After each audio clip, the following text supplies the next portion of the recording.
side blowing up barrels and shooting up bad guys. But isn't that the whole point of a video game? Escapism and all that, entertainment? Either way, this whole thing just kind of stinks. And it's tiring to see websites defend these sorts of games too, when they also know, this is just being done in bad faith.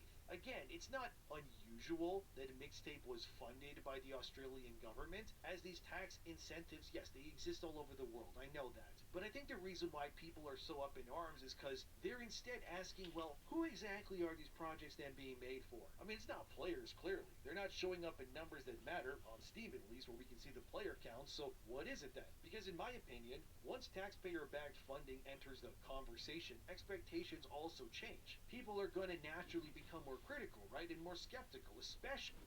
Don't compromise on your sunscreen. Get this. Invisible protection you can trust at half the price. Now play. You ready? Hey. We clapping. We come from a man who tried to kill our mama. And a mama who wants to kill that man. Make your daddy dead. We giving him what's coming to him.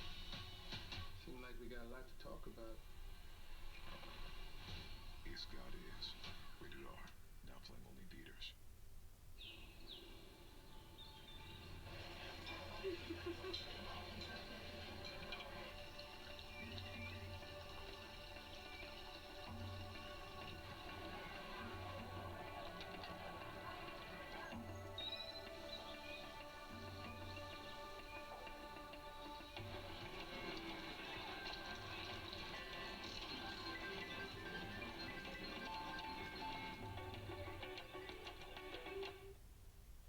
Especially when the projects that are receiving this support unanimously appear heavily aligned with those same critical circles, like the games media or the prestige industry taste that feel like they're tailor-made to force these behaviors, even like a Dean Takahashi. This is why there's such a disconnect, right? It feels like what's being funded and praised is really nothing close to what people actually want these days, as in players, right? Like you and me who pay money for things. And with the media coverage just being how it is these days, the reaction for parts of gaming media followed a pattern that people have also seen many times before too. Because instead of engaging directly with the criticism that they're represented with, the games media instead feels like they're trying to frame this as toxic backlash, or people who are unwilling to support creativity, all the horror. But it's really just not true, right? It's not that people hate artistic games or they oppose experimentation, but because we as players, we feel criticism is increasingly treated as being illegitimate the moment that it challenges the so-called approved narrative around certain projects, like a Mixtape does. That's why you have this deeper issue. It's a balance of trust. Modern games journalists and the players, they're constantly at odds with one another because there is that disconnect for sure. You cannot deny that. And every time any criticism then gets dismissed instead of being, addressed, yeah, that distrust is going to keep growing because the people that are buying and supporting games, they really don't want lectures. They just want honesty. That's really hard to get these days. Mixtape is also clear representation of another annoying trend, right? The rise of the so-called prestige indie game. Games that are being heavily marketed around, their atmosphere, their artistic identity, and their critical position, which isn't inherently bad, so to say. Some games are excellent that also do this, like a Hollow Knight, but then again, Hollow Knight is a real video game. But also, people are noticing something too, which is that critical enthusiasm does not always translate into player enthusiasm. And when that keeps becoming more obvious, like it has time and time again, yeah, people will start asking the difficult questions. Now, let's talk about incentives, because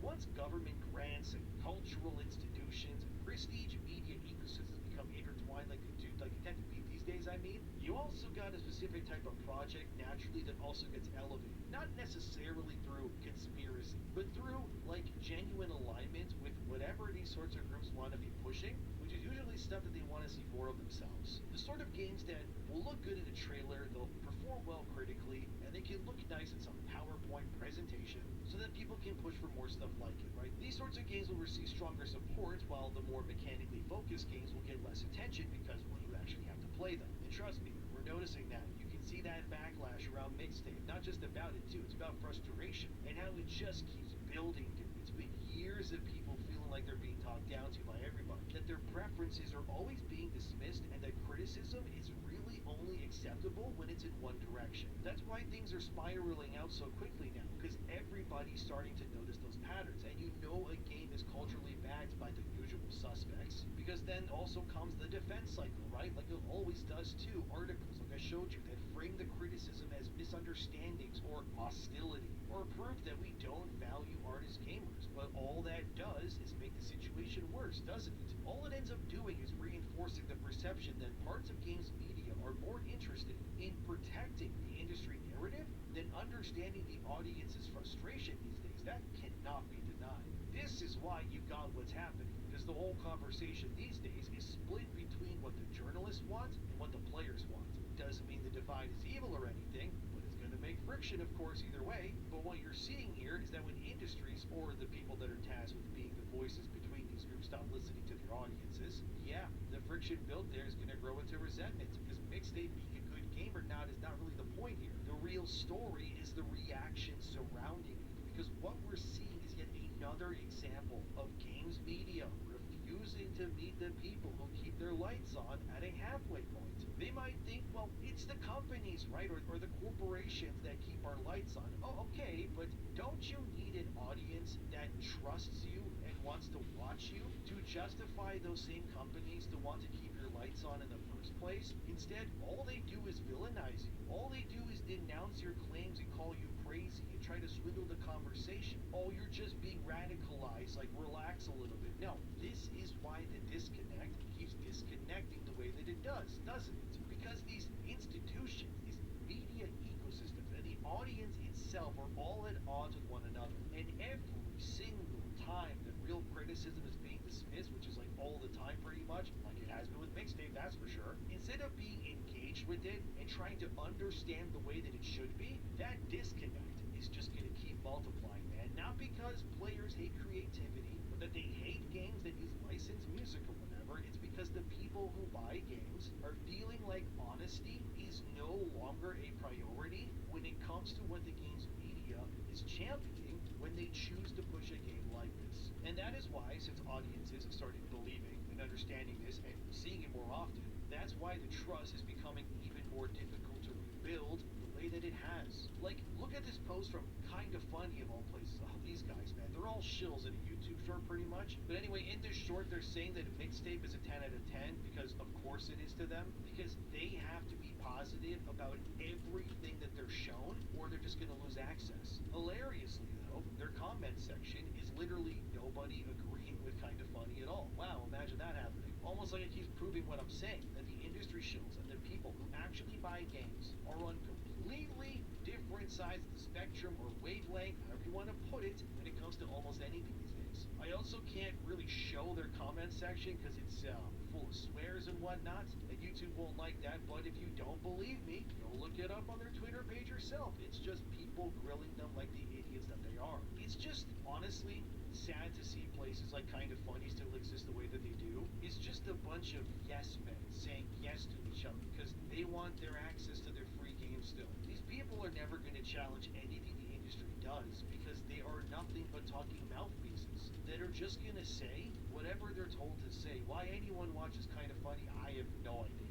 They're effectively mandated state propaganda paid by publishers to just say whatever they're told to say. They even at one point in one of their videos they posted in that section, which I can't show because come on, they're going to 100% copyright strike me if I do that, but they also said publicly and openly that they think that Dragon Age of Veilguard's a great game too. And they had the whole panel, like with everybody on there, they had a giant 9 on the screen and Dragon Age of Veilguard on the side there. It was, good God, it's so cringe, dude. How these guys exist, I have no idea. But I mean, with people like that, and I guess Dean Takahashi, who couldn't even beat Cuphead's tutorial, or even knew that you could level up in Mass Effect, being your arbiters of moral truth these days, well, no wonder things are the way that they are. Like, seriously, dude, I knew a girl that I worked with, so a little story time for you before I end the video. Her kids were playing Kingdom Hearts, like the first one, right? Her kids were like 5 years old or something. And she was telling me at work how, like, her kids couldn't play the game because Sora, like who you play as, obviously, was too weak. And then I told her to tell her kids that they can actually level up Sora and equip abilities and change his keyblades and all that stuff to make him stronger, right? So anyway, she comes back eventually and she was like amazed. She's like, oh my god, we didn't know you could do that. But again, like the kids are 5 years old. This girl's not a gamer, so like I get that reaction. But if like a 50-year-old games editor like Dean Takahashi is basically doing unironically what those 5-year-old kids were doing, and he's apparently the guy who reviews games. It also affects the livelihoods of game developers when it comes to what he scores games as. Like, this is just nonsense, man. Throw Mixtape away. Just throw it all away. Burn this all down and start over. It's like these people are living in the baker's house in like Resident Evil 7 and like the mold has got into their brains. Because at this point, no wonder everything is backwards the way that it is. The entire industry is a mess. And this is who is tasked with keeping us on the right path. These people who are bought and paid for with like the littlest amount possible to say whatever they have to say so they keep their access. Because they want to be like, you know, brought to the award shows and get the free hotels and whatever. Like they will say whatever they have to keep that access. That is just true. Like, no thanks, I'm good. It's horrible, but oh my god, dude, it's awful. But anyway, thanks for watching. Let me know what you guys think. Like always, subscribe if you'd like to. See you guys next time. And I still can't get over the fact that I didn't even know that Mass Effect had upgrades. Like, how are these people still employed, man? I'm done. See you next time.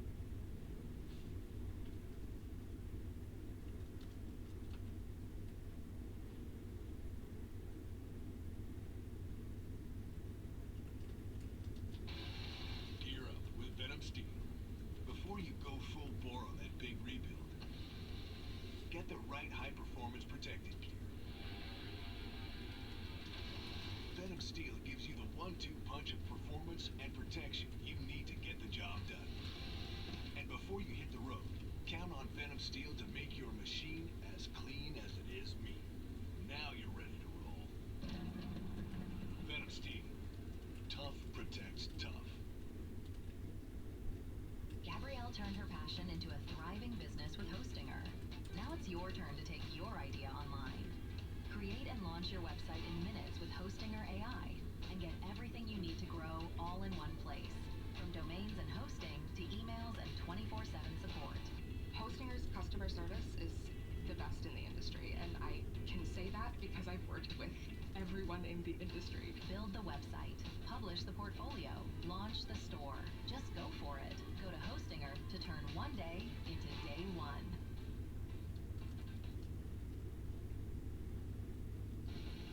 Chevy trucks are as dependable as the Chevy people who drive them.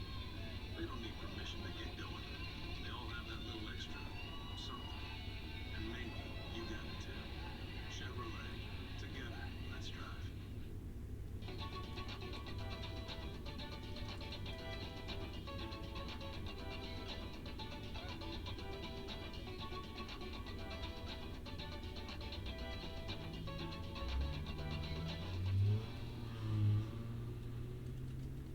Cash Jordan, Chicago releases 7,300 inmates and Walgreens shuts down all locations. Oh no. Oh no, not another food desert. Oh no.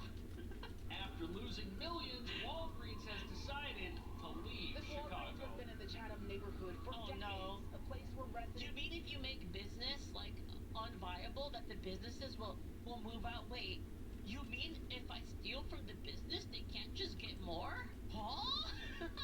What? could walk and pick up their prescription. What do you mean? If I steal from the business, I just get more. They just get more from the back.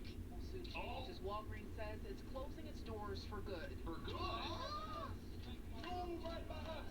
They're making their message clear and known, walking inside the Walgreens on 87th and Cottage Grove. They don't care about the well-being. It's not their family that's on these meds. Walgreens recently announced its... Hold on, chat. So hold on. You're telling me, hold on. You're telling me that you vote in people that make crime more rampant, and then when the business is like, yo, the crime is so bad, we can't even operate here anymore, then you protest the business?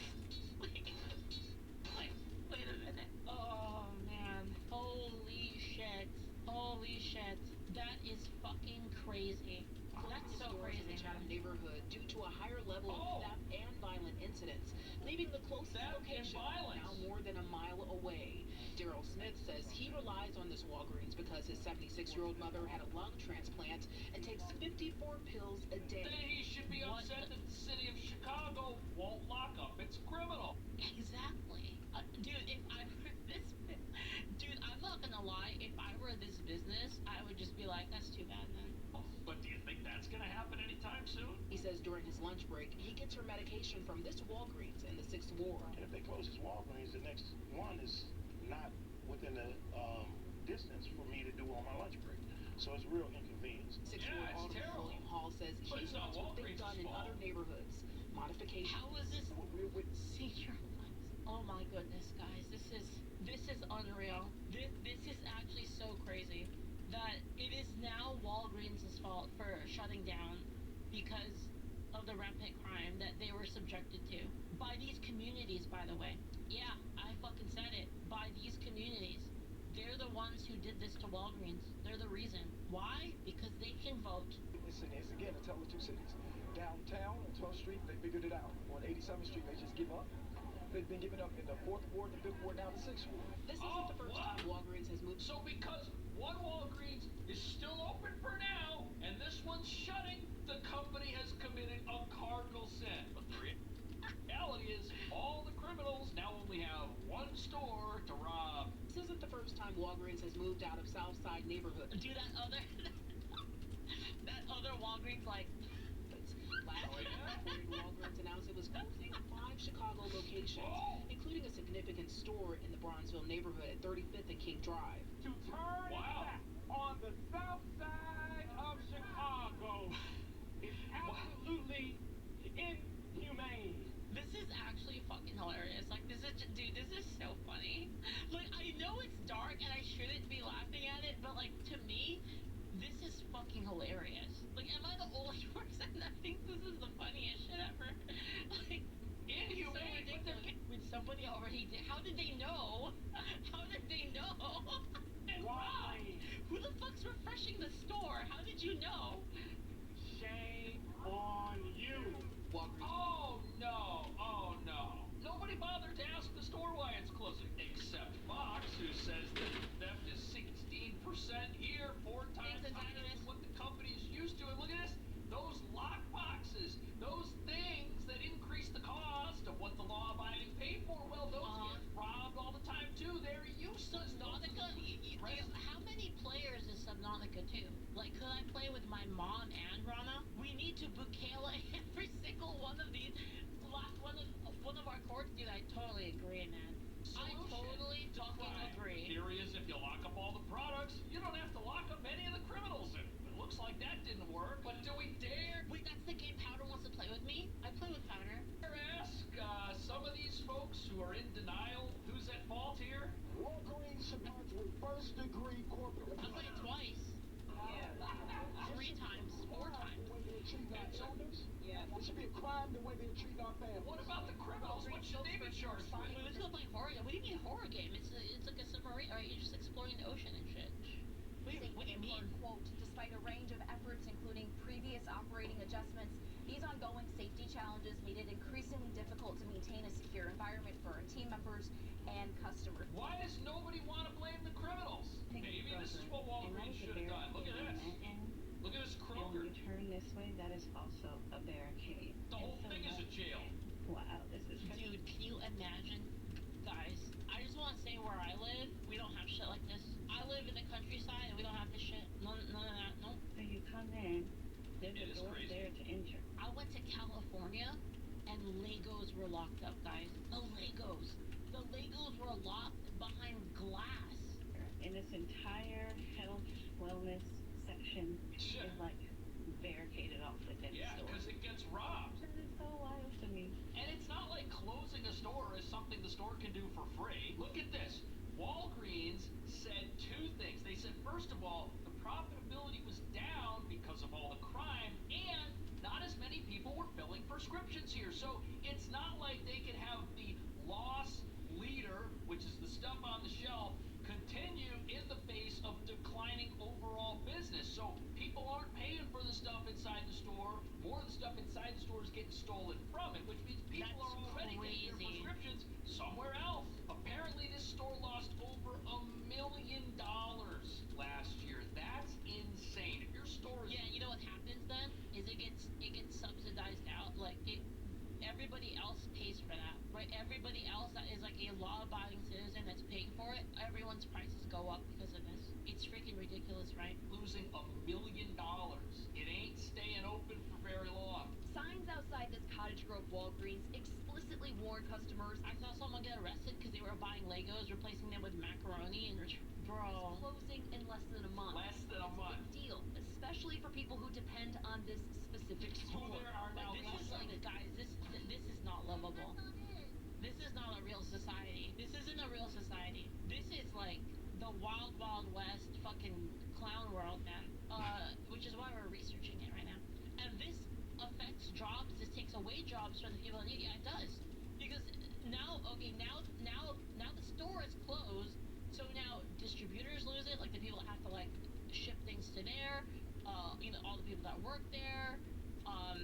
They all lose their jobs because of it. And then again, the rest of the area is affected because they no longer have that store, which makes prices go up everywhere. Like, it's ridiculous. But you know what? Shouldn't have voted for the Democrats. You know what? Shouldn't have. Damn, that's too bad. It's too bad, man. Now you gonna tell me it's not racist motoring? I mean, you didn't close nothing in Andersonville. In Carla, Germany. I don't drive. Having to go cross town to get my medicine will be an inconvenience. At a community town hall inside St. Thomas United Methodist Church Saturday morning, officials from Walgreens said If you can't say that you didn't vote for the Democrat, first off, if you didn't vote, you don't get to bitch. Second, if you voted for Democrat, you don't get to bitch either. I don't want to fucking hear it. That's the first thing I want to ask at any time, like, they do one of these things, like, who'd you vote for? And is it Democrat? Oh, yeah, shut the fuck up. At the front, while a few dozen people Don't wanted wanna hear to it. know why this location. I can't believe they went to that. I summoned Uncle Ruckus. 16%, 4 times the company average. So you have a walking Walgreens around, in a man. high crime area, and nobody wants to. I know what I said. It's like people know everything. I know what I said. Company. Don't listen to me. People can't even handle internet connection with being one girl. Like, you have your work cut out for you. Well, that's what happens when you're one of the 144K. So I know none of you will understand. Are you even religious? I think that only works if you believe in God. We've been building chainsaws for over There's no way I'm gonna have this conversation. Now that century of cutting comes in a mold. New blade, same bloodline. You're getting such a fucking. Okay, sorry, just gonna walk today, man. the basic. I wonder why. It's a I don't know. That doesn't have anything to do with You literally cried all night on the phone, spent hours and hours with me, didn't even tell me what the problem was. Then you called me on the phone just so that then it pushed me back. I get harangued before I can even go to bed. I go to bed. I'm dreaming about you women avoiding me in the dream, so I'm still not getting any rest. I notice I'm getting messages from you both in the physical world while you're pissing me off in the dream world. This bitch is lying. She didn't see anything when I know what I saw. I saw her icon go to the top of my DM because we haven't talked in several days. And then I asked, and I finally awakened a few hours ago. I'm like, did you send it to me while you were there? And she says, no, girl. And I'm like, why is this bitch lying to me? Why? I mean, it's really not her fault. Discord has Why? not penalized for using it. Y'all are good. Every Friday, something fancy, but not pretentious, something sexy, makes you want to fuck, something only you can do. I literally already said it before. I mentioned it. It's literally what it is. It's what a deleter is.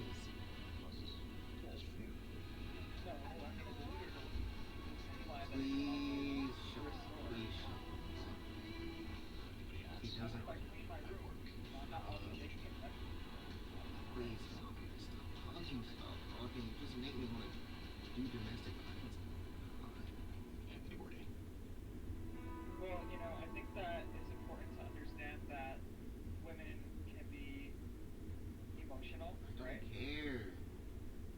And you're a woman too. He does you're have a also point. If we go to the ones from the past, like Fix it. Make it clear. clean something? Can you make some food? Can you and I guess that's her point. pet the So did cat? we all Just just anything forget that the doesn't involve existence of Freeman or Military Diaries? No one don't know this YouTuber, but I really feel for him because in this video, it was in my suggested, and I was like, Anime situation. I thought it was like a play on Florida Man or something, so I clicked into it, and I find that he is just absolutely frustrated because apparently he was pushing back against these people who are like, you just aggro. It's like you just want more. and he pointed out that there was a lot, rightly so, plenty, a plethora of well-written female characters that already existed, and I think this just perfectly captures just I'm literally how mad. exhausting this whole discourse has become, because people keep twisting his points, and they're acting as though, like, if you just take them at face value, You've done a lot it's to me. almost like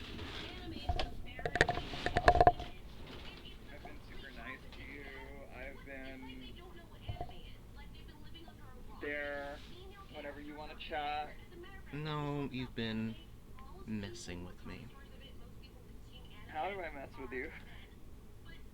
Yeah, you know what? Let me get a drink, because my voice sounds crazy. Yeah, go get a drink.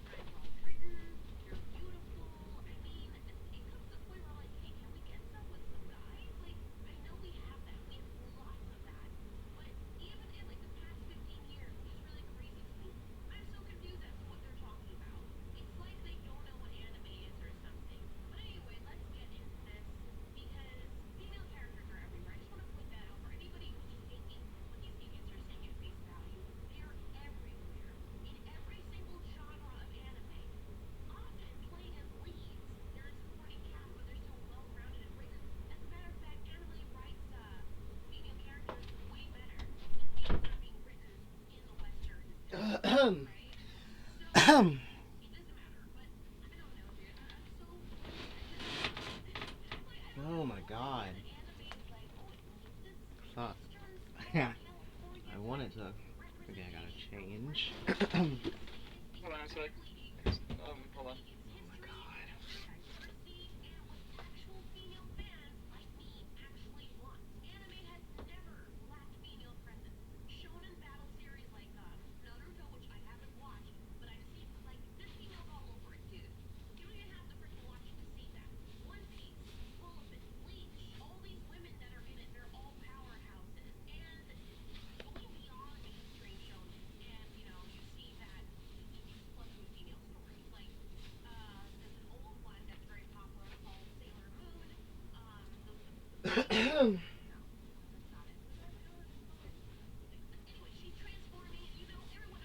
Oh my god.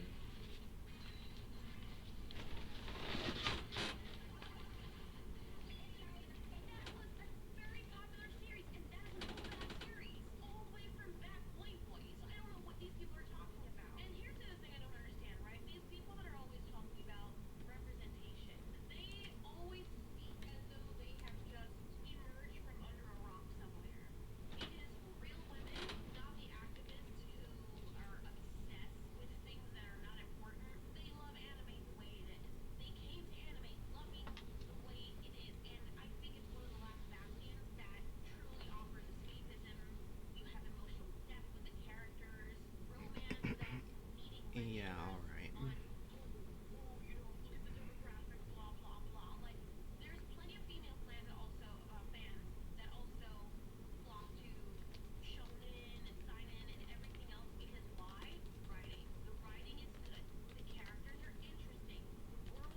Okay, so yeah, I mean, like, you kind of brought it about yourself, and I ain't gonna lie, like, you're talking to a whole bunch of fucking Beckys. We're like literally the most wishy-washy of the entire demographic, probably. Well, you know how I have to rise to the occasion and constantly evolve? Maybe all of you should do the same. I just find it so interesting how somebody can be so perturbed by disappearing messages.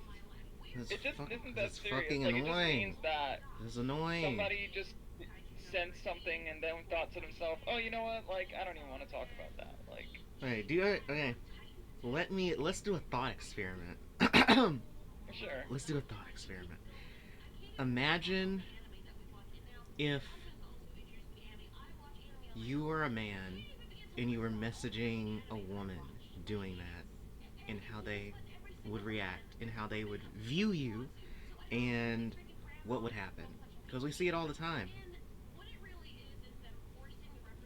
If I was a man and I was messaging a woman who was unsending messages to me, how would I take it? If you were sending messages to a woman as a man, and you know that the notifications are going to show up anyway, but you're sitting there and you're like deleting the shit, what do you think that does? Oh, it makes them go crazy. Yes. It literally... But that's like mostly like I guess. Literally, yeah, might as well... I had another friend who actually fucking blew the fuck up on me for doing that shit. And they, what happened with them actually caused us not be friends anymore. Did I ever tell you that story? No, you did not. Okay, so, one of the craziest moments of my life, actually. So, I sent them a meme.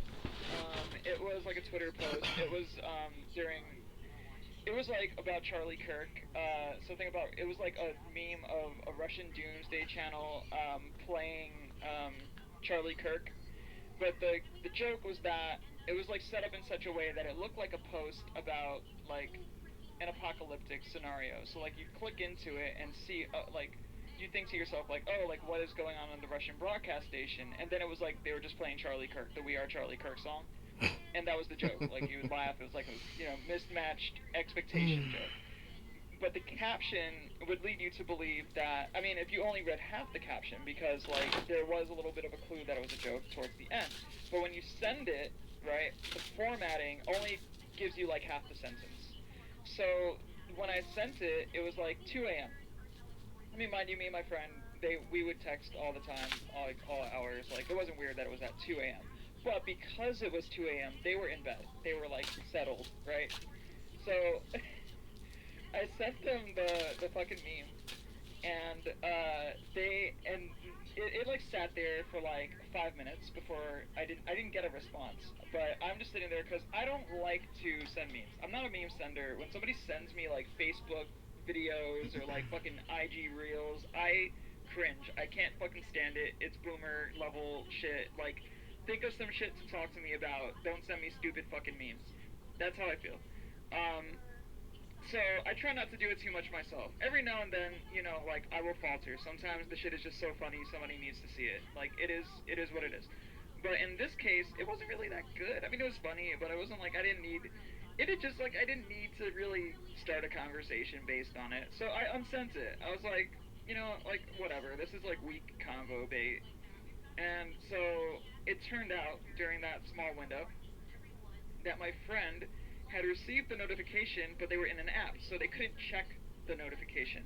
Then they go back to the message, and they're freaking out. They're like sending question marks, like, "What the fuck did you send?"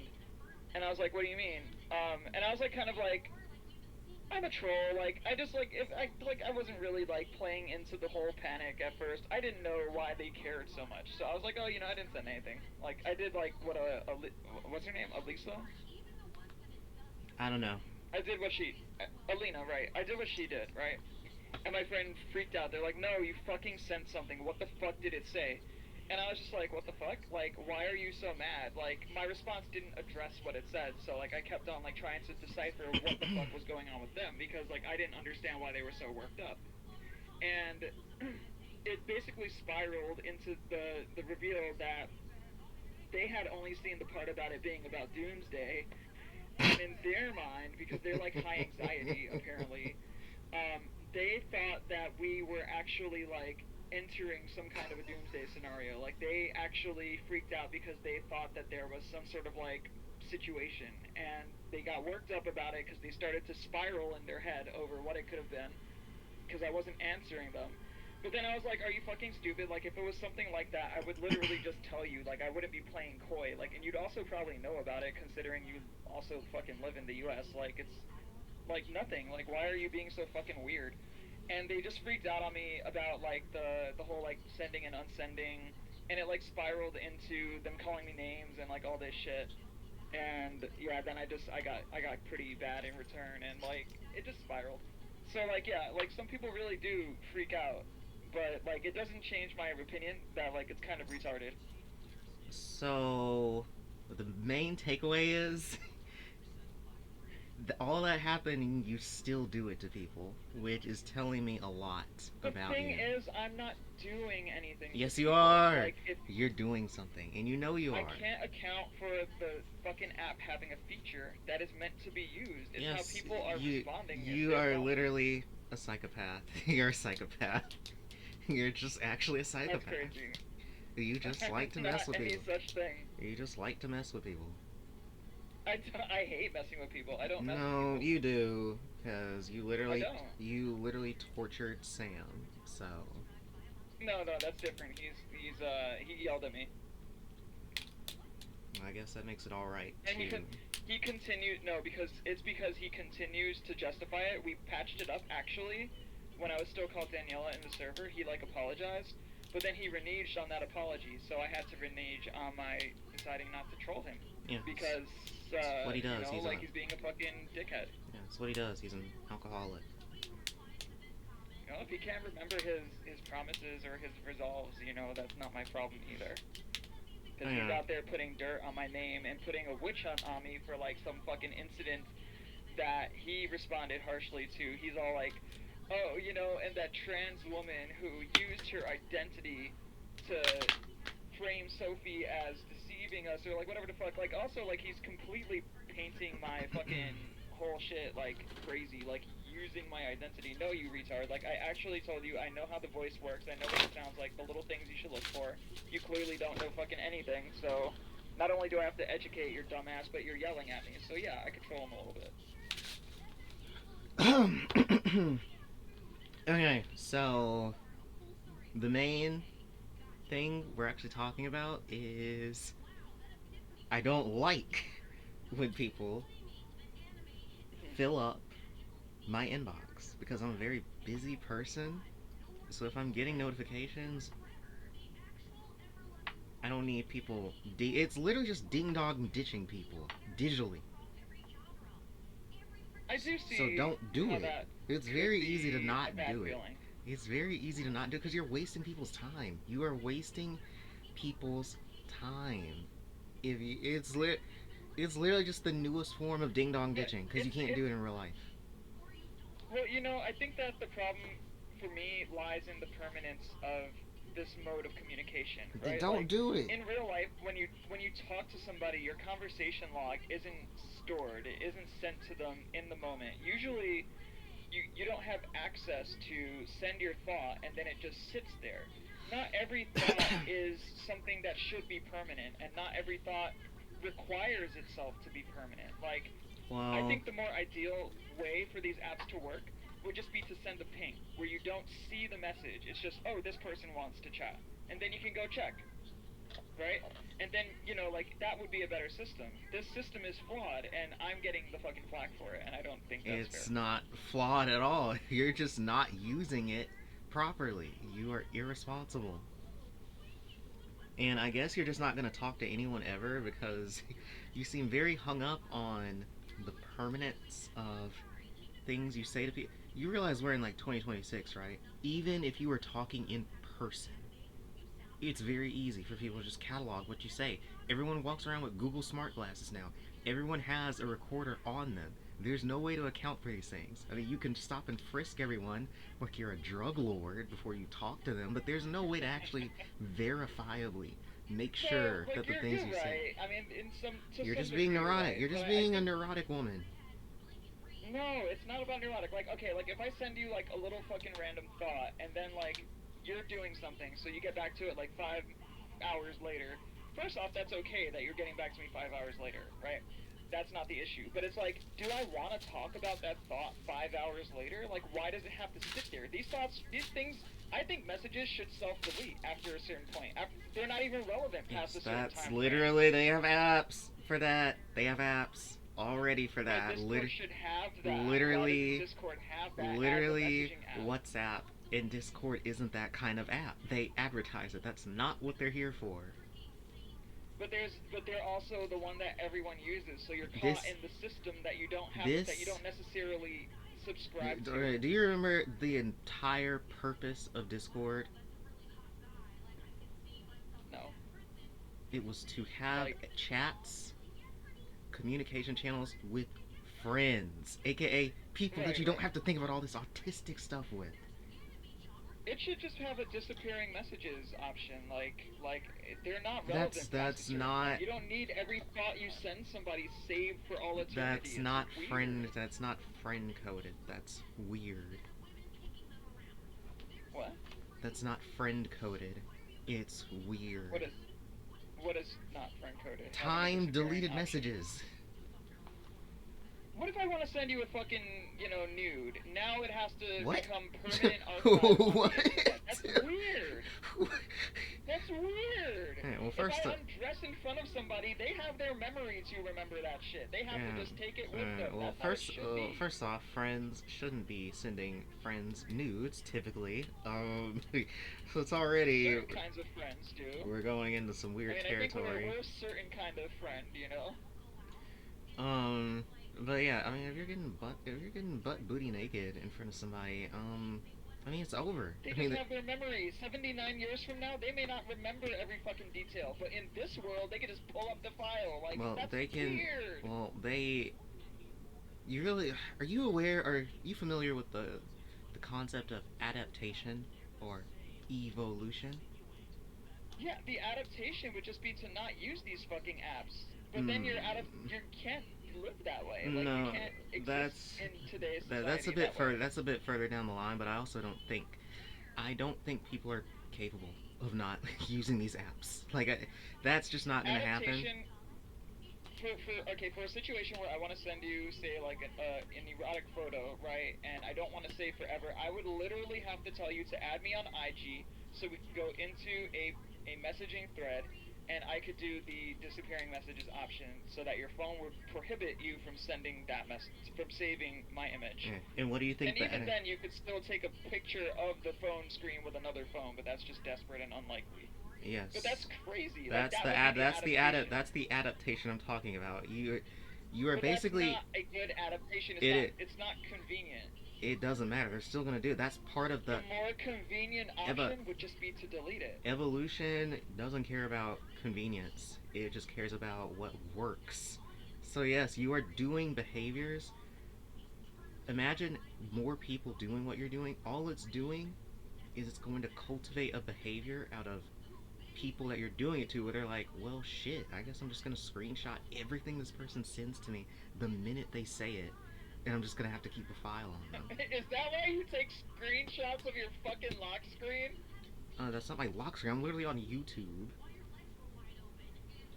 But yeah, I do those mainly just to be funny. It's actually it's two-way. Cause one, yes, it is annoying if if I were to take my, cause a lot of the time, especially if you're messaging me, if I take too long, I guarantee whatever notification I got isn't even gonna be there, or it's gonna be edited. But I mostly do it. You talk like this is like 100% of the time. It's like maybe 5% of the time. It's like 95%. It's 95% of the time. And then it's all. And then it's also just funny just to It's like It's like a Pokédex of seeing what random. I don't think before I message. Like I'll send you a fucking sentence and then I'll delete it and condense it. Like I'll send 3 texts at once, right? And then I'm like, this looks crazy. It's like a wall. I'm gonna condense it. So that looks a lot. So that looks a lot. I'll just send one that had the condensed version, and then you're gonna be like, why did you delete? And I'm like, no, it's right there. It's literally you're right. It's a lot less crazy to send 3 and then delete 2. Yeah. And just have the notifications just pile up. You weren't supposed to see those 2. It's too late. It was just a brain fart. It's too late. It's too late. It's like when I open. Turn off your lock screen notice then. It's like it doesn't matter because it's still in the app. Like when I open Discord and I see 25 notifications from you, and I see nothing. Yes, you did. I might have actually took a screenshot of that one because I'm like, this is insane. Because I know there's not. This is what I'm talking about. You like, people are fucking screenshot pilferers. You are and convo loggers. You are and causing it's it. Weird. You are causing it to happen. This is what happens because people don't like that. They will go out of their way to make sure that they get you. It's like the Streisand effect. You're trying so hard that it's just gonna make everyone just A-log you. Because it's like, okay, what are you hiding? Why are you like this? Why are you a freak? You notice how I am like in front of thousands and thousands of people literally every day and night, and literally only one person has actually like went all the way to like doxing me, and that's because she wants me to be her sex slave. You realize how far you have to go to have your public data or whatever like actually used by someone. I don't know if I follow. Like, what are you talking about? I'm saying people don't care. The default state is that people aren't gonna care like that. But if you keep drawing attention to it, it's going to make someone who wasn't. It's like you are aggroing people basically, because now it's gonna be like, well, fuck you. Now I'm just gonna A-log your shit. Now I'm gonna just actually keep a file of you because I didn't care. I wouldn't have ever cared, but you're being so weird about it that I'm going to. I think that this makes a strong argument for me to not be the neurotic one. Like, if you're logging, then I think it's kind of like the. I'm giving you a hypothesis because I literally don't care. But yeah, part of me. I understand what you're saying, though. I think it's silly. I'm trying to warn. I do get I'm trying to warn your ass because you're gonna end up running into the wrong person who's gonna take it way further and be like, okay, well if you want to do like that, I'll A-log this, and I'll find your location, and I'll triangulate you, and I'll show up to your house. Like, you're gonna end up running into because I already know you hang around these freaks, so you're playing a dangerous game. So, I mean, the whole shit is already doxed though, like. What? You're already doxed? What are you talking about? No, not me. I mean, there's information out there. Should it needed to be found? Yes, exactly. So there's no reason to be playing like a secret agent, because someone's going to connect the dots and be like, why are they so flighty? And then next thing you know, someone's going to be standing over you at night. I don't know. I don't really see that as the reasonable progression, but I can accept that you are sensitive to this particular Everyone is. Dynamic. It's a normal reaction. You are abusing your gender. If you were a man, I would have turbo blocked you for doing this. I would have stopped talking to you forever ago. Because I would have told you once, and you would have did it still, and it would be over. You are abusing your privilege. Well, I didn't even know it had anything to do with my being a woman. Yes, it literally does. Because if you think for 5 seconds and imagine how it is if you're like talking to some woman you're into, and it's like you're doing all this shit, you'd be out of here. It wouldn't even matter how hot you are. Okay, you could kinda. If I was dealing with somebody, I think I wouldn't appreciate it. But that would be because it was like more than friends. Sorry, like. If one of my friends unsends a message to me, I usually would just send like an emote, like an eye emote, to show them like, oh, I saw that you sent the message. And if they want to like send me what they sent, they can. But like, I mean, they unsent it. It's implied that they didn't want to talk when it comes down to it. But yes, the only saving grace your side has in this war is that eventually Discord most likely will, because the A-logging and screenshotting is basically just the meta now, is they probably will implement, more and more apps will implement like anti-screenshot technology, where you literally can't take screenshots in an app. They should. This permanence is unnatural and weird. But then people are just gonna open it. You know what? you contributing to it. You're preceding us along the pipeline to a surveillance. I'm not. state. I am outside You of have to the. break your conditions. I'm outside of the timeline. I'm just telling you what's coming. Because the next adaptation is that they just open everything on desktop and yes, take pictures through their phone of the screen. So it's literally like some retarded taking a picture, putting a mirror in front of a mirror. So there's no way. There's no way they could really get past that unless they implemented technology where somehow your phone couldn't take pictures of a specific site, which that would take way too long. They'd have to like put. I think the only way to safely to have a private conversation with somebody, and even then, like I mean, they would have to be like on some stupid secret agent type shit, because it's still not completely secure. Hence why we have secret agents. But like it would just be to talk about important things in person. Like you could even be. For all I know, you've been recording every conversation that I've had with you. I have no fucking idea. You've literally asked every single time. Well, at a certain point, you know, I considered it as a possibility because I didn't know you very well, and you came from a kind of a weird place on the internet. Yes, the fortune teller is immediately A-logged. So, yeah. What? Yeah, I made a whole. I didn't know what you said. What? I said yes. The fortune teller was immediately A-logging you. Well, you know, like you just never know.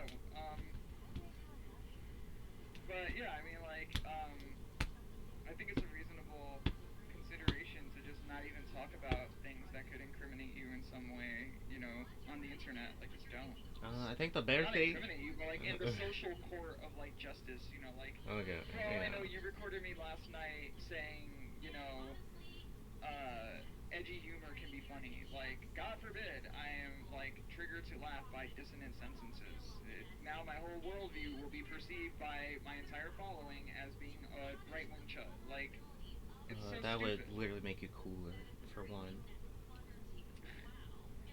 Some would say, but you know, it opens up a slippery slope to, you know, I think an insensitive society, which is what people, you know, really. We're slipping into that, and it's not. We're already there. It's not a good thing. We're already there. I mean, woke is still alive. People It's are not. being lost. Woke is dead. It's over. Nah. Woke was better. You benefit in every way from. No, I don't. You benefit in no way from chudism. I literally got checks from Donald Trump when woke was dead. That can never be beaten by any woke era. Ever. He sent you like what, $1,000? No, he sent me like $2,000. That's really not enough to take away your rights. That's more than any woke era has given me. So until they can match that, I just don't want to hear it. I got $16K from Biden, so you can hold that. How'd you get that? By being disabled or something? No, during the pandemic, unemployment. I was receiving unemployment, and they boosted it to $800 a week under Biden. Well, you know, Trump cares about the people who are working. Well, that's exactly. I was on the front lines, actually working, having my coworkers die around me. So I'm great. I'm glad that Biden helped out all the couch surfers, but Trump. No, you are not a right-winger, Trump helped the people who are putting sweat on their brow and working. Trump helped the people who are working. Yes, because trans women down here. Trump doesn't help anybody. He's a parasitic, demonic entity. Biden didn't do anything for me. Which, yes. Biden did a lot for you. He enabled you to have a safe life. No, he didn't. 4 years. No, he didn't. He didn't do anything. You couldn't get discriminated against for being trans under Biden. That still happened. That literally still happened. If you wanted to work, you would find work. That literally still happened. DEI was a thing under Biden. I'm in a right to work state. What are you talking about? You don't know what you're talking about. What do you mean? Jesus Christ. This is why I hate upstate. This is why I hate Yankees. Good lord. Bro, trans women in the South. This is at will. This is an half of our country is at will work or whatever, which means your employers can actually fire you at any time for any reason. They don't have to say what it is. So yes, they can fire you. Did you vote for Trump? What? Did you vote for Trump? I don't vote. god, you're one of those. Yes, I'm one of those. Until they Yes, actually... government, take my rights away. Until they actually advocate for, anything trans-related, why would I waste my time voting when I can just make money? What do you mean, away from trans-related? Advocate. You want more trans avocation. Yes. Not just using them... Well, I agree, but you're not going to get that under Trump. He's trying to destroy your life. It's literally more likely to happen under Trump than Biden. You know, the thing about Trump is that he's a husk. He's controlled by Israel. He is manipulated by the Heritage Foundation. He has a record of pedophilia that has been exposed. And for his family and his legacy to persist, he has to do what all of his shadow advisors tell him to do. I have followed Trump over the years because we know a lot about him, and he has not ever really given a fuck about any kind of LGBT stuff. Even in his first presidential run, he even did not care.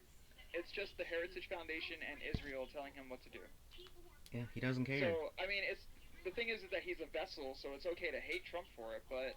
Like, you can tell that what's happening is really just bribery and blackmail. Because he's in files as a pedophile. They have the shit on him, and he's a puppet.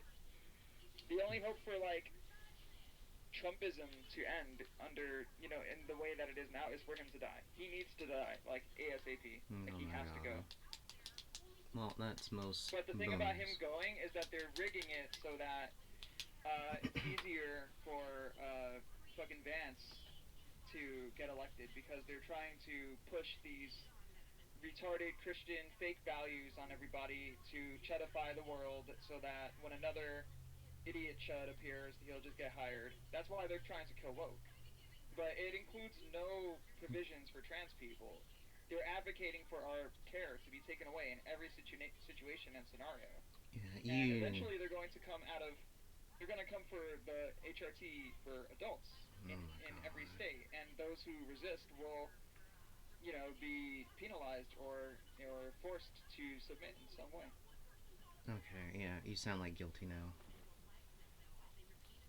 Well, I mean, I'm glad that she's at least. She's not. She's stupid. She's literally like, she literally just says it as a cope. She's like, getting rid of me won't save anything. She's like, if.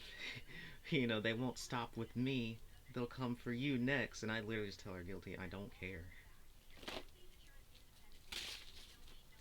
Well, I think that I don't care is a lot of people's cope so that they can handle the horrors of this world while they It's not, that is my absolute value, and I can tell you never watch Hunter x Hunter, because most of you don't actually watch anything relevant.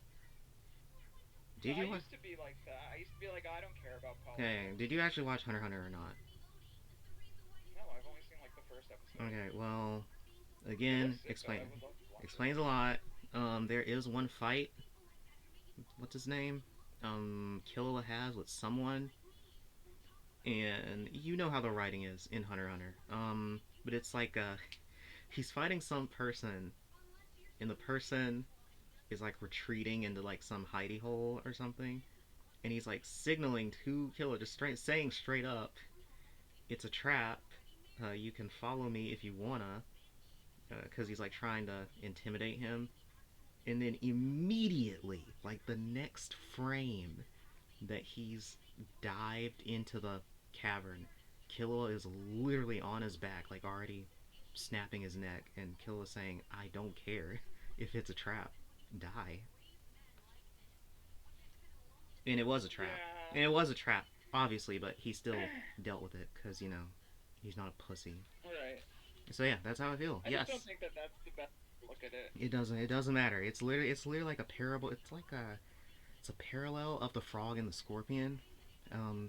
You're not gonna use your fancy words or anything to like change who I am. I get it. It's because you're in the South. It's because you're a fucking Southerner. You guys aren't capable of resisting Yes, the program. because we have to actually work to live down here. Because you guys have no community, you're all scattered out, and a bunch Yes. of you are right-wing hicks. So all that matters is you being able to pick up a shovel and work, because the government won't save you here. Right. So you need to make do, because Yeah, I get it. Biden bucks aren't gonna come help you here. You need to get your ass to work. Yeah, it's not good. Yeah. It's not a good way to You know, many people will be experiencing that soon, considering Social Security will be dried up in a few more years, so I guess everyone's gonna have to do some work. But yes, I don't. I guess going back to the Yes, trans the people. messaging thing, What? No, if let. you are Okay. sensitive to message deletion, I can try to do it less, but there might be times where I still do it because Yes, not I every get. fucking message has to sit Yes, there. I can tell you are doing better. I literally was only even pissed this morning because of, this afternoon because of everything that led up to that and the fact that someone else was doing it to me. So it's like spreading like a virus. So it just really upset me, especially since I haven't talked to them in like several days, and the first thing they send me is a deleted message, and then they lie to me. Well, I think that the new meta is just going to become like if I send 3 messages and delete 2, I can replace them with 2 other messages, and you will never know. I would know. The notification would still show up. You are better off editing messages. That's the only way to keep the notifications the same. Editing is good. You would have to edit. Okay, yeah, but you know what? Alright, you just brought a curse upon yourself because if I send fucking if I send 5 messages at once, say, and you get the little 5 notif, right? And then you check your message and each one of them is edited to never mind, you're going to actually lose your mind. No, it would make more. You're not going to be able to handle that. It would be better because the time expenditure would be even on both ends, and if you're editing, I see a sign that it's edited. It's more transparent than just not having anything. This is such a like curse of the modern world conversation. Yeah, just like with what's her name? Because do you realize that I lived in a time period that you did not live in for briefly because of my Yes, 6 extra years? Yes, I'm very aware. That's why I call you a boomer. There was a time in the world where I had to throw rocks at my friend's window to get them to come down from the fucking schoolyard to come to the schoolyard because we didn't have phones. There was no phone. Yes, there was only if the building buzzer was broken and I was outside without my own pair of keys, I literally would have to just throw little pebbles at my friend's window to get their attention. Shit used to be organic. This whole world is wrong. Yes, I'm very aware. That's why I call you a boomer. Even though you say I'm not that much older than you and blah blah blah. Yes. It was a good time back then. It was better. No, it wasn't. People were still okay with each other being horrible, but because horrible wasn't a plague that could spread the way it does now, everybody just expected some level of roughness from people, and it was okay. It was tolerated because you would dig deeper to know whether or not they're a good person despite their harshness. The murder rate. You actually get to know people in an organic way, and their conversation logs weren't saved and analyzed and preserved for all of fucking eternity. The murder rate was up. What are you talking about? You're just saying boomer nonsense. No, that's different. That's socio-political. You say people accepted each other more. I'm like, y'all literally killed each other more. No, those are not connected thoughts. Don't try to psyop. That's literally how it works. You could meet somebody back then who used slurs and was a fucked up weirdo, but at the end of the day, there could be something about that person that made you know that they're a good person and that they just are not perfect, and it would be okay, right? Nowadays, they will get exiled from society. They will lose their chance of redemption, and they will have no way forward without massive amounts of PR on social media and whatever to yap about how they've learned from their mistakes and whatever. And canceling isn't real. Canceling is very real. It's not real. It's super real. It's not. Well, I mean, canceling is a result of consequence. Canceling in itself is not like, it's not like you don't get canceled. Like, Guilty did not get canceled for being a sexual offender. She got punished. She got rightfully punished. There's a very big difference from canceling somebody because they have bad opinions and punishing somebody because they've done something wrong. I mean, you literally So, like, canceled in that LTG sense, over and over and over, and he just makes Well, more and you more can't- money. The thing about cancellation is that the adverse effect of social cancellation is that it increases appeal.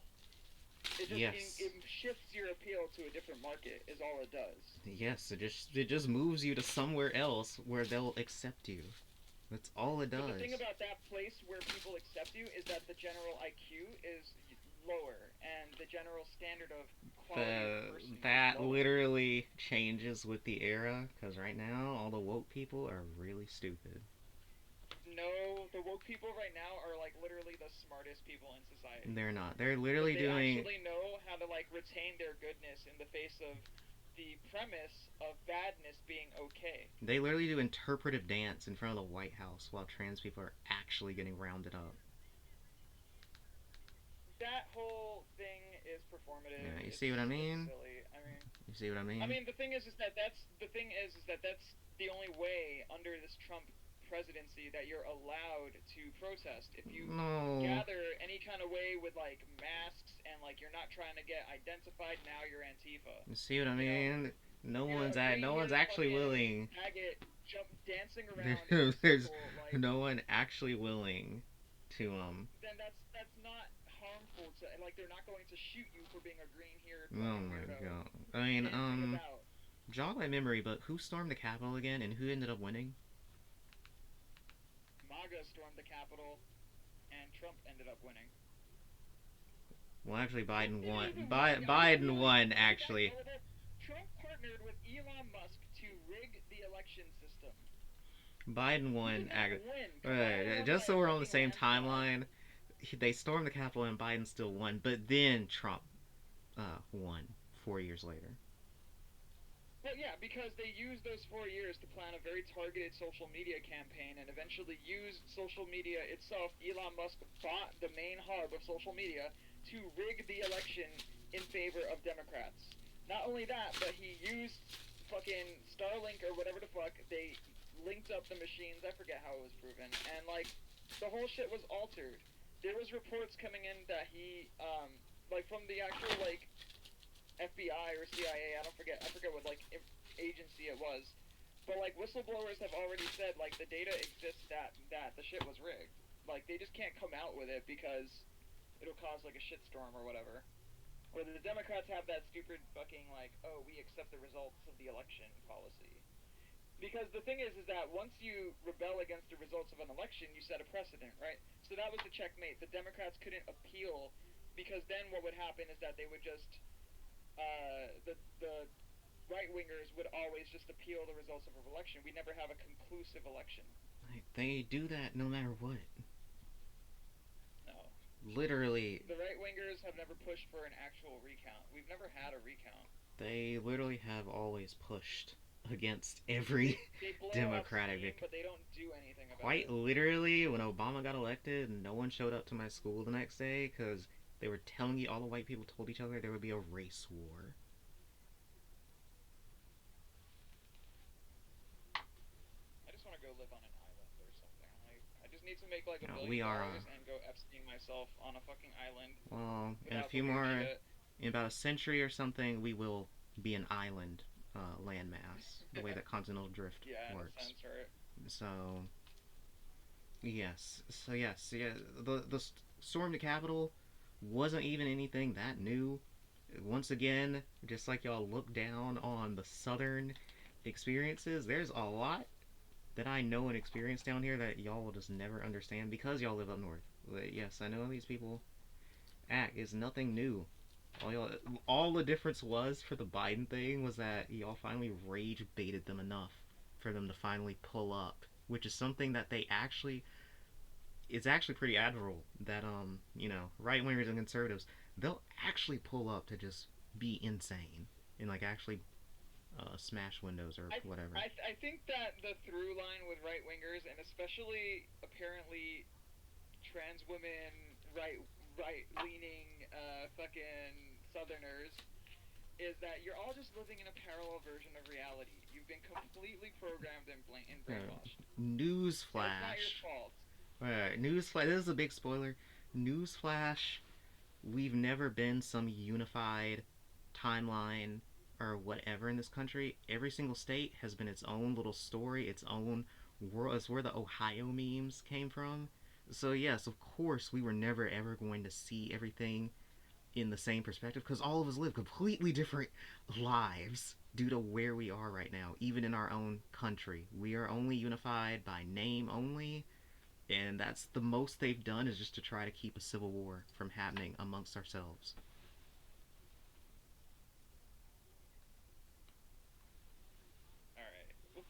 That's literally how it works. You should consider looking into being a little bit more liberal. Considering that's not gonna happen. You're gonna get suffocated out of your comfort zone like the rest of us. It's not gonna happen.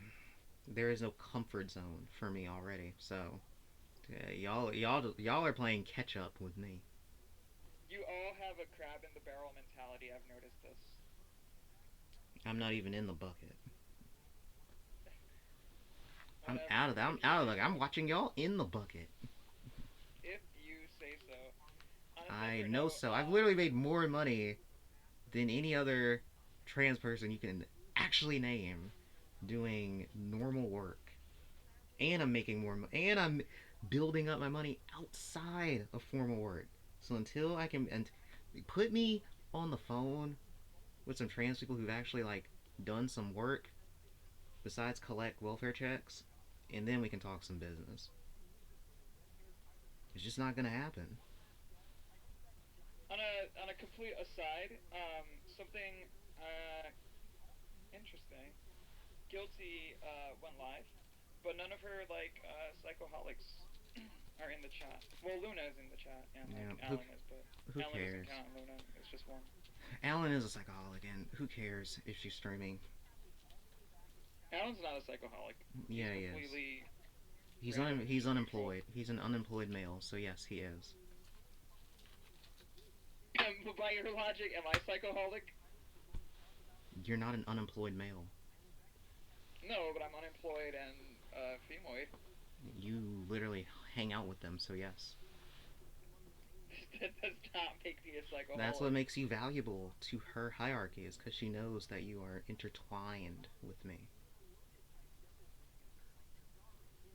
I can see that being true. She said something in the DMs, not the DMs, the chat, in Sophie's chat, that actually, I think it was just her explaining how she moves people around, but, like, it was almost a little bit, like, weird. Let's see.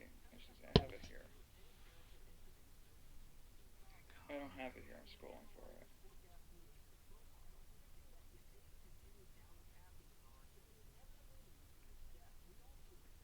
I'm still mad at this chick. Just wish y'all would stop deleting messages. So, Guilty said, psychoholics all have their own version of reality they are addicted to. There are no former psychoholics, only recovering psychoholics.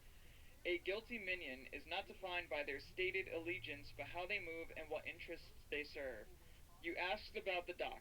Chenoa is cooperating with me. She's doing it, but it's not a bit, and she's doing it accidentally out of habit, more or less.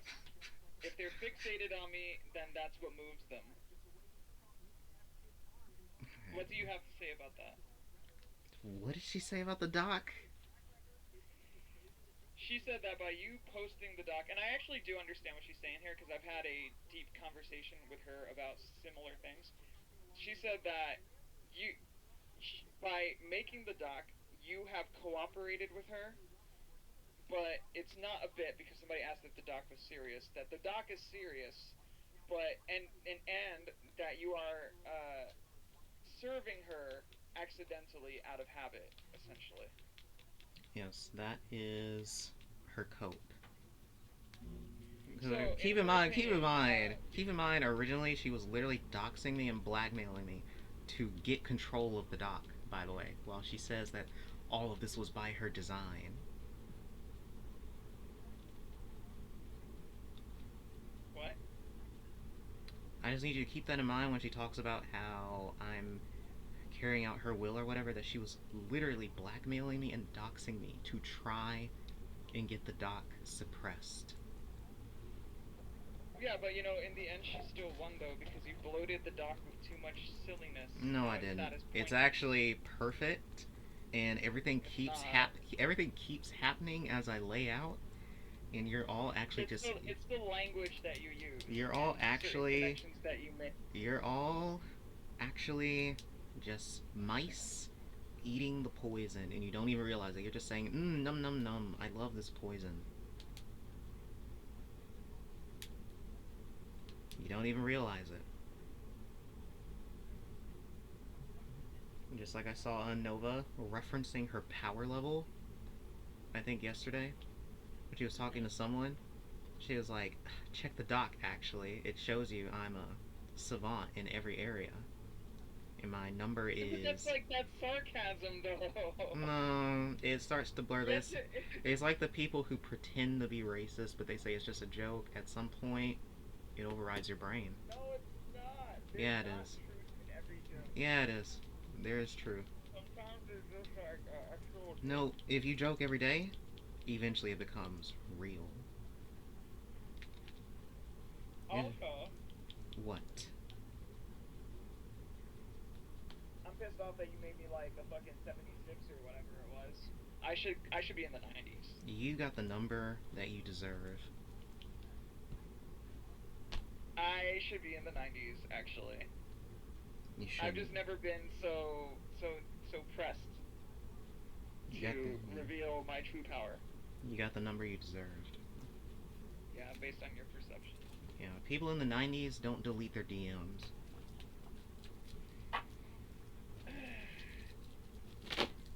People that you would say are in the 90s are probably not in the 90s. Yes, they are. What's Guilty's index then? 100?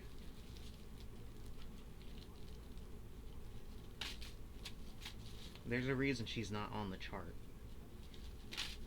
Too powerful. You wouldn't get it.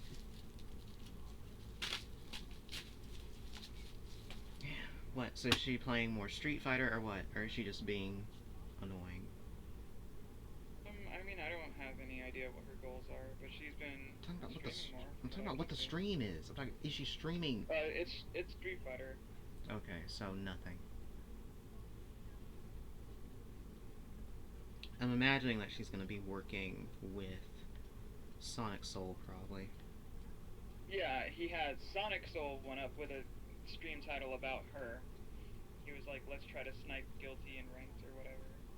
He's been a lot more present. I would assume it's because of Shumi, because they have like a little like talking thing going. Yes. But like he was like actually like very active in like the chat yesterday. Back to your life. What's happening in Guilty server? That's like not in my TOS. What? I know it's tempting. I know it's juicy. What's not in your TOS? What's not in your TOS? Why are you quiet? What? Oh man. I can't report on Guilty to you, and I will not report on you to Guilty. But you do. Like I literally have said this to both of you. And I was never asked by either party to do so, but I'm just saying, like, I can't, like, tell you what she's doing or what's going on in her server. I don't need to. I have ESP, so it doesn't matter.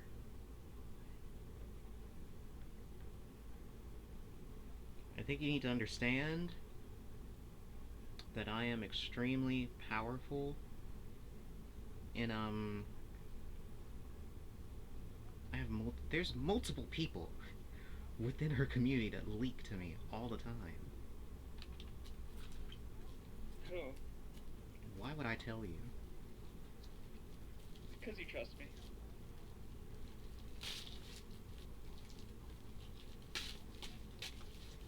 There's no reason to tell you. You trust me. Because you're just gonna be really gay. I'm all you need to know... I am gay. All you need to know is... they do their job a lot more effectively. I have no job.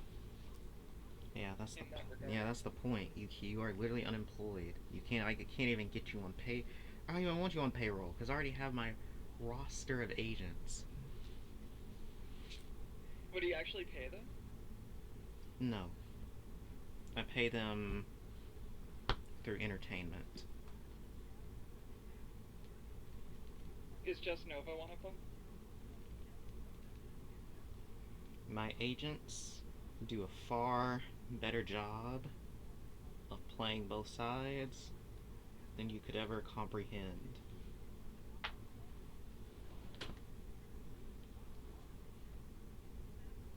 Who is one of your agents?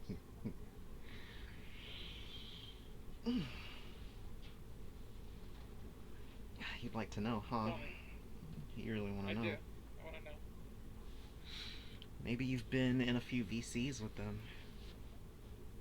Maybe that was the whole point when I would say that my agents or my agent is in VC right now, and you don't actually know the number that I'm talking about. This is what I mean Sonic Soul, probably. This is what I mean by my IQ being far larger. Tell me one. I won't. Why? Because my IQ is too big to tell you those things. But you have to trust me. It has nothing to do with trust. It has everything to do with trust. The only way I tell you is if you completely stop deleting your DMs and pictures forever.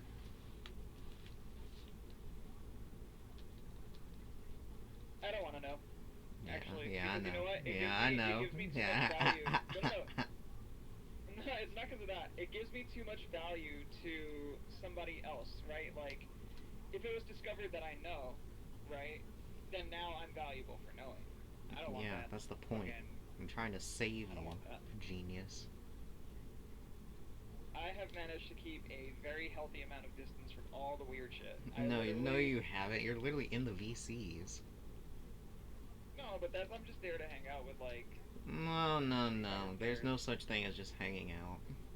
I'm honestly just nosy. Like, it's not even, yeah, like... That's your problem. That's your problem. You are nosy. I'm curious. Yeah, curiosity killed the cat. I think the weirdest thing is just, like, I don't even know, like, I don't really know, like, I don't know too much about what Guilty did. Like, in the past, like, I know that she grabbed one girl's ass, and, like, that's really all I know. And people like, have already told you, over and over and over. That she grabbed an ass. She raped people. No, she sexually harassed somebody. She did a lot more. But that's not to my knowledge, nor is that anything I know about, nor is that what she got canceled for. Yes, you're just a brain-addled LLM. You're just waiting for the proper URLs to be in your memory banks, and then it becomes real. Because right now you can't verify or deny anything. I mean, like, and why do I, like, have to? Like, I don't fucking know her, like... See what I mean? There's the only public statement that I've seen come out on her is that she was at a tournament or a convention and she grabbed ass. Why do you think she? Why do you think? She'd not do. Why do you think she still won't drop the name of who was drugging people?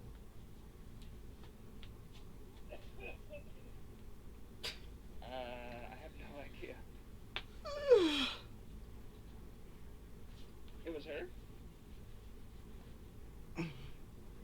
She participated.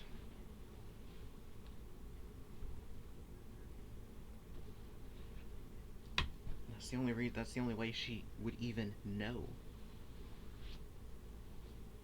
That's why she would even be at those parties. Do you understand do you understand how these kind of parties work? The only way you're getting in is just like all the crazy stuff Alex Jones talks about, where they like They make sure that they can manufacture something that they can use as dirt on you once you go off script. The only way you're getting into these kind of parties is by submitting yourself to be exposed with like your own blackmail, like manufactured blackmail, which is what happened with Guilty. I mean, you're saying that, but I don't know that that's true. It's literally how it works. And she told me plenty. She told me plenty in our private talks through the years.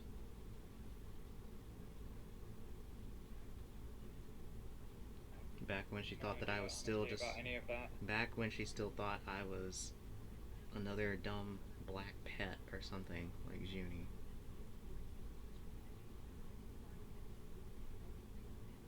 God, I hate looking at our... DM. It's so weird. Ugh, that was like, I'm glad that I'm not looking at our DMs anymore, like I had to last month when she was like making stuff up, because I can see the timeline on like her just growing more and more predatory with and getting more comfortable and lax in talking to me crazy. Like it all started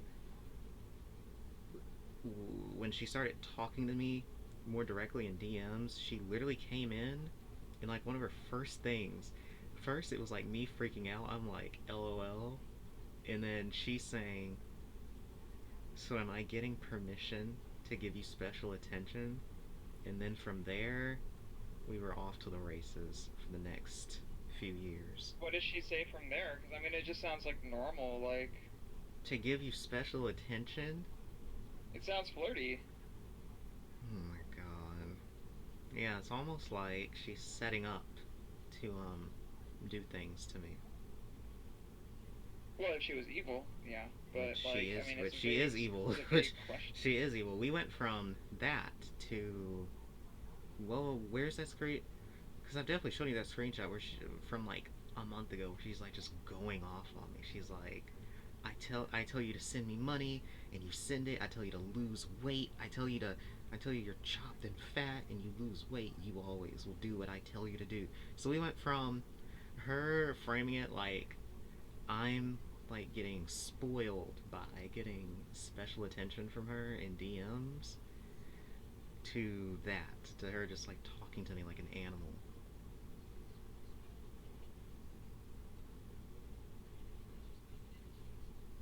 Yeah. Well, you know, you have to also consider that I'm like... You're retarded. Alright, like, how do I... No. So, alright, like, the thing with her is that, like, alright, like, she's explained her whole shit to me. I know exactly how she thinks. She's open about it. She's like a comic book villain. But within that, she's explaining it because it implies that I'm trapped, right? Yes. It implies yes. that literally. There's some level of inability to escape her. She's already assessed that there's nothing you could actually do to her, and or that you lack the will to do it. Right, and you know that's a good place to be because she actually hasn't asked of anything from me, nor has she intended to. And I've also told her like straight up, like I'm not gonna join your cult. I'm okay on that. I don't have like a lack of support in my life. You know, like it's all good. Like that's not happening. Yeah. Oh, same person was crying to me in my shoulders last night. By the way. No, but that's different. I mean, I have people in my life, like, it's just, like, when it comes to, like, who I want to talk to about, like, really intimate shit, like, it's gonna be, like, either, like, my mom or, like... Oh my god. whoever I'm chatting with most. Oh my god. But, like, yeah, I mean, in terms of Guilty, I'm playing the situation such that I can eventually just make a clean break, vanish. And at that point, it'll be too much of an overt play for her to chase me down. So, I'm creating a good rapport so that she has no reason to ever fuck with me. And I'm not assisting her with anything, and I'm just remaining completely neutral. But in that, I mean, that's also how I just, like, play everybody in life. Like, I'm not out to fix you... Yeah, I'm not out to like if somebody's a bad person, I'm not out to get them canceled. I'm not out to like send the masses out after them. Like, I have my own shit going on. Like, I'm not trying to get wrapped up in some stupid shit. So like, the way you can manipulate people quite easily is just by being nice to them, by creating a good rapport. It's called mutual respect. And it's not manipulation. It's like the most normal social dynamic. It's like, if you make people upset with you, they will do bad things to you. If you are neutral with somebody, they will be neutral with you in return.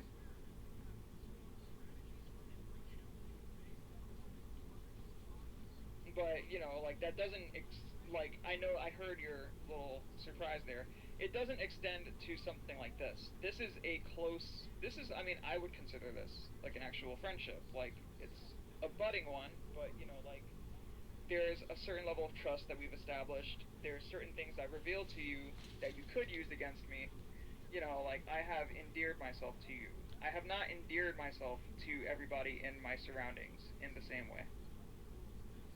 And that's what makes this something where I'm more vulnerable versus something with Guilty where I'm really not vulnerable past, like, guilty by association. If people want to say that I condone what she's done because, you know, I chat with her, I have chatted with her, that would be stupid because it's not true. And that's, like, very baseline level of thinking, you know? It's just not the same thing at all. What were we talking about originally with messages? Yeah, you said you fixed the messages, blah, blah, blah.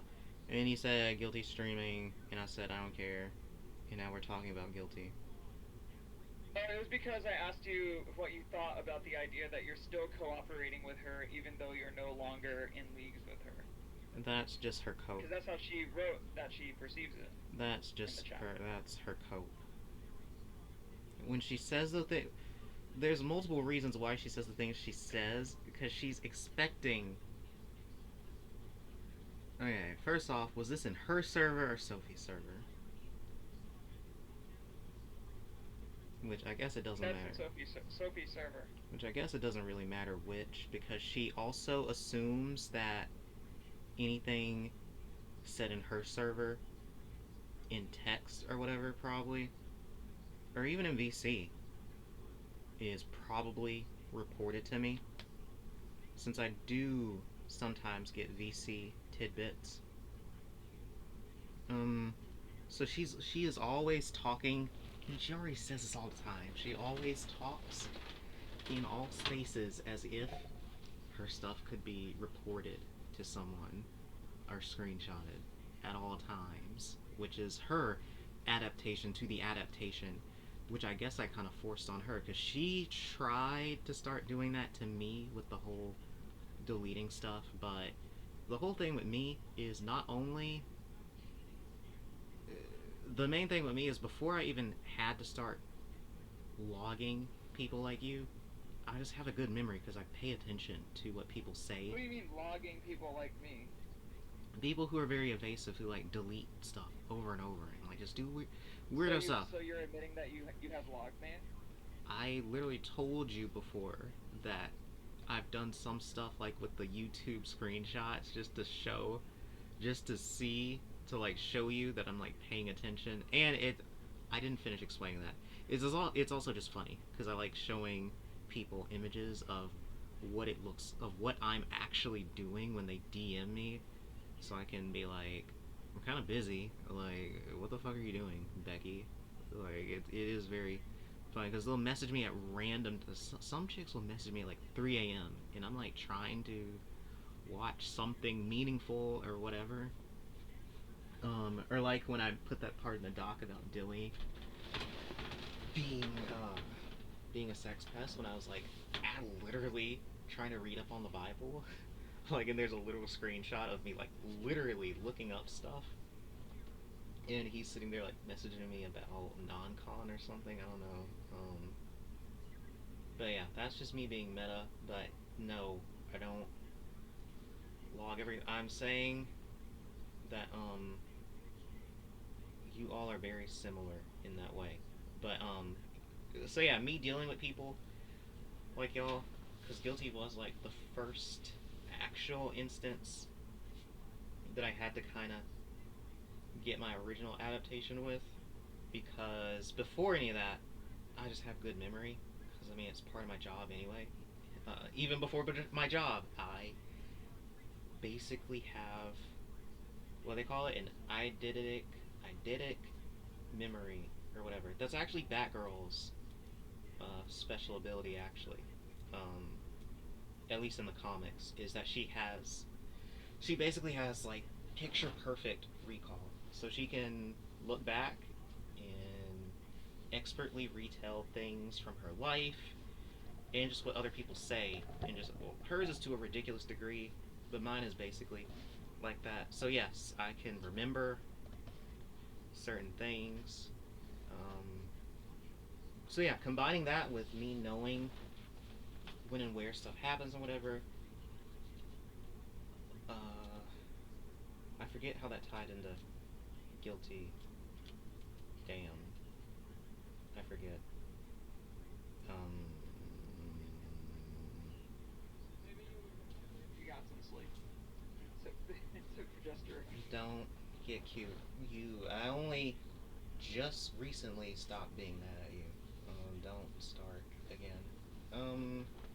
But yeah. Wait, just for future understanding, you don't really like when people show concern for something that you expressly state that you are not concerned with. Yes.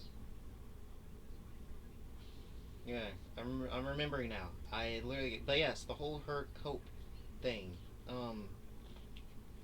But yeah, she speaks a certain way because she assumes that everything she says anywhere, or even what she says, is being monitored or recorded in some form or fashion, which the doc definitely was a new level for her, because she's never experienced anyone who would like go to that degree, which is why she just left so much stuff in our DMs, just stuff that she didn't want shared.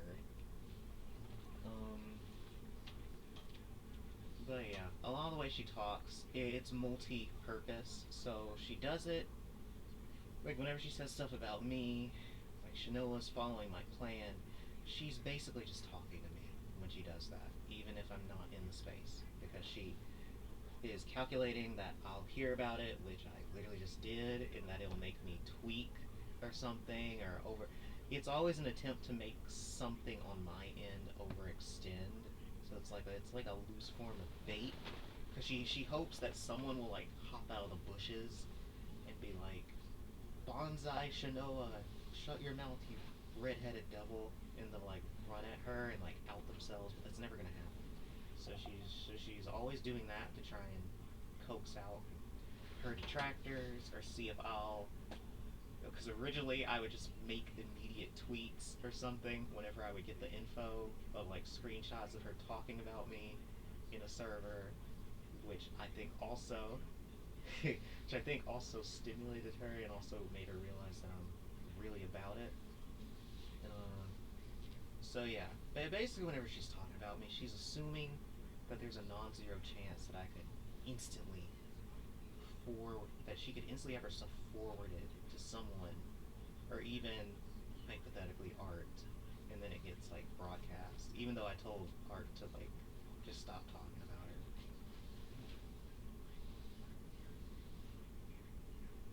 But yeah, ain't nobody following, ain't nobody on the plan. I literally am the only one employed out of all of you.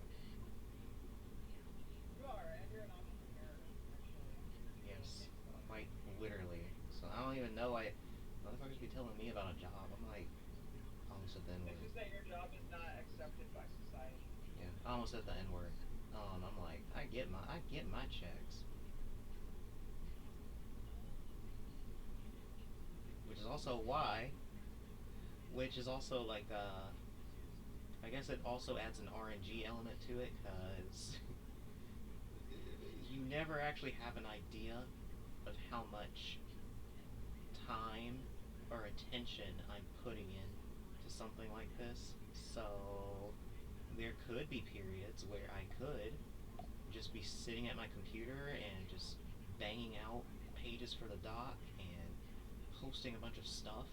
Like, I could be on some unemployed timing and just spend 8 hours, randomly spend 12 hours for a day just doing all these antics. But then other times I could just be working and not even caring. But there's no way to verify because there's so many moving parts that, you know, if something juicy comes into my lap, then yeah, sure, I can do that for a bit, drum it up.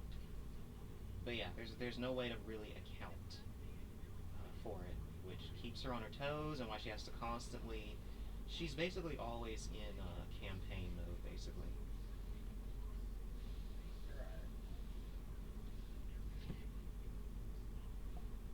I just think, I don't know, it's surprising she doesn't just get exhausted. She takes stimulants, so she can't get tired.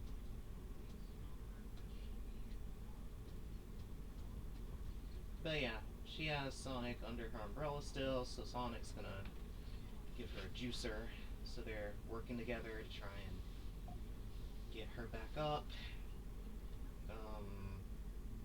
But yeah, it's just the same old gay shit. I mean, Guilty has enough enablers that I think she'll actually last a bit longer this time around. But it's hard to say. I feel like it would help her, because I tried to get her back into streaming originally, but she was too dependent on me, like, being around, like, I don't know, make her feel a certain way. So in a way, in a meta kind of way, I have done things to help her, since through these chains of events, I've given her a large roster of fodder to work with who can make her feel big. That's exactly how she sees it. That is quite literally how she sees it. That's what she's telling you. Yes, but the extra meta is she always breaks all her toys except me. So it's more like a Stypic, because her original problem still hasn't been fixed, which is all I actually want, which is the whole purpose of me even doing is just to make her stop hurting people. If she could stop doing that, everything would be fine. That's all she needs to do. Yeah. Because if she starts hurting people, that's how she gets people like Dilly Avalon and Amy and all the other weirdo people who, the main problem is it affects everyone, because she'll either do these weird things to people and they disappear forever from the internet, or they break containment and they become everyone else's problem, because now she's made a super juggernaut monster. I mean, Art is an example. She ramped him up beyond a point where he was, and now he's just out here. Like, he's just, no one can contain him. It's literally her fault. Like, she has a lot of power, but she can't control herself, which is the main thing I've said to her over and over, that she can't control herself. So yeah, she has enough of a stable now, in a way, because I laid it out to her very clearly, especially last month, that I want her to get a second chance to get away from all the stuff that she's done and just be on the straight and narrow. Stop hurting people. That's all you. Just stop doing the weird stuff. Stick to content creation or whatever. Just live peacefully. That's all you have to do. But yeah, it's probably not going to work long term. She's eventually going to have issues. I mean, Junie literally shows up in chat telling her co-host to eat a bomb and blow up. Like, it's gonna not end up maintaining, probably. Especially because of where her roster is. I mean, because her roster is usually, it's just full of, like, unemployed, miserable people. So it's like, it's hard to maintain that, because, you know, eventually they might get jobs, or they might have a massive crash out, or die. It just does stuff. So then she would eventually be back to square one, because the worst place she can be is where I, like, got connected to her where she was just sitting in her Discord alone, and then she's just gonna get bored, and at this point she's just gonna end up gravitating towards me again to like get something going or something. And basically it's like a win-win for her, because either she gets me again and she can at least come back to the one person who she can't break, or she gets me worked up enough that I end up recruiting for her again by proxy, by freaking out. And how do you feel about that? I don't have any thoughts. I mainly just want to be...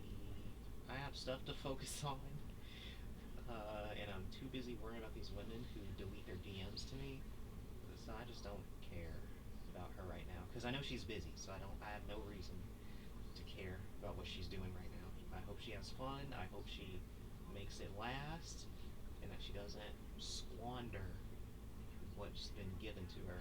Because, I mean, if anything, she's doing a community service, because she's literally just taking up all the other trash in the scene and just condensing it into one space where they're not going to bother other people. I'm not trash. You're not actively around her like that, are you? Are you a psycholic or not? Oh, I could have been one. She wanted me to be one. Okay, then it's not you then. No, well the thing is, I thought it was just some dommy shit. I had no fucking idea what was going on. She posted those muscle pics and I was like, oh shit, she's pretty hot. And then she was like flirting with all the cat people, right? Like acting all dommy. So I was like, oh, I get it. This is like a sex thing, right? It wasn't a sex thing. It was a cult. Yeah, so, you know, I even entered the server under the premise that she was just like freaky. Like she was just like trying to dom all these different chicks. So I was like, okay, I'm down with that. Like that sounds okay. And yeah, like after a little bit of time in there, she eventually like, well, to initially even get into the server, I thought we were flirting. Like I quite literally thought she was hitting me up on some like flirty shit. And so I was flirting with her. And then I jokingly said, can you triangulate me? And then she was like, sure. And she asked me like these 3 questions. And I answered them very, very vulnerably and honestly, just because I was intrigued, not because I was out of my depth. And so I gave her my reply, and then she sends me back basically like a personality profile, and like I felt like it was almost like a fortune where like these things can be said in a way where it's like vague enough that you will align with it, right? And it gives her a sense of like being so good at reading you and whatever. But I was like, you know, like whatever, like it's close, it's decently close. I was like, I'll go with it. So she sends me the link, like Frameworks to Psychoholics. And I was like, oh, okay. So I joined, and then like as time goes on, you know, I'm starting to see like, I think this might be like something else. And like, so I wanted to get down to the bottom of it, but like I didn't really want to like DM her myself, because you gotta maintain some kind of dynamic, you know? So I like kind of would just very lightly signal to her like a sort of interest, right? But like I did it in such a way that it was like nobody else was noticing. And she picked up on it, like it was weird. And so she like messages me, and like I'm like, oh, okay, like here she is. I still mind you was flirting, like I still did not know what was going on. But she picked up on that as cute, right? Because one of the ways I noticed that she gets in with people is that they do want her to dom them, and she will. She actually will dom them because it's what they want. It's what they do. It's what they receive from her, which then enables her to receive something from them. And so she asked me if that was what I wanted, and I was like, I forget exactly what I said. We had a whole like dialogue, and it was like then revealed that she had been picking up on my signals, and I asked her what interests her, and then she said literally just like she was picking up on the signals. More conversation. It's revealed to me that she's like asexual. Are you recording me? No. Are you sure you're not recording me?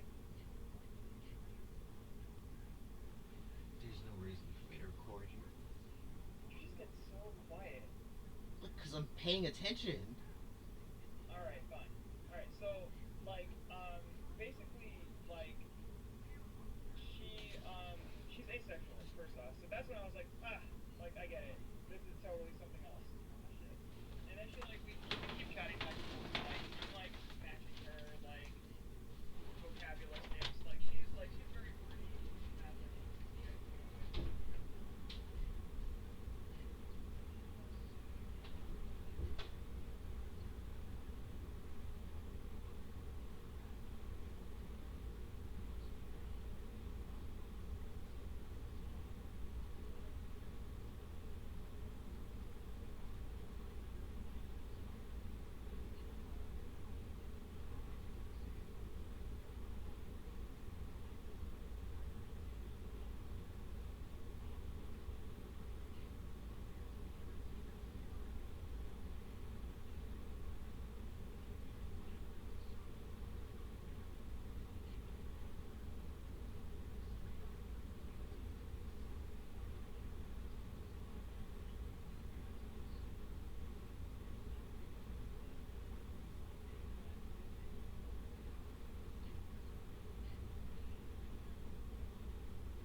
I don't know.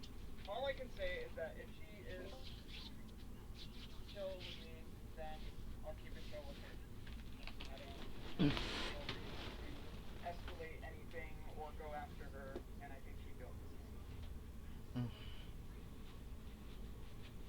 Yeah, whatever. Like, I don't know that she's inherently bad. I don't really know enough about her. I don't consider psychopaths to be inherently bad. It just is the case that sometimes, and in most cases, the emotions that they are able to feel are usually, like, more negative ones. And, that sucks. That sucks. But, we've talked enough that I've discerned that she's not really a risk to me. And in which case, whatever. Like, bad people exist in the world. It's really not my job to give a fuck. Okay, I need to start getting my work stuff rolling. I need to eat. I need to... I'm probably gonna have to use some of my powers on Alina again. Probably. What, are you gonna get her to, like, tell you what she said in the deleted message? No. I'm just gonna do magic on her.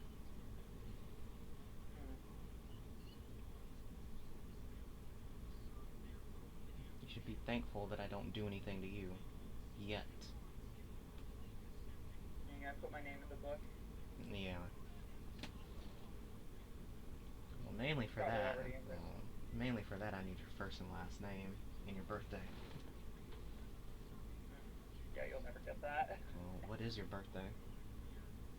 I can't tell you my birthday. You just told me you would need it to put me in your black magic book. You can tell me the month and day at the very least. I'm not gonna tell you the month and day. It discerns too much for you, because then you can just write every day, and then you'll have one of them in the book. I'm not gonna do that because I have limited space in my book, and I'm not gonna do something that's stupid. I don't know how much fucking space you have in the book. That could be a lie. I've shown you the book. You've seen the book. You could write a lot in one page. It's not like a Death Note where it just makes new pages on its own. It's whatever, because you know what? I have a persistent barrier spell placed on me that I... Yes, exactly. So you can just tell me your birthday without the year. I'm not going to tell you because you want it. You didn't tell me who your agents were. That's not a fair trade. You know what? I will take the knowledge of who your agents are, and that will give me protection against anything that will come my way. So I will trade you that knowledge. No, I would only give you that info if you were to forever not delete your DMs or pictures to me. Have you not saved my pictures? Sometimes.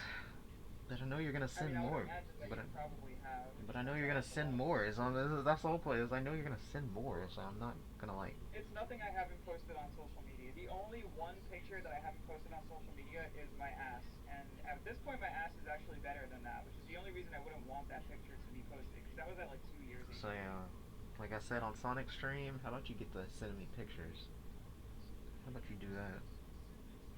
How about we go to a disappearing messages thread? Yeah.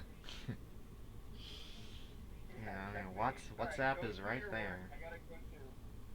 Oh my God, tell me the birthday before you go. And fucking stop alluding to all these women fucking telling you shit, because everyone knows that you're just talking about me anyway. What are you talking about? In the chat, I see you. Where? What are you talking about? In your messages from this morning in Sophie's server, you were talking about how somebody was needing you to console them. Yeah, I was consoling my lover. Yes. Yeah, but they know you're the only one that you have nagged publicly. Oh, so, like, what? Maybe that's me. maybe that's why she messaged me. Huh? Damn. Y'all females are really nosy. I think that is why she messaged me. Cause she probably, well, we were on the phone all night. But damn, Anna didn't show up to the stream.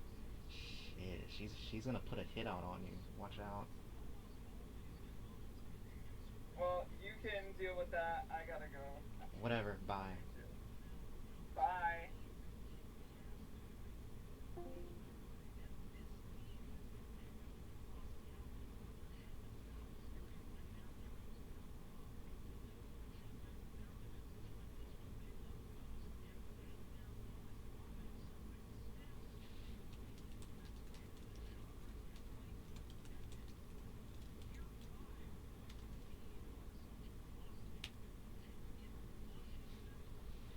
I hate women.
Fuck up my goddamn shit.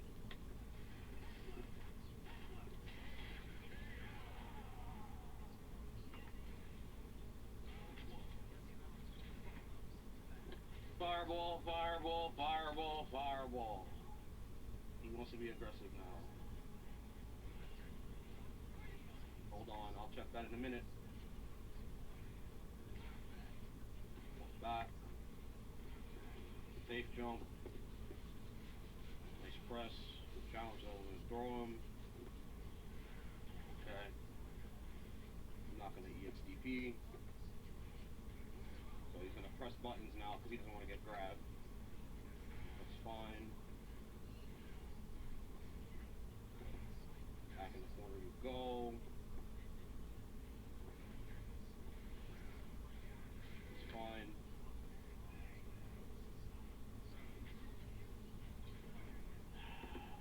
All I gotta do is get fucked, basically, because he's just gonna drive rush every time after fireball.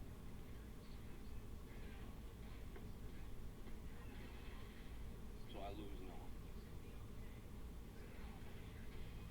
I lose now. I lose now. Unless he whips in my face. Please try to DI me. I'm taking this. Hyper aggression.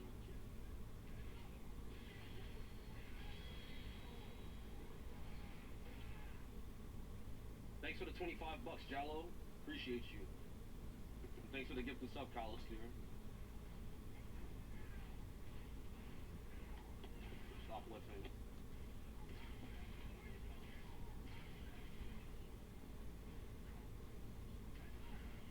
Okay. So aggressive. Yes. Level 3.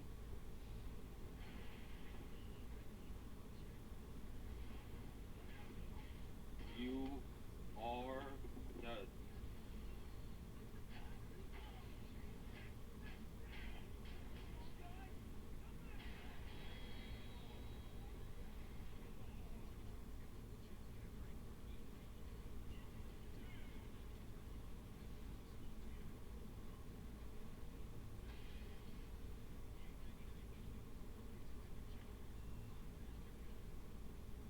Thanks for the 25 bones again, Jallo, and I appreciate the gifted sub, Callister.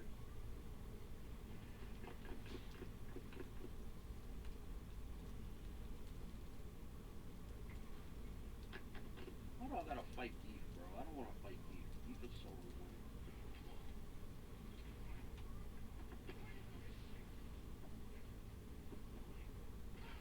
Shut up.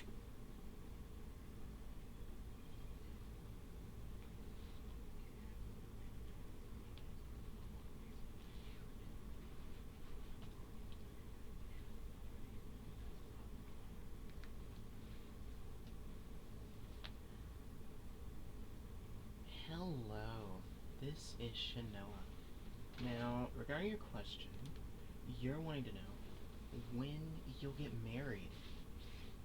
Going by your cards, the Empress in the primary position is showing that right now it seems like your romantic situations aren't exactly on the easy lane, but they are improving.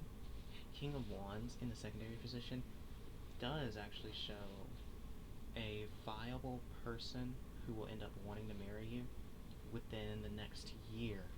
Now, as far as to whether that leads to a marriage, Four of Swords in the final position in reverse is showing that it will be rather arduous.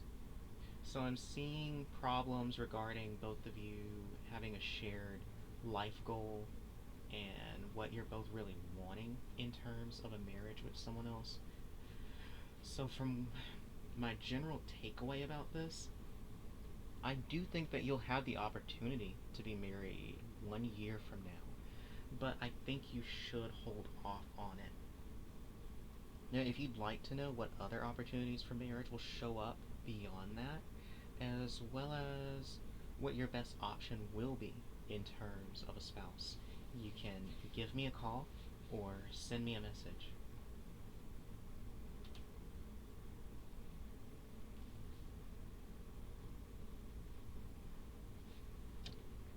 Fuck. Where's you right now?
coming.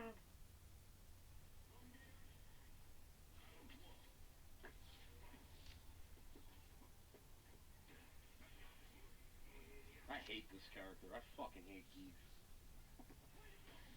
Just constant fucking Yahtzee bullshit.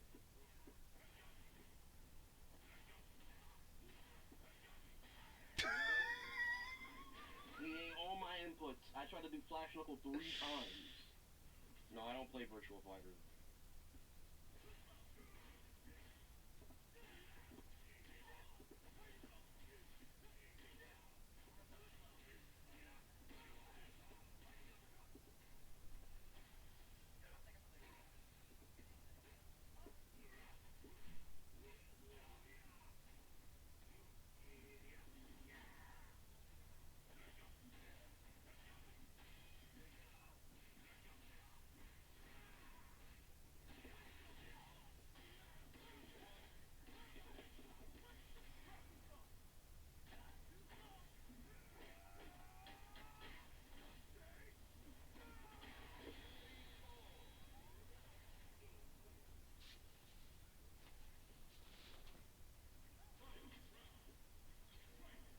Jump. No.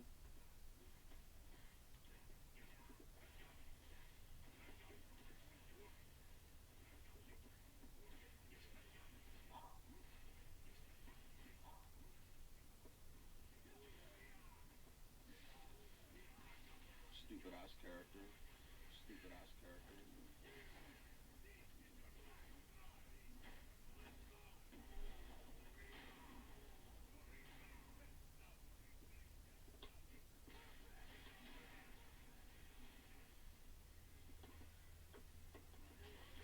Fuck off.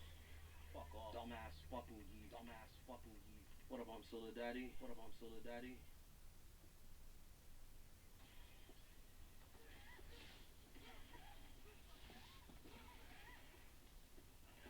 I wish I was so good at this game.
Over the limit.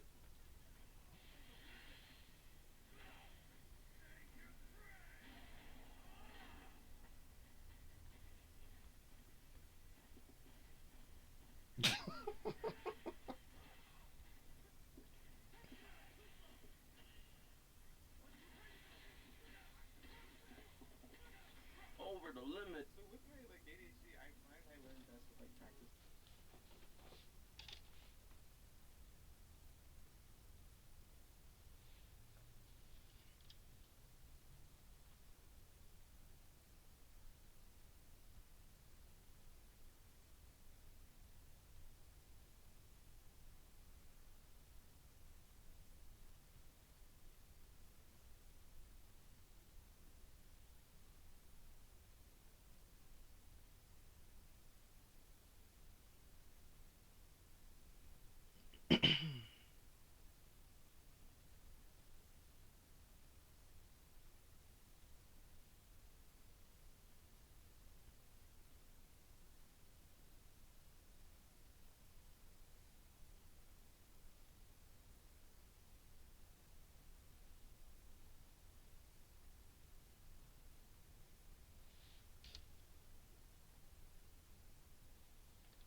this is Shanoa.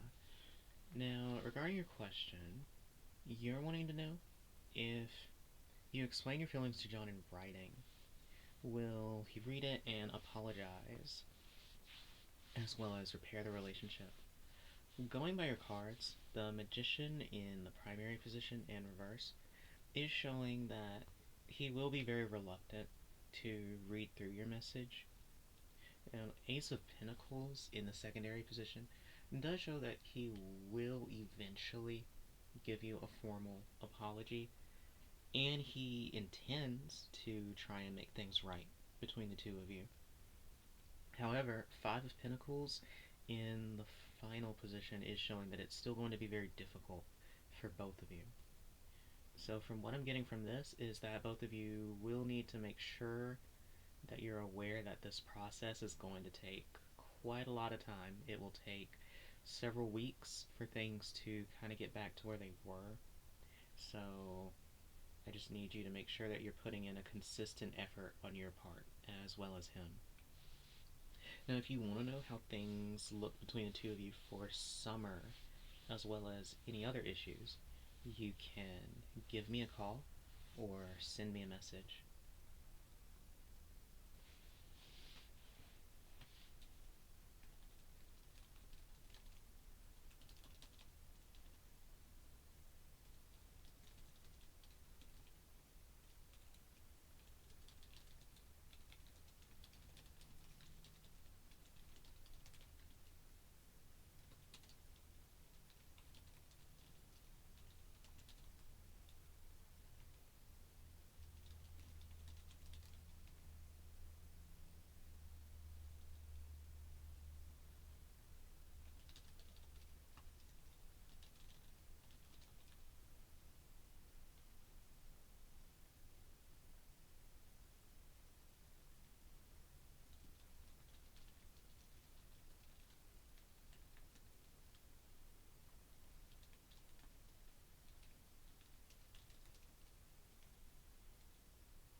Hello, this is Shanoa. Now, regarding your question,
this is Shanoa. Now, God, I just sound... It's like I can't sound good until like 7 o'clock. Or I think it's because I need to eat. Hello, this is Shanoa. Now, regarding your question, you're wanting to know if Kenneth misses you back, since it's been quite a while since both of you have talked. Going by your cards, 9 of Cups in the primary position in reverse, it does show that Kenneth does seem to be feeling a void in him. So it does seem that he definitely acknowledges the lack of your presence. Now the problem is, in 2 of Pentacles, it's showing that he's trying to balance a lot of things in his life right now, which shows that he is trying to talk to someone else, but he's still weighed down by thoughts of you. Queen of Pentacles in the final position in reverse ultimately shows that what he's really missing in his life, and what he ultimately will gravitate towards, is towards whoever brings him some sense of security and comfort in his life, which seems to be you. So I think in time, over the next month, you will find that Kenneth will draw closer to you. Now, if you want to know how things look between the 2 of you for summer, as well as any other issues that may come up, you can give me a call or send me a message.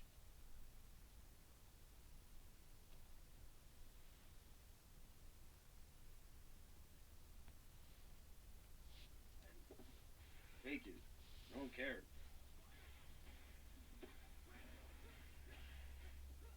Just constantly perfect parrying? That's what we're gonna do?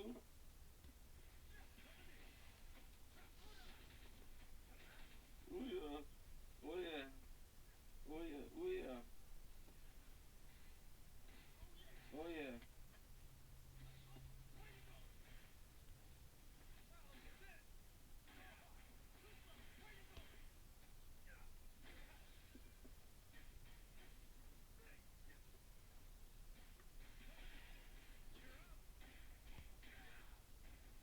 No more perfect parry, bro.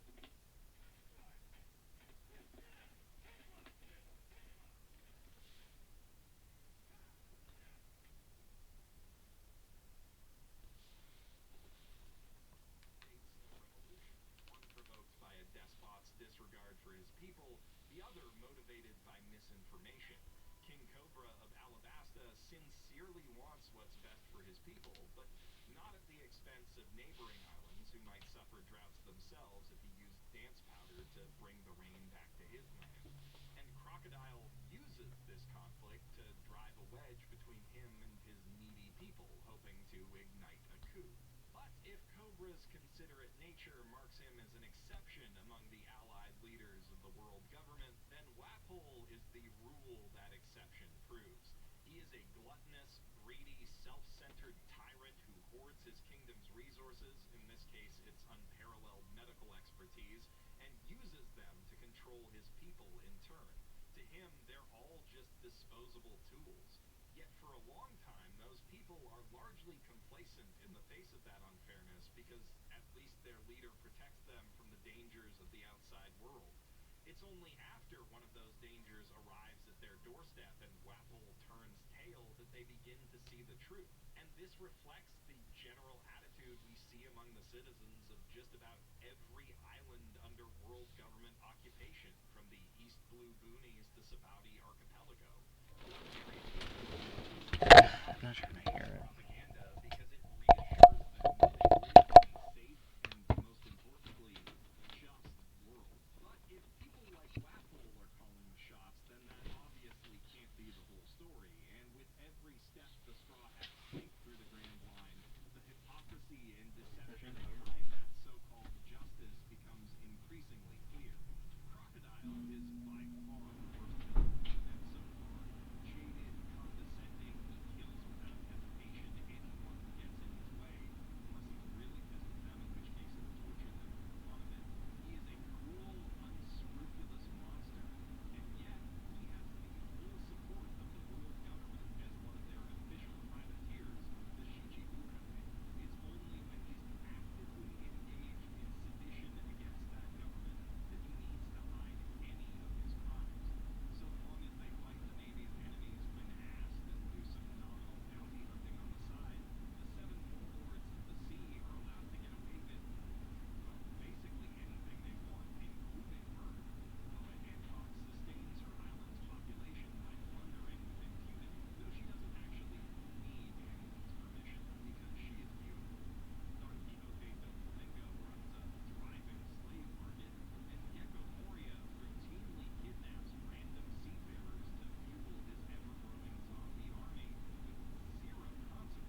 world government murked his ass, at which point he declared to the world that he'd left his greatest treasure in one piece at the end of the Grand Line, and that whoever finds it gets to claim his crown as king of the pirates.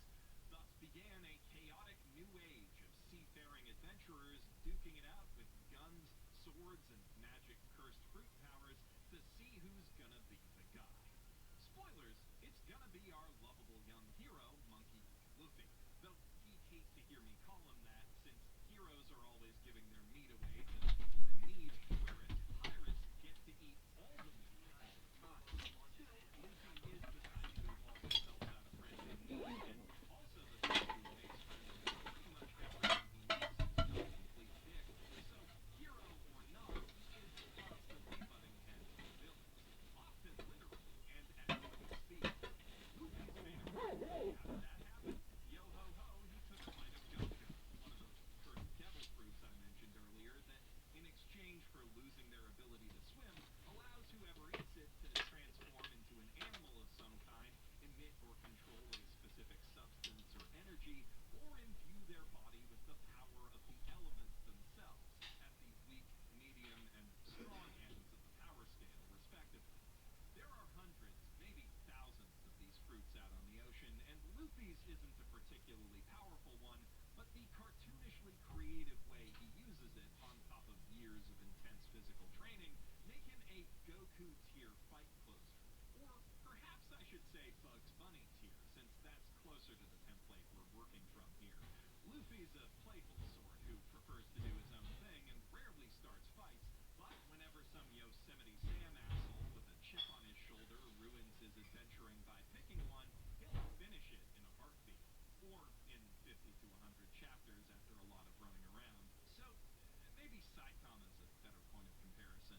If you break down each big battle of One Piece to its base components, you'll find that most of them fall into the same basic pattern, where Luffy's allies work on shutting down minor threats and strive to survive against the big bad until he shows up to save the day, which he does almost without fail. And while the fights themselves involve some really fun strategy, they tend to operate on a sort of cartoon logic that prioritizes punchlines over punches in all but the most dramatic of encounters. Even then, Luffy's prone to being pretty goofy. This means that the series' fights, while they are consistently entertaining, varied, and funny, are never quite as intense and unpredictable as more action-oriented series tend to be, which might leave you shonen battle bros thinking you're immune to the greatest dangers of One Piece, but don't be fooled. This is an adventure manga, not a battle manga, where fights are well-earned punctuations on lengthy, fascinating passages of exploration and dramatic build-up. And while other series are better at getting your heart pounding like you just exceeded the recommended dose of G Fuel, and at maintaining the addictive push-pull rhythm of a good back-and-forth brawl, nothing in this entire medium satisfies quite like the simple joy of seeing Luffy finally deck a dude who's had it coming for 2+ real-world years. This adventure focus also means the series can be more varied than almost any other in its modes of action. On top of your standard big brawls, one-on-one duels, tournament arcs, and I'll take this guy, you go on ahead fight chains, we've got chases, we've got wacky races, we've got Scooby-Doo slapstick horror comedy, we've got a bit where the heroes have to rescue their companion from the grip of a big mean giant person who's also a heavy sleeper, like some sort of Looney Tune. That last one, by the way, happens on an island that is a cake surrounded by islands of candy and chocolate and ice cream, where all of the flowers and trees and hills have singing faces, like something out of a Betty Boop cartoon.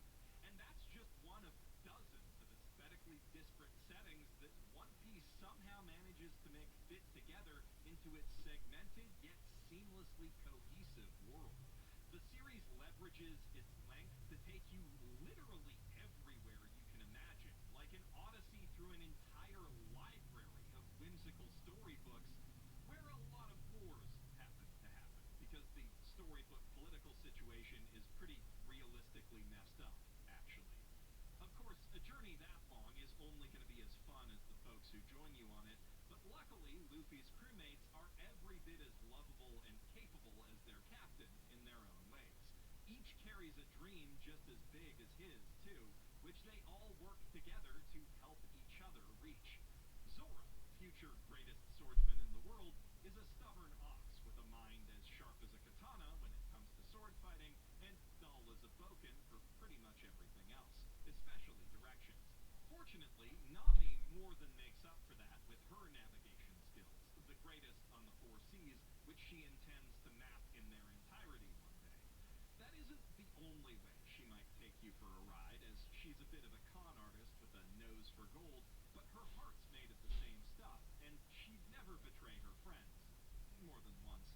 As liars go, though, she's got nothing on Usopp, who's earned his Pinocchio nose by telling countless whoppers about his bravery and skill as a pirate warrior, among many other things, always planning to be long gone before he actually has to back them up. But his sense of self-preservation can never seem to overcome his pesky sense of absolute loyalty toward the captain and crew, so he ends up faking it till he makes it time and again. I'd say he's my personal top straw hat, and has been from the beginning. For about as long, I've had more mixed feelings towards Sanji, the crew's resident cook and second toughest fighter, tied with Zoro, because he's also the manga's resident Mineta, and as a joke, leering at ladies gets old in way fewer than 1,000 chapters. The thing is, though, Sanji's also a pure, princely-type hero with a strong moral code and unflinchingly kind heart that makes him the coolest straw hat when he's not being the lamest, and over a long time, I've come to appreciate how his flaws round him out and ultimately enhance that coolness. Mostly. This is supposed to be a brief overview of the various dangers of One Piece, not an exhaustive survey, so I probably shouldn't cover the rest of the crew, but rest assured that each is as deep and dangerously lovable as the 4 I've just described, especially Chopper, and especially Robin, and especially Frankie, and especially Brooke, and especially Jinbei, and especially Vivi, and especially Peru. Don't ask me to pick favorites. I can't do it. I love these wacky pirates more than my own friends and family. And you will too, should you foolishly ignore my warning. One Piece is like a JRPG with the coolest party ever assembled. Each one specialized to fill an essential role, each a viable fave for their personality and design alone, and all of them contributing to an irresistible group dynamic orders of magnitude more charming than the sum of its parts. Every 100-chapter-ish sequel in that JRPG franchise keeps that whole party together to tell a new, mostly self-contained story while adding 1 or 2 new permanent players to the roster, plus dozens of temporary guest characters, many of whom are just as wonderful. Bon Clay is the realest of real ones. Bartolomeo is the most relatable character in any manga ever. Buggy the Clown is just incredibly sad in the funniest possible way. And again, I'm in danger of overstepping the scope of this video. It's hard not to, though, and the character writing is so good, it literally made me cry over a drawing of a boat. Almost any one of these supporters would be the best secondary character in almost any other shonen anime or manga, and there are so many of them. Half the arcs introduce enough unique characters to fill a small town. What sets the Straw Hats apart, then, is that each of them could easily be a full protagonist in their own right. In fact, all of them fill that role in at least a few of the B and A plots of the series' various sagas and arcs, which helps all those stories feel connected and personal, even as they expand to a global geopolitical scale. The Straw Hats all seem fairly static and archetypal at first glance. Given how complex this story gets, they need to be easily understood for it to remain even remotely accessible to new readers. However, across hundreds upon hundreds of chapters, cavernous hidden depths, and grow, albeit at a glacial pace, character arcs stretch well beyond the immediate horizon. Even in the most recent storyline,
always been that good. Which only makes sense if you know what goes into it. Eiichiro Oda is the sort of meticulous perfectionist who, despite having had the broader arcs of this story mapped out since it started, still spends entire days just thinking about the direction each chapter should take before he starts drawing it. And lest you think that lengthy pre-production plot planning process might detract from the time he has to draw, something he still does entirely by hand with a pen and paper, don't worry, he simply chooses not to sleep. The man wakes up at 5 a.m., goes to bed at 2 a.m., and spends every interceding minute that he's not eating or pooping making One Piece. Once the manuscript's handed in, he spends a bit of time with his family, and then passes the fuck out until it's time to do it again. And what I'm describing is not crunch. It's the normal weekly work schedule that he's been keeping up for 24 years with barely any breaks. He took a month-long vacation once back in 2010 after the series hit its time skip, but aside from occasional weeks off, that's it. I can't even fathom how much G Fuel I'd need to live like that. I'd probably end up saving thousands using the promo code BASEMENT to get 30% off, link in the doobly-doo. Obviously, this is not helping. In fact, these practices have hospitalized Oda at least once a few years ago, after which he started fitting more regular breaks into his schedule and added time on an exercise bike to that eating/pooping block I mentioned earlier. In general, mangaka overworking themselves is way too common and not something to be celebrated, given how many literally die from it. Most recently, Kentaro Miura. That said, in Oda's specific case, it is as much a product of his personal dedication to this work of art as it is the broader systemic problems plaguing the manga industry, and I think that dedication, at least, is admirable and a big part of what makes this manga so good. You could even call Oda patient zero for the infectious obsession that makes this series so damn dangerous. Oda does have assistants who take some of the load off by drawing in the backgrounds, but never the characters or effects. Anything that moves, he draws himself to ensure that the art carries the proper feeling. The assistants also help with cleanup work like inking and screen tones, which One Piece doesn't use for shading, FYI. All that's cross-hatched in by hand. Grayscale is only used for depth of field effects or to indicate flashbacks.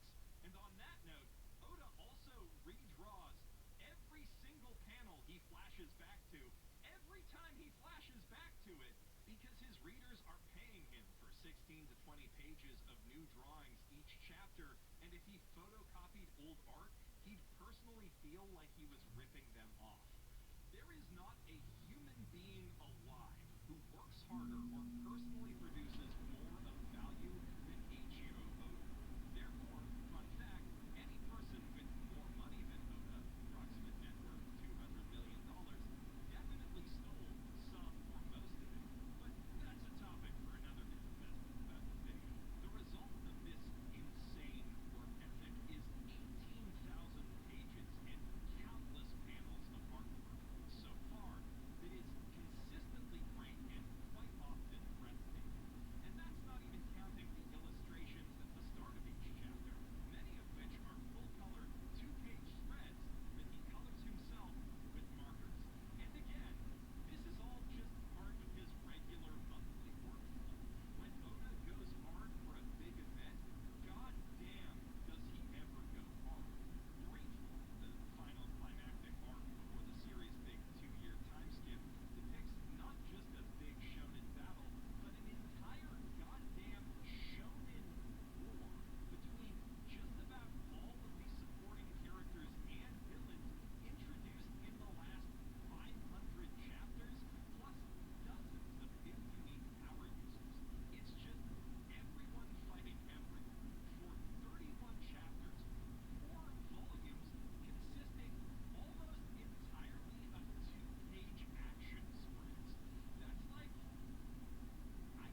meticulously tuned introduction to its world. And the only reason it's not higher on this list is that Oda's only gotten better at writing with all this practice. 17th place goes to Amazon Lily, our formal introduction to the lovely, hilariously narcissistic Boa Hancock and her adorable crush on Luffy. Also our first canonical confirmation outside the pages of SBS that Devil Fruit powers do indeed affect the weenus.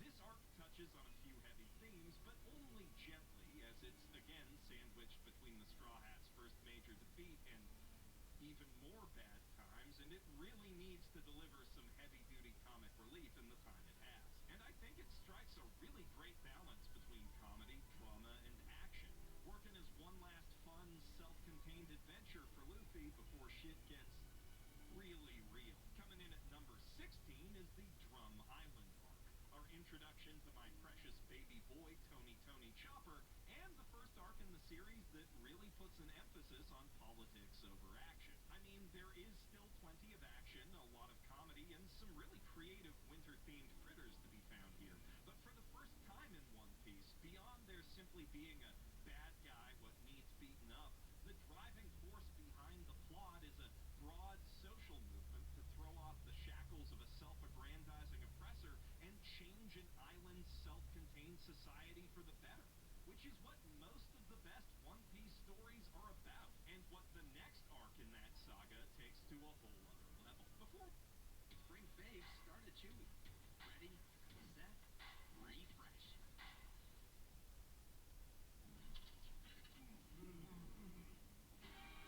Wicked, flip it, drum stick it! You know why I'm excited for bottomless apps for $9.99? Why, Hank? Finally have a reason to wear my bottomless chaps. Whoa! You've been squatting. You've been doing squats. Yes, I have been. Thank you. Bottomless apps for $9.99. Ready, set, glow. Hit refresh with Daywear, your ritual for unstoppable radiance. Powered by our super antioxidant complex. Dive in for skin that glows. All day strong. Before we can get to that, though, I've got to give 15th place to Skypiea, the arc where the Straw Hats kill God. Or rather, they, one of these days, pow, suck, bam, straight to the moon, aid God. Skypiea is great for a lot of reasons. The setting is perfectly aesthetically suited to all-white manga pages. The action continually kicks ass while giving us our first taste of hockey. The plot runs through a lot of unexpected twists and turns in both the past and the present. And the main villain is one of the most menacing and memorable in the entire series, even as he's simultaneously being just kind of a slacker loser. But as a JRPG baby who automatically loves Laputa and everything remotely like it, it's the imagery of ancient, decaying jungle ruins floating in the sky that really does it for me. I don't even care that much about all the Void Century lore Oda snuck in there. Okay, that's a lie. I totally do. I'm obsessed with it. But even if all of that background art were totally meaningless, I would stare at these illustrated ruins forever. The art in this saga just makes me feel like I'm on a capital A adventure. For similar reasons, I'm putting the similarly lined-up stonework of Zoo in 14th place. I'm also a Discworld baby, see? So put a society on the back of an elephant, and I'm here for that shit in a heartbeat. Also here for Carrot, who's in the same not a furry but tier as Crystal Star Fox, and I'm here for Dogstar and Cat Viper and their whole absurd rivalry bit, and all the Wano lore, and for the first fight in the series that really gives us a sense of what the Straw Hats are going up against when they take on one of the four emperors. This is just one of the absolute best transitional arcs in the entire series. So is number 13, Punk Hazard, which serves as our first proper introduction to both the dangers of the new world beyond the Red Line and the next-level evil of Don Quixote do Flamingo's criminal cartel. Caesar Clown is a Mengele-tier monster who plays with poison and experiments on literal children, not just out of curiosity or greed, but sick delight at the sheer cruelty of it in and of itself.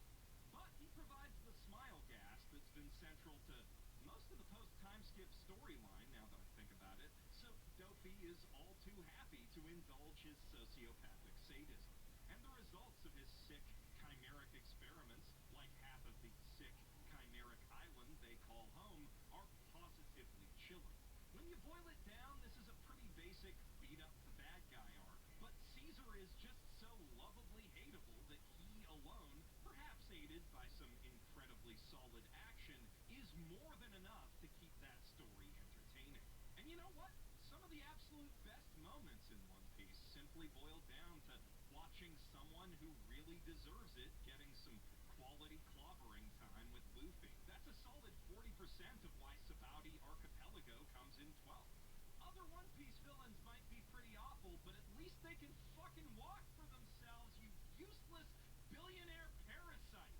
Sorry, I just really hate Charlos. That said, another 40% of this story's quality comes from the arc's ensuing demonstration of why giving him what he always had coming was such a bad idea, and why the Straw Hats need to get way, way stronger if they're ever going to right the inherent injustice of Charlos and people like him existing. Or just make it more than 5 minutes in the New World, for that matter. Sabaody is a wake-up call that shows our heroes exactly how much more they have left to grow. And it also offers us our first real insight into the deep, unforgivable injustice that drove the villain of One Piece's first truly great arc. 11th place goes to Arlong Park, another arc where Luffy spends a long time winding up a long punch that a real bad dude has had an even longer time coming to him. And not just because he and his pirate crew have been terrorizing a peaceful village that never did nothing to hurt nobody as revenge against a human upper crust that cares as little about that village as they do about the fishmen, if not less. No, even worse, that son of a bitch made Nami cry, and nobody, but nobody, makes Luffy's friends cry and gets away with it. This is the arc where the Straw Hats finally, truly come together as a real crew. The crucible in which their unbreakable trust in one another is forged. It's also the culmination of many interesting threads left dangling throughout the rest of East Blue, and our first real clue as to how long a long game Oda is really capable of playing with this series. And it accomplishes all of that while being utterly thrilling, an unstoppable snowball of increasingly chaotic action from beginning to end, which is also how I've described 10th place Impel Down, with the additional qualifier that the snowball is also rolling through hell. Blending a Prison Break story with Dante's Inferno is an inspired literary touch, and the near non-stop escalation of action as Luffy charges recklessly ever downward to his brother's cell is the most intense One Piece has ever been to this point. Hannibal and Magellan also make for one of the funniest villain pairs in the entire series, but what really makes this arc is the way it brings back some of the best minor threats from past arcs to serve as a sort of airsats replacement crew while Luffy's on his own. As I said at the top, I love Buggy, and the face he makes when Luffy fails to acknowledge his balls is the single greatest panel in manga period. He and Mr. 3 have great comedic chemistry too, but the real star of the Impel Down show is that greatest of Luffy's unofficial bros, the non-binary hoe themselves, Mr. 2 Von Clay. Side note, it was real cool of Crocodile to let Bentham use both genders' code names, but then, why would he not? Bentham is the realest of real ones, after all, and it is so much fun finally getting to watch the shape-shifting Oh Come My Way karate master finally team up with Luffy, even when you know at the back of your mind that fun can't last. Speaking of fun, in 9th place, Thriller Bark all but perfects the One Piece action-adventure fun formula, refusing to let off the gas for even a second as it escalates from Scooby-Doo shenanigans to chaotic monster fight and mayhem to the biggest brawl in the series to date, where all the Straw Hats get to flex their respective strengths in a united front against a massive, evil, even super stronger zombie Luffy clone. And the spooky mystery vibes, paired with a more heavily shaded cartoon horror art style unique to the arc, give that perfectly tuned cartoon's default plotline, a bold and unmistakable sense of identity and atmosphere all its own. Outside of introducing the Soul King, Thriller Bark doesn't really contribute that much to the overarching plot of One Piece until all of a sudden 600 chapters later it does.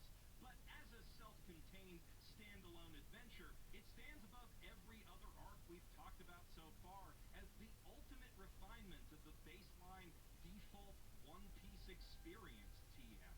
If you have a Nakama-curious friend who doesn't care too much about spoilers and isn't sure if they want to commit to all this story, show them Thriller Bark, and by the time it's over, they will know. One of my Nakama calls this arc peak One Piece, and I'm inclined to agree. So why is it only in 9th place then?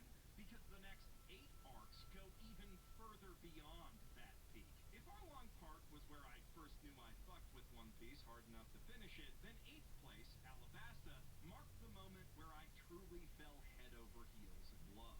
By itself, it's an exemplary blend of desert-bound political intrigue and bombastic Egyptophile fantasy adventure, but as a culmination of 100 chapters worth of build-up and 200 chapters of character development, it is utterly transcendent. All throughout the saga that precedes it, and the saga that preceded that, the Straw Hats are hit time and again with a growing sense that the world they're sailing into is much, much bigger than the one they knew back in East Blue. We got a taste of what world government fuckery looked like on Drum Island and of the Shichibukai's power back on Baratie, but here, at last, the full scope of One Piece's world and the forces that control it comes into clear view. And along with it, the true stakes that our heroes will be fighting for the rest of the series, even if they won't know it for a good while yet. And all of that comes packaged with a thrilling, emotionally charged, and sharply written storyline that forever redefines what it means to be a Straw Hat. Funny enough, that happens again in our 7th place finisher, Dressrosa, which is basically a dark what-if version of Alabasta. What if no one had stopped Crocodile? What would a warlord of the sea do with the stolen power of a king? How would his people suffer, and how would he keep them in line? The answer to that last question is particularly evil. Those who defy Don Quixote do Flamingo get turned into living toy slaves, their very existence erased from the memories of their loved ones so they can't ever inspire further rebellion, so the people don't even know that they're oppressed. Doflamingo's Dressrosa is a cruel, scary place, and the Luffy Katamari that rolls uphill from its gladiatorial arena all the way to its highest seat of power results in one of the most satisfying clobberings in the entire series, like hitting Charlos, Crocodile, and Moria all at the same time.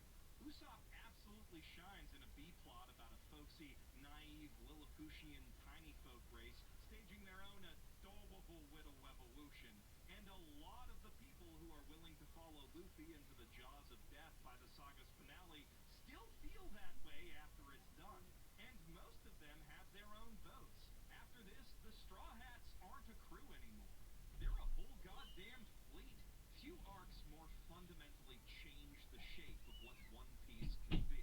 But 6th place, Water 7, is definitely one of them. Nika Robin's been traveling with the crew for a good long while now, but by the end of this, her Arlong Park, she finally, truly joins them.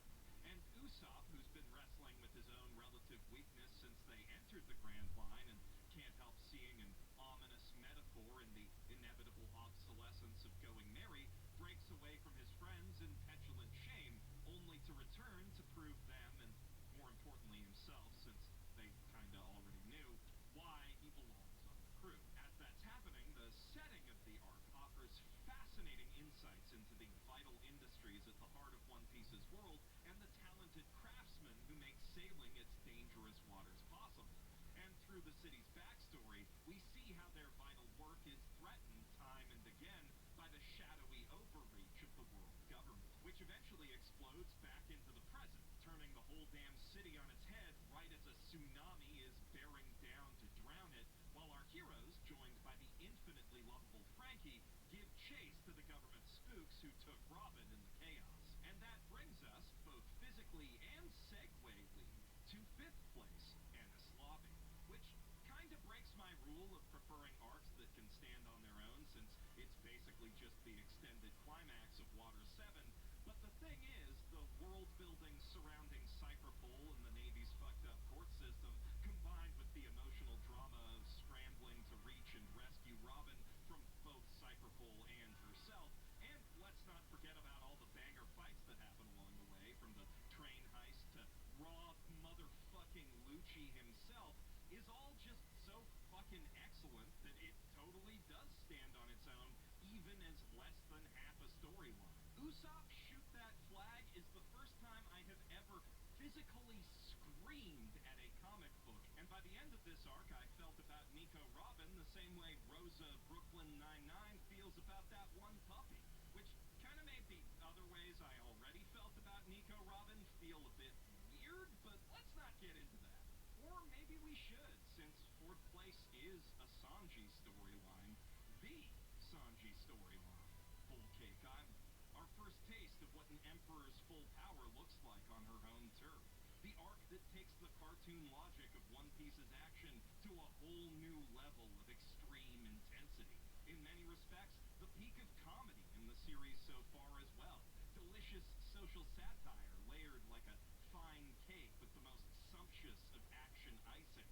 But also, and most importantly, it's the transformational story arc that takes what had become, in my opinion, One Piece's most stagnant, one-dimensional character and builds him into one of its most interesting and dynamic.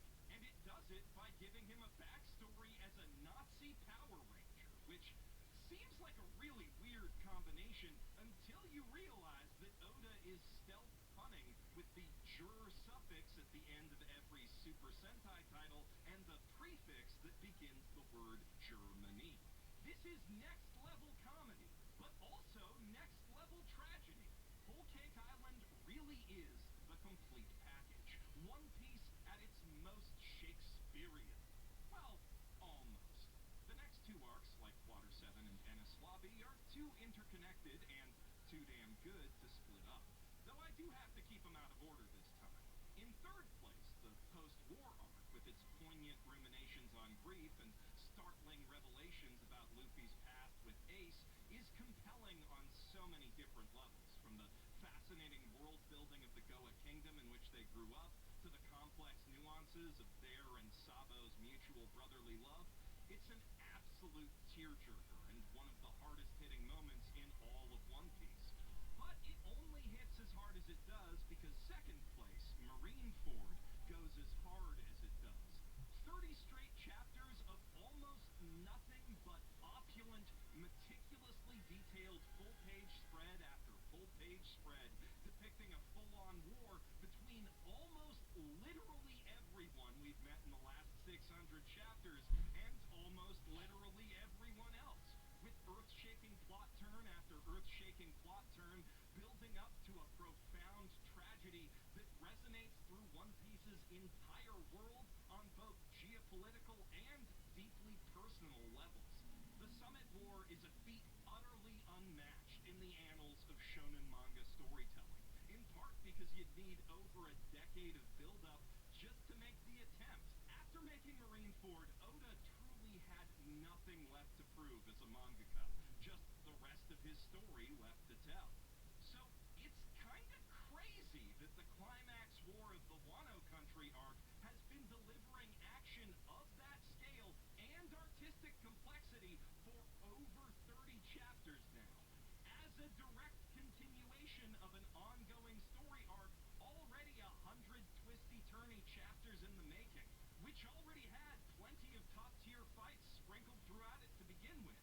And that epic story is accompanied by a shift in art style that reflects its traditional Japanese setting beautifully. Plus, it's got world building out the wazoo on both local and global scales. And on top of all that, it has a well-considered, well-delivered, pointedly political message about how xenophobia is inherently self-destructive and Japan really ought to have more open borders. In other words, Wano does everything that every other great arc of One Piece does better than most of those arcs do at the same time. And while it's not over yet, it would have to end with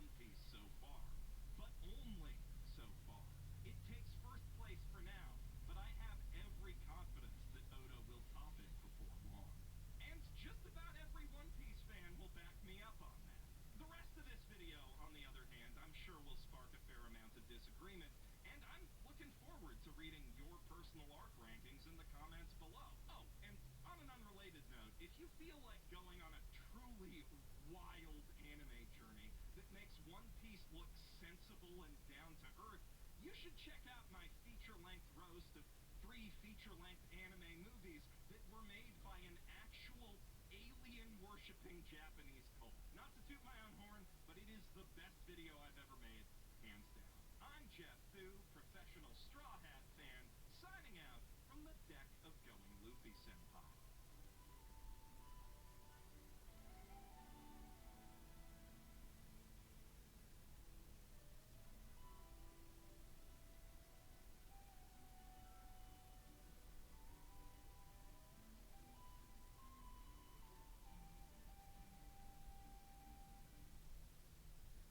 You can count on AARP Auto Insurance from The Hartford for benefits like disappearing deductible and accident forgiveness, award-winning customer service, and hundreds in savings. The Hartford knows most days I'm not thinking about my car and home insurance. And that's how it should be. Get your quote today. The Hartford. Your protection is our passion.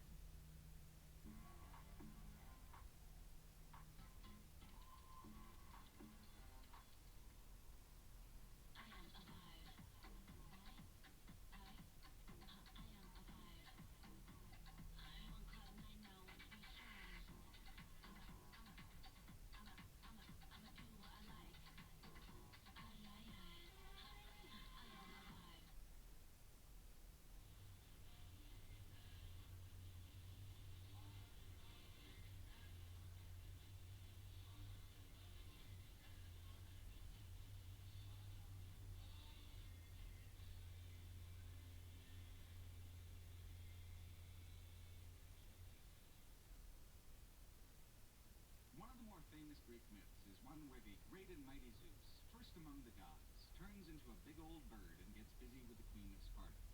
Her husband, Tyndareus, king of Sparta, has to just roll with that, and very little time is spent examining why Queen Leda might have found a swan sexier than him. So now we've been talking about Zeus for less than 30 seconds, and we're already into bird-fucking, king-usurping, demigod-birthing territory. There are a lot of ways a person can approach Greek mythology, from the elevated intellectual approach of a classics major to the release-the-kraken nonsense of pop culture reimagined, like Clash of the Titans. Greek mythology serves its purpose, for both is the thing. Even in ancient Greece, it had the same dichotomy. The pantheon was at the heart of religious and philosophical discourse, but it was also at the heart of many a drunken conversation between regular folks, where the salaciousness, pettiness, and folly of both men and gods were the more pressing concerns. Compared to the unfallible god of modern monotheism, the Greek gods were all tremendous shit shows, and it's that characterization of them as being more powerful than humans, but by no means better than humans, that's carried them along through so many twists and turns of history. It's no coincidence that the Art Deco movement of the early 20th century was somewhat obsessive with Greek iconography. We were expanding what the human animal was capable of doing, capable of being. Modernity was making gods out of all of us. Art Deco is an aspirational style, but the pessimism of the Greek gods is true there too. We had become more powerful, but we hadn't at all become any more just or good. The Greek pantheon can suit highbrow culture or lowbrow culture, optimism or pessimism. Because more than most religious figures, they're all so relatively fallible. Maybe not with the bird fucking, but in how short-sightedness, selfishness, and cruelty are major drivers of history, and how one bad turn can cause another, echoing down through generations. The God of War series of video games is a take on Greek mythology that latches on to the most pessimistic, sensationalistic parts of those myths, and then weaves them into a backdrop for an action-puzzle platform. I heard a lot about God of War being childish, or God of War rooted in a kind of permanent middle school mindset, and sometimes the games can be. But after playing the whole original lineup of PSP titles and reading them, what surprised me the most was God of War's fidelity to the tone of the myths that it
realizing that it's happening. I mean, sure, after a while there's a certain feeling of being exhausted by the scale of the dungeon, but that is also the thrill. It's an impossible space, probably unrealistic, but tonally consistent with the excess of everything else in the game, so it barrels past believability with ease. There's a trapped soul outside advising you that every mortal who try and press the dungeon has died. The whole structure, every hour you spend in it, is a one-shot attempt to stop you from doing what you're doing right now. If you retrieve Pandora's box, the whole temple becomes a useless spent thing. So, even in the non-violent elements of progression, Kratos is doing damage and bringing things to their end. It's a spectacular kind of mythic fatalism, the one right person at the right place designed for this singularly destined encounter. The dungeon has a personality to it that's just bursting at the seams, and its difficulty runs along such a rapidly escalating curve that beating it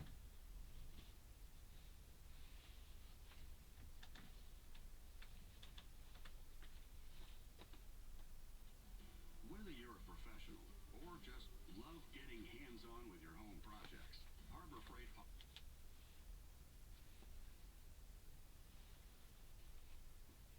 Sorry guys, I'm back. We gotta play the Hammer of Delve. That's true.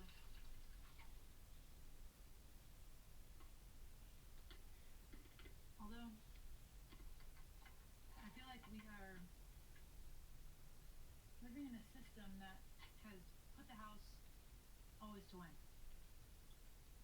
So even if you're dealt aces, the odds of you being able to succeed are very low. Because they'll probably take back what you earned. And I'm so jealous of people that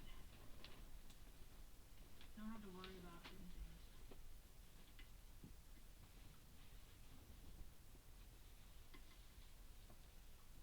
ADHD is really debilitating.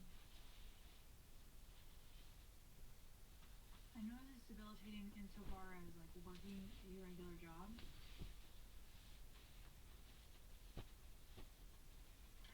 I have to figure out a way to do it myself.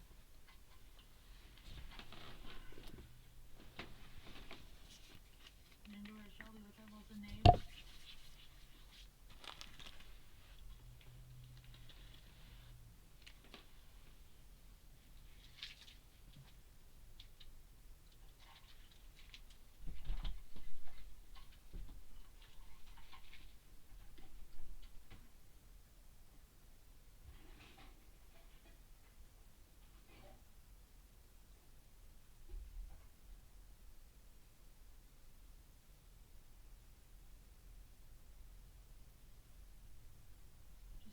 And Giant Fly and 1, that's pretty good. I'm holding up okay, I guess. I have a couple more videos that I wanted to post, but I was gonna wait one more day before I posted it to see if I can maybe reach 10K with the next video, or that last video. But let's go to Magic Springs, where you go to reconnect with your fun side. Right now, get daily tickets for as low as $36.99. From thrilling slides to a wave pool that brings the beach to you. Make this the best summer ever at Magic Springs. Let's go!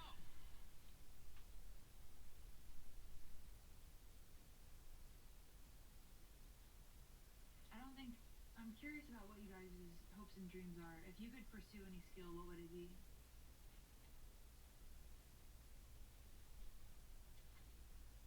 This one is, I'm going to show you guys the work in progress one again. This is the work in progress one.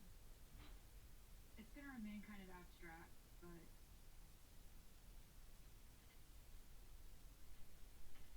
this one is personal because it has to do with the female body and the female cycle. This is like a menstrual cycle painting, honestly. I have a lot of ideas for like menstrual cycle related paintings. It looks better in my head. That's why I'm always disappointed, because it always looks better in my head. I'm honestly following my dreams too. Garrett says poet and musician. I never thought I'd pay the bills, but the working world sucks too. artist too. Art and music, Antoine March.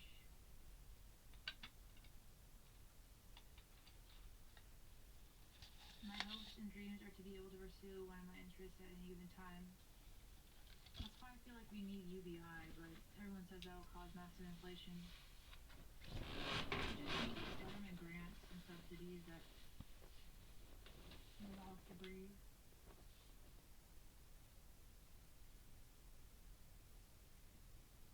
I don't know what you guys think about this one. This is kind of a personal piece, so I don't think it's like, it means universal basic income. I learned what that was a couple months ago. I'd rather be a starving artist too. And since I have no dependents, that's what I prefer.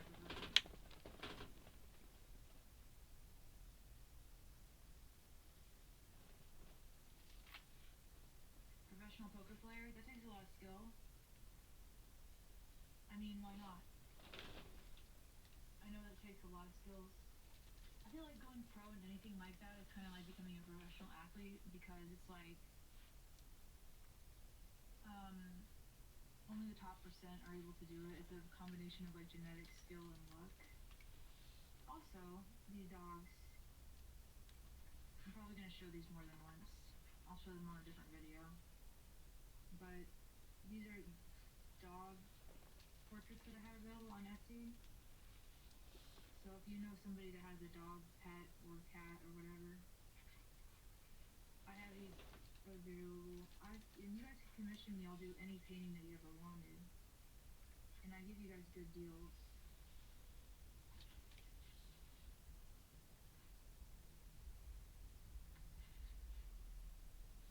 Thanks, little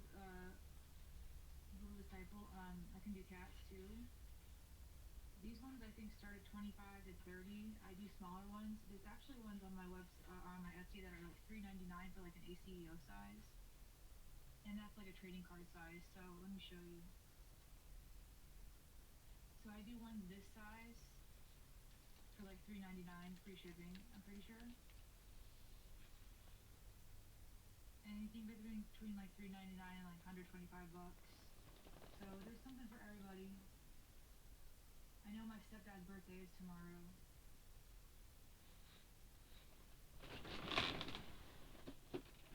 I could really charge like, or do a big painting for like $1,000. That'd be fun. Just put it on my website. I don't know how I do that.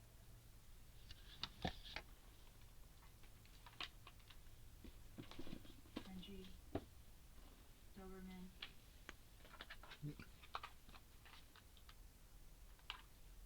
I just remember how my niece, she was so free with her expression and her drawing, and how she just cries when she's sad and she draws whatever she wants and she hasn't been stifled by society yet.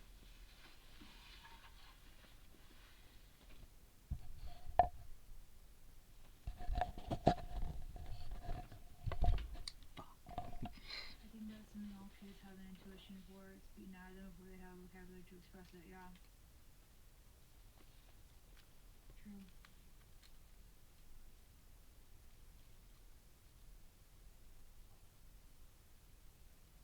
Kids are the true artists. We spend our whole lives trying to remember everything, like Charles Picasso said. I'm thinking about making a, not an Instagram, but a Facebook for my art.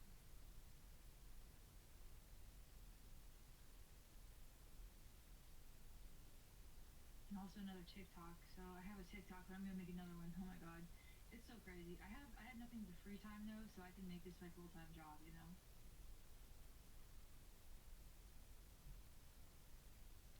I would like to be a civil engineer and architect so I could build utopias. That'd be cool.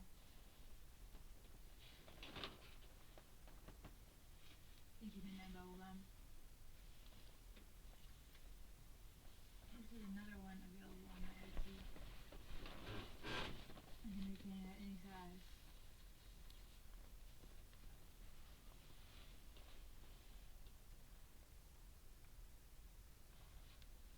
Oh no, commercials. Sorry, Colson Name, I did monetize this video.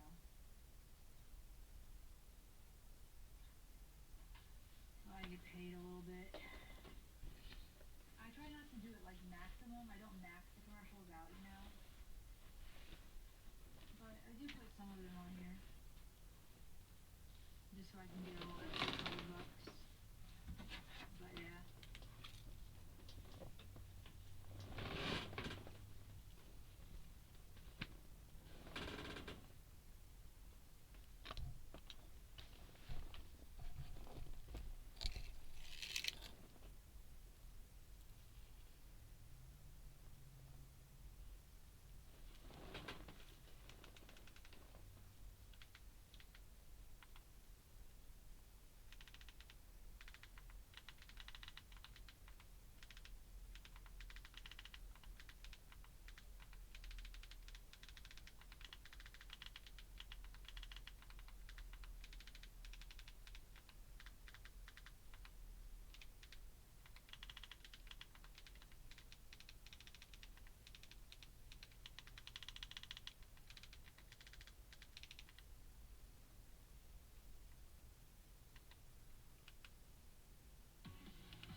So bad.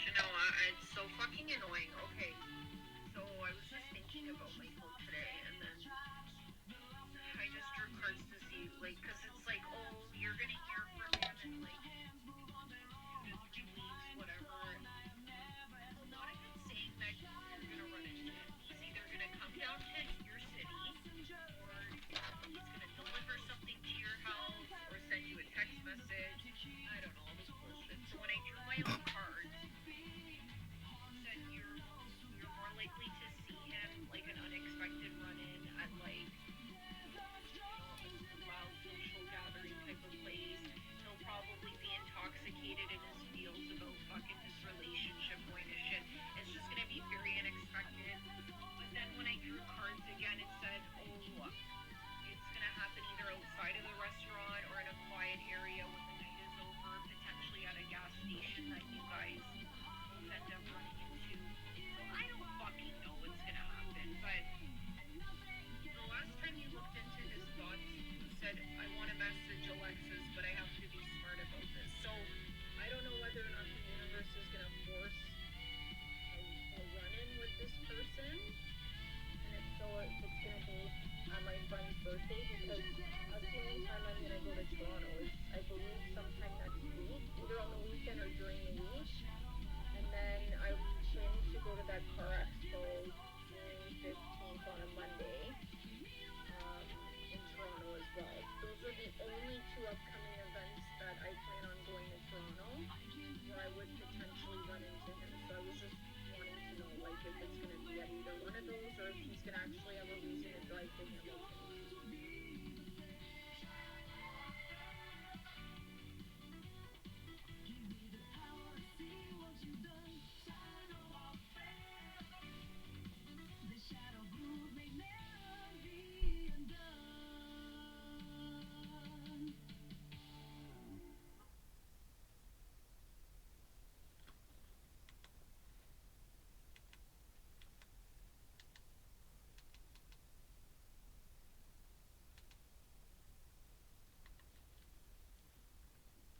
Zaxby's Giant Wraps, Chicken Bacon Ranch, Asian Sensation, and Buffalo Blue. Who's got the sauce? Total power doesn't just happen. You have to make it happen. And it begins with a network as powerful as you. With Total Wireless, you have the power with unlimited 5G wireless with no contract and no caps. Plus, get a Samsung Galaxy on us.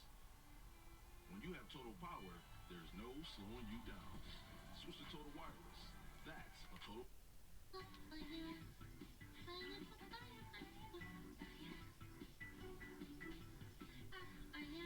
It's already over. Uh-oh, stinky. I will say this is terrifying because I just don't think the game is going to live up to people's expectations. I think it's so overhyped. It's just not gonna do it. Did I raid earlier? Oh, I'm sorry, I didn't see it. Yo, Faye, thank you for your raid. Thank you so much. I'm sorry, I didn't see it. Thank you, thank you, thank you. 0% chance. I think that even if it's like a half decent game, people are gonna expect it to be as amazing as GTA 5 and so on and so forth. It's like, I don't know. I don't think it's gonna be that good. Alright, let's watch it. Bada bing, bada boom. It's already over. So apparently Grand Theft Auto 6 has now been named the most important video game release in history. And it's not even out yet. Yeah. I recognize that there's a lot of people They're all betting on all on black.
Tiffany trying to seriously...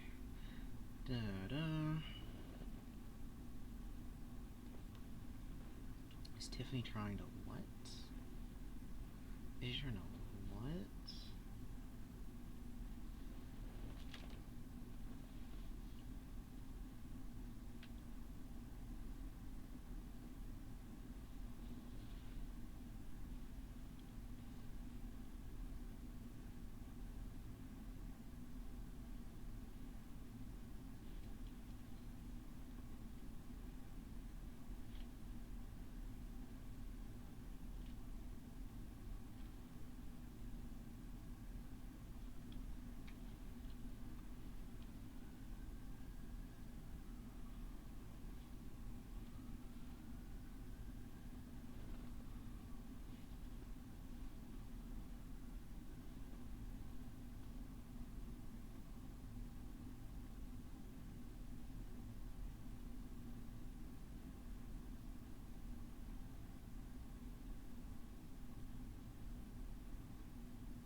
Hello,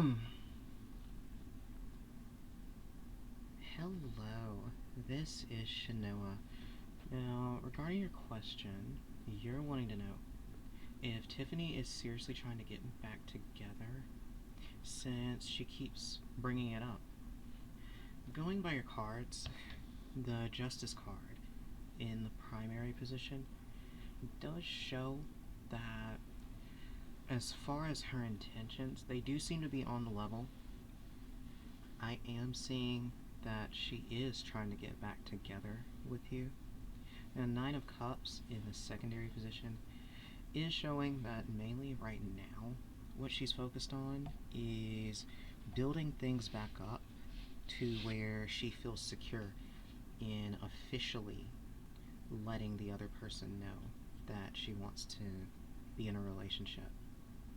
King of Cups ultimately shows in the future that she will actually work herself up into being very direct with you around the end of this month. So if you want to see how things look later into the summer between the two of you, as well as your compatibility, you can give me a call or send me a message.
why do I look so fucked up? God damn.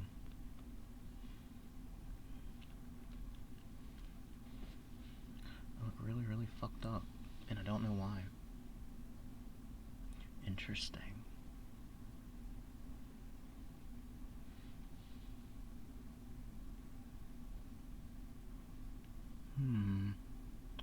Interesting.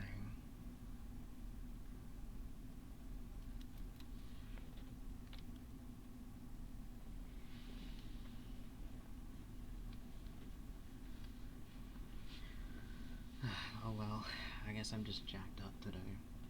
Can't help it.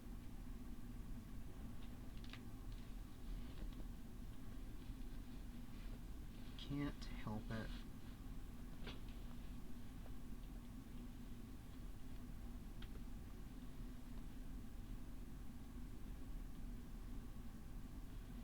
Hello, this is Shanoa. Now, regarding your question, you're wanting to know what is coming up next in love and relationships. Going by your cards, 3 of Wands in the primary position is showing that you do have some opportunities actually in both of these areas.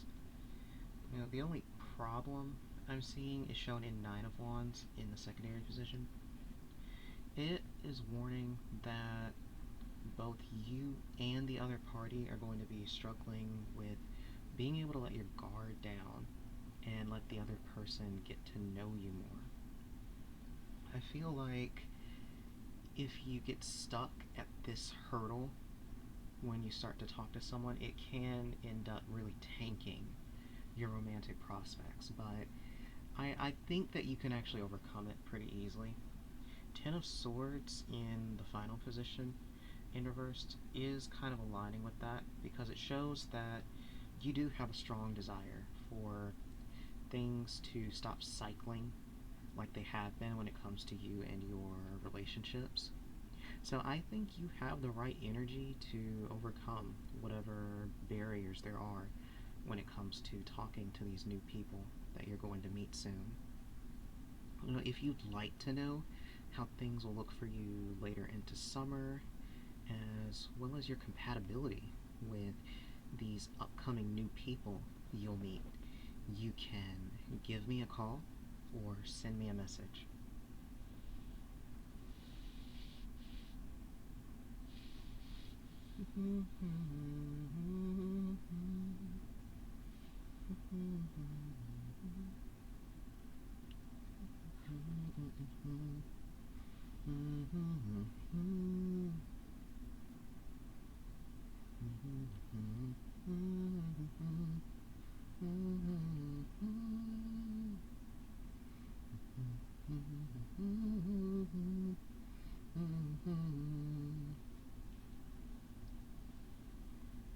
Hello, this is Shanoa.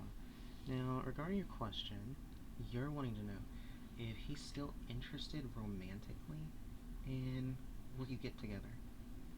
Going by your cards, the Chariot in the primary position does show that there is a lot of potential between the two of you.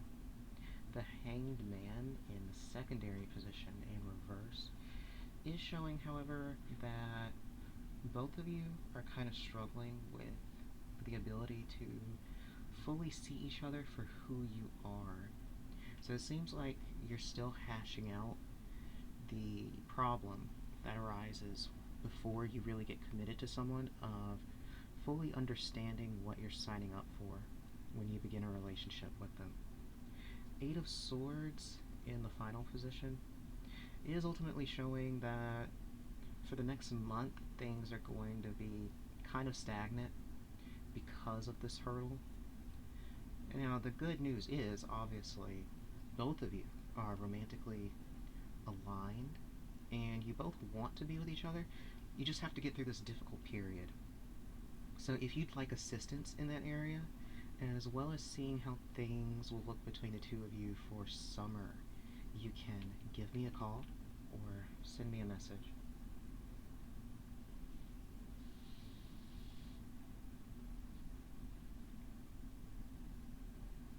Hello, this is Shanoa. Now, regarding your question, you're wanting to know if you're going to be with Andrew. Going by your cards, the devil in the primary position in reversed is showing that the connection between the two of you isn't exactly as pure as it should be for a healthy relationship. So I am detecting a lot of lust from Andrew's side, or possibly it goes both ways. Knight of Pentacles in the secondary position is also showing that there's a lack of true security between the two of you, and this would persist into the relationship, which I consider a red flag.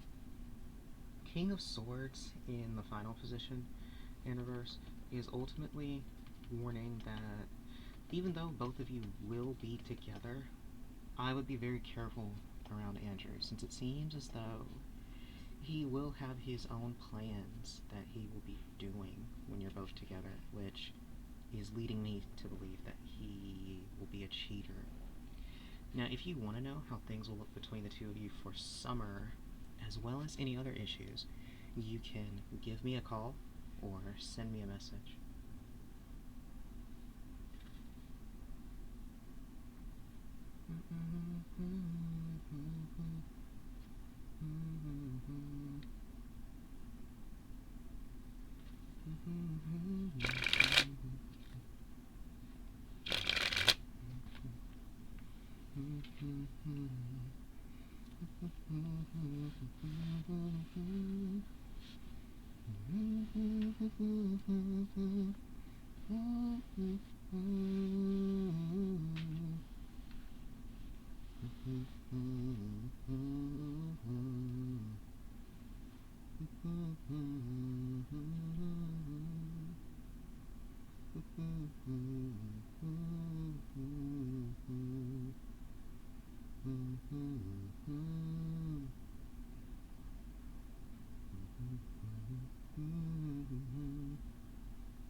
Copies and the economic impact of that is going to wash over this games industry like holy water almost overnight.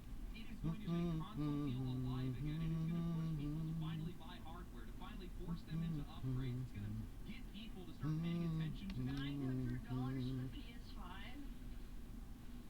You know to say how stupid the AVG gamer is? Maybe I'm wrong. Maybe I'm wrong. Hold on. Like, hear me out. Maybe that's why they're pushing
this is Shanoa. Now, regarding your question, you're wanting to know if you should accept the friendship as it is now and hope that she opens up later, or should you just keep saying that the bond is love? Going by your cards, 3 of Pentacles in the primary position is already telling you and reminding you that when it comes to forming a connection with someone, you do require some consensus. Knight of Pentacles in the secondary position is signaling that, as she's already showing you, she's only really comfortable with the label of friends between the two of you. So I already think that you should go ahead and just work with her and just consider this a friendship, because Knight of Wands in the final position is saying that in the future she will actually begin to open up. Now, if you want to know how things look between the two of you for late summer, as well as any other issues, you can give me a call or send me a message.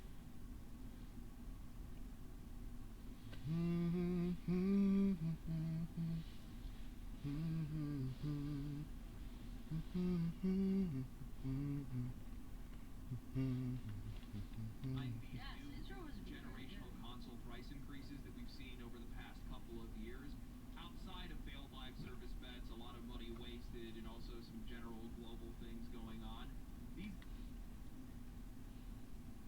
Hello, this is Shanoa. Now, regarding your question, you're wanting to know, why is it that every relationship after William hasn't worked out? Going by your cards, 8 of Wands in the primary position is initially saying that the main reason that things already start off a little bit badly between you and new relationships is it seems to be suggesting that too much of your connections are formed through media correspondence, such as on your phone, through dating apps. It's not really traditional, so it's signaling for you to get back to basics in terms of meeting people. 9 of Wands in the secondary position is also saying that you can be a little bit too overprotective of your feelings, so it can make it hard for people to really get to know you in a meaningful way.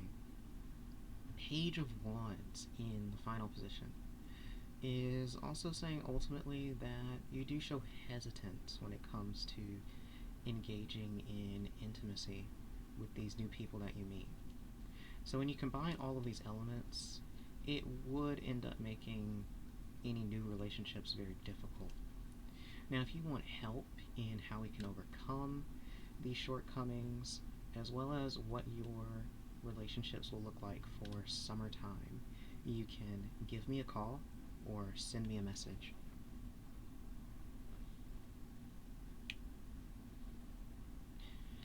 No orders. I don't know, man. It's just crazy to me that people are thinking like it's gonna like be like what it was. The funny thing about parties is that parties stop. In the short term, it's gonna look like everything's going back to normal, but then reality's gonna kick in. By kick in, I mean kick in into the face. That's what's gonna end up happening. Just because you have a bunch of people that are starting to show up doesn't mean you still understand how to be able to hold on to them. And while this industry thinks that this game is basically their greatest dream come true, what they don't realize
So so this camera is like auto-focusing.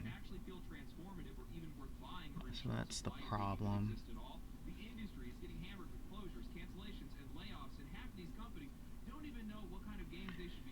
Huh, how do I keep a web camera from auto-focusing? It's a little difficult.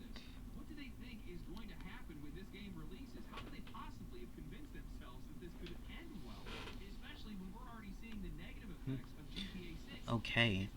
Oh, so you'll do what I say in public, but... Well, this doesn't count, but you'll listen to me here. But when I'm telling you in DMs, stop asking me questions, you just keep going and going and going. Are you trying to rage bait me? On live television?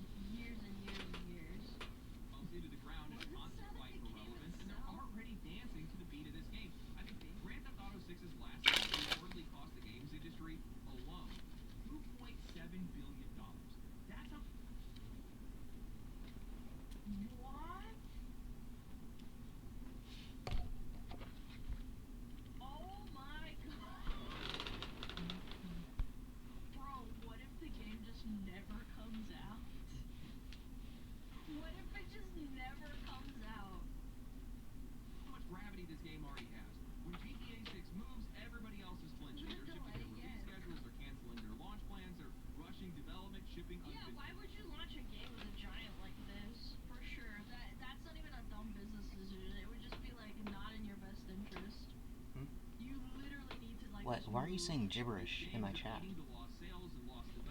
Mods, time that woman out. Time her out immediately.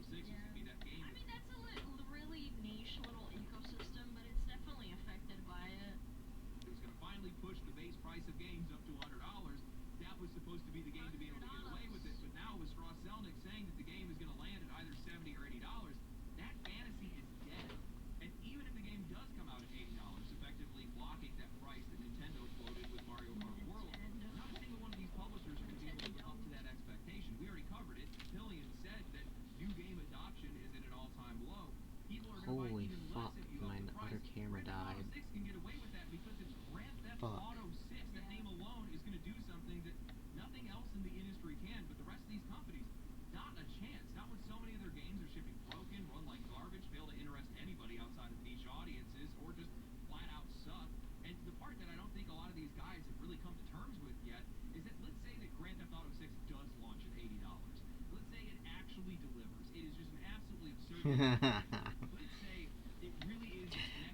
You ever notice how streamers command their mods exactly how kings used to command their guards?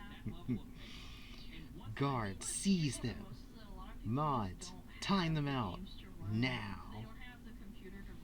I mean, yeah, we're all little lords and ladies of this digital world.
it's just one game. If it sucks, then it's over. Comments on this last year in an interview with IGN, saying that after the high comes the hangover. I realize many in the industry are looking forward to this undoubtedly pivotal moment. There's even a somewhat naive expectation that this one release will reverse the industry's current direction. It won't. Once Take-Two releases the game and players and investors each enjoy their respective highs, I expect a period of sobriety to follow. In the absence of any similar releases in the near future, especially investors are likely to redeploy their capital elsewhere, thereby lowering the industry's overall valuation. Sunshine Clinical White gives 2 shades whiter teeth, 24/7 sensitivity protection. I recommend it. Unbox a better internet experience with Sparklight. Get 200 meg internet for Interesting. I know I don't look weird. It's odd. Remember college? Well, now college is over. And here comes your student loan debt. Is private student loan debt wrecking your life? You really need to talk to YRefi. YRefi refinances distressed or defaulted private student loans that others won't touch. They can reduce your payment, and they don't care what your credit score is. Don't let private student loan debt ruin your life. Call YRefi today. Yeah, you got it. Oh my god. I'm bored, just waiting on more questions to hit my phone.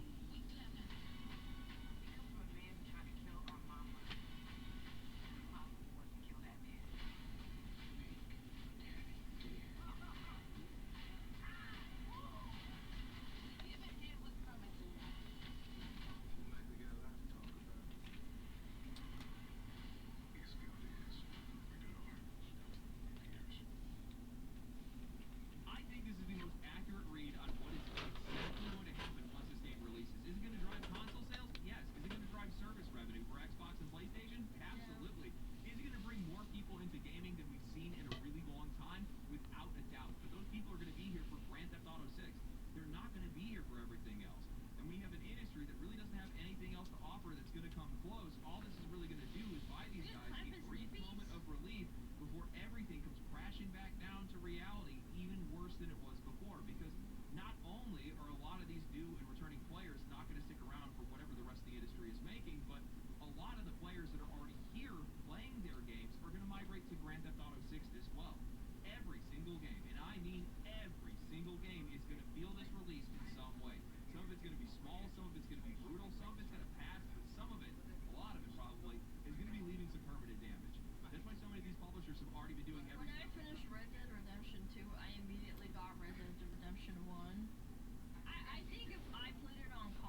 good lesson from it. All this is going to do is just vindicate these guys to spend even more on making games. They spent billions, we'll spend billions. They charged $80, we'll charge $80. But none of that's going to work. These guys are going to trend chase this game into their grave. That's what's going to end up happening, without even realizing what they're chasing as it goes. The only reason that Grand Theft Auto can charge this kind of price, the only reason why Grand Theft Auto can even find this level of success is because there is one Grand Theft Auto. Yeah. There isn't a single game that has been able Yeah, even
server. I hate that shit. Yeah, the uber serious motherfuckers are giga cringe. Yeah, we'll go check them out, chat. I think it's ridiculous. Why would they do that? Yes, there's people out there that own servers, and then people who they mod, they take it super seriously. And if you break character or you like troll, even if it's like funny trolling and it's actually like good trolling for content and it's funny, they don't appreciate it. They just immediately ban you and like freak out at you. There's like a lot of videos where there's people who crash out and power trip over GTA RP. And it's not fake. Like, these are actual people that take it way too fucking seriously. Yeah. Yeah, yeah, yeah. Yeah, yeah, yeah. Like the fourth wall break, yep. Yo, bye, bro. Thank you for the 6 months. Yoku-san, thank you for the prime. I appreciate it. UNCC, thank you for the 14 months. Thank you so much. Coastal, thank you for the 6 months. Rave, thank you for the 24 months. Thank you, thank you, thank you. Called Acid, thank you so much for the 10 months. Renzetsu, thank you for the 4 months. I really appreciate you guys. Thank you for stopping after the raid. It's crazy of you guys. Okay, I think it's around about that time. We're overworking a little bit. I know. Ha ha ha ha. Very funny. We're gonna go raid. Blah, blah, blah, blah, blah, blah. We're gonna raid. Oh, I know. We're gonna raid Ariel probably. Oh no, Savvy! Savvy hasn't been online in a little bit. She's a cool lady. She's a nice lady. Yeah, we're gonna raid Savvy. She's playing Pokemon Champions. Alright, chat. I really appreciate you guys watching. It's the first day back on from our weekend. It's been a really fun time. I had a really great time even with my blind ass and been goofing around and been doing dumb shit. I really appreciate you hanging out with me for the whole time. And thank you again for the raid. I really appreciate you guys. If I missed your sub and I missed your biddies and your message, I really apologize. I'm just yapping and sometimes I just don't notice. I'm just really sorry. I'm gonna go eat some steak or something. I don't know. Maybe some chicken. Not sure. But anyway. Mom, thank you so much for taking care of chat. Thank you so much for the raid. I appreciate it. And I will see you guys tomorrow. And my cat's yelling at me.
episode?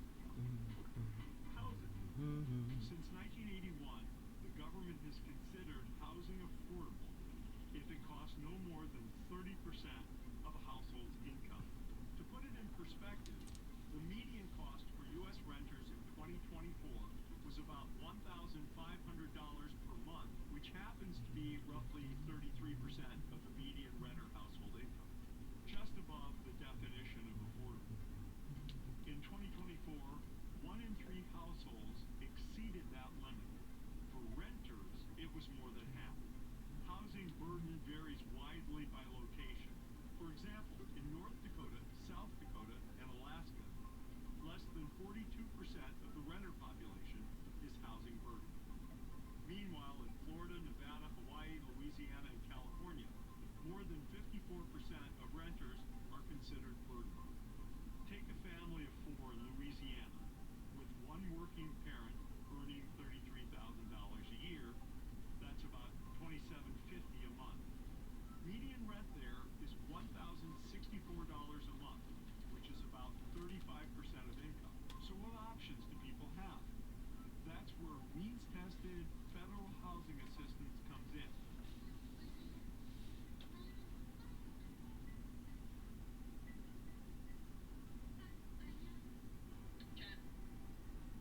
Are you ready? Documenting the unparalleled $100 million disaster of Mind's Eye, the GTA 6 killer. Uh-oh, big stinky. Let's watch it. I like motion videos. Grand Theft Auto 6 is one of the most long-awaited games of our generation. The excitement surrounding it is indescribable, and it's very contagious. So much so that I believe it's caused some people to go clinically insane. Because why else would certain people say that Mind's Eye is a direct competitor to Grand Theft Auto 6? With some going as far as saying that Mind's Eye is the GTA 6 killer. Now look, I don't know about you, but I think Mind's Eye is actually a direct competitor to Silent Hill. Because how else would you explain this? One of the... Did you not even, like, try to make a game? Hello? The many man-made horrors... She's got no teeth! What is she, grandma? She's gonna start glug glug glug on it? beyond comprehension that we witnessed once Mind's Eye finally released in June of 2025. So how is it that people had such high expectations for this game that they were crazy enough to even put it in the same category as GTA 6? Well, part of the reason why was because the game director of the studio behind Mind's Eye was the main producer on every single game made by Rockstar Games since 1999, with his most recent... Okay, but director and game producer doesn't mean that you actually can make a good game. You still need to put soul into it. What the hell? Title being GTA 5. Not to mention that they raised tens of millions of dollars from investors, with one employee going as far as saying that this game actually cost over $500 million. So... More than Concord? Excuse me? 68 in-game? How? What happened? What the hell happened? How does the game have less than 69 players on Steam right now? Mind's Eye is officially the worst rated game on Metacritic for the year of 2025. A game giving Concord a run for its money. So what went wrong? Well, this didn't happen overnight. This was a multi-year disaster. There were many red flags that were ignored by people, blinded by the hype, and we're gonna go through all of them from the... I'm not gonna lie, I heard maybe like one or two things about this game, and I was like, why not just wait for GTA 6 to come out? beginning. You missed your shot. Get ready. Let's do this. Vampires are like ice cream. Everyone loves them as long as they don't look like this, which is why team developers set out to create the game Silver in Blood. They got massive titties, that's why people like it. As sponsor aside, okay, this game's art style is incredible. When I think of vampires, I think of a gothic... Hello, this is Shanilla. Now, regarding your question, you're wanting to know if you made a good decision of cutting your locks. Going by your cards, 6 of Cups in the primary position is showing that you do seem to still have a lot of fond emotions towards that hairstyle. Ace of Pentacles in the secondary position is saying that you've reached a level of self-confidence and security to where not having them isn't necessarily the end of the world for you, which I do take this as a positive step towards you being able to change your hairstyle in whatever way you want. King of Pentacles in the final position in reverse is warning that if you are to undergo a different hairstyle that is high commitment like locks, that you do take care to not overinvest yourself, because it could end up leading to a few problems where your identity is caught up in your hairstyle. But overall, it seems like you did make a good choice in ditching the locks. And if you want to know how things in your life will look during summer, as well as any issues that may arise, you can give me a call or send me a message.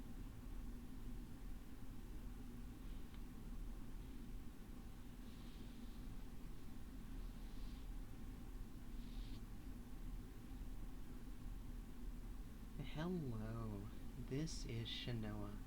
Now, regarding your question, you're wanting to know if your company is going to give you what you want in terms of your recent negotiations. Going by your cards, Wheel of Fortune in the primary position does show that things are leaning your way in terms of you getting the things that you're asking for. Eight of Pentacles in the secondary position also shows that it will take some time to get the kind of things that you were negotiating for, so it's suggesting that you'll only start getting the things that you lined out with them in piecemeal over time. Eight of Wands is saying that they will be giving you a judgment very soon within the week, to where they'll actually go ahead and give you one of those things you're requiring up front. Now, if you want to know how things will look with your company in summertime, as well as any other issues that may arise, you can give me a call or send me a message.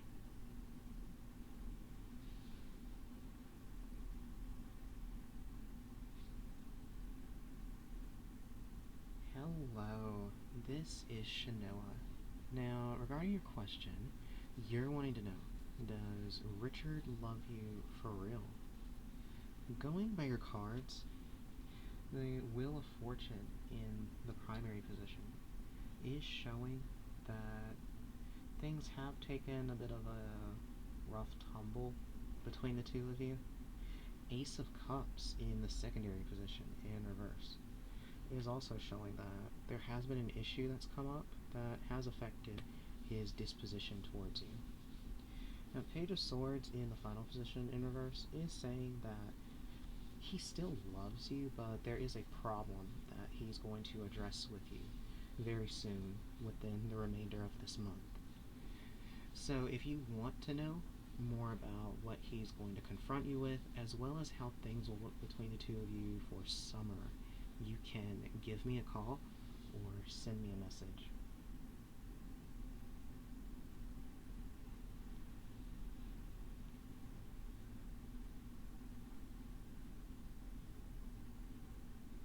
Hello, this is Shanoa.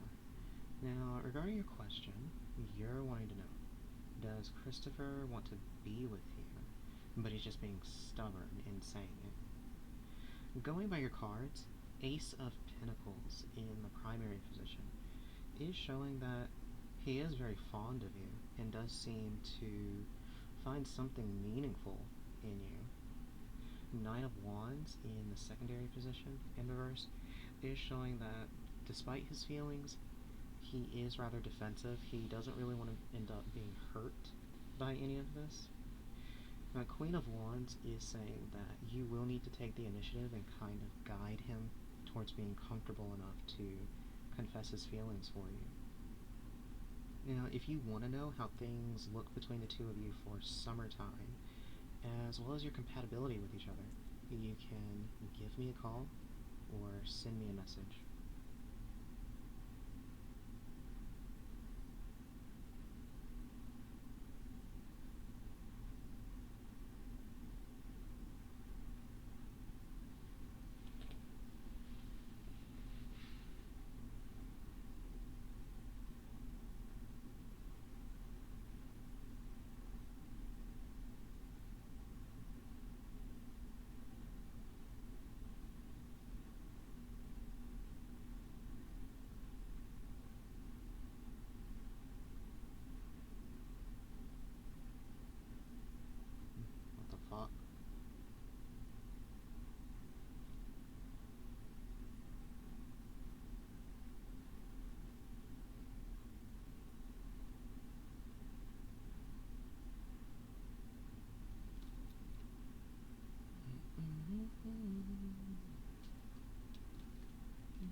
this is Shanoa.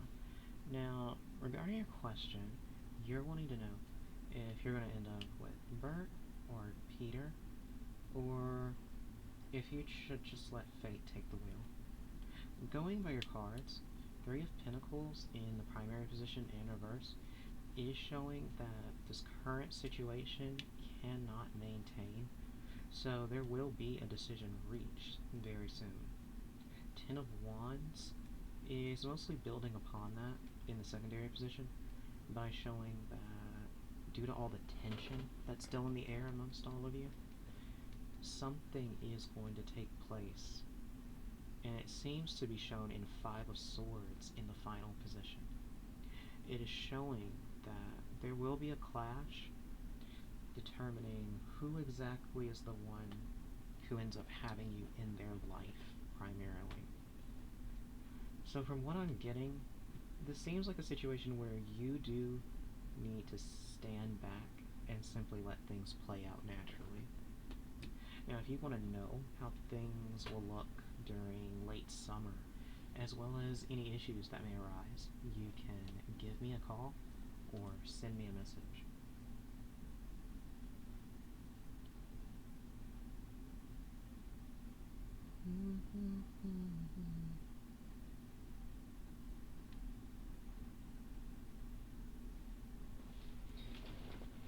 Skipping that. Skipping that.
Huh?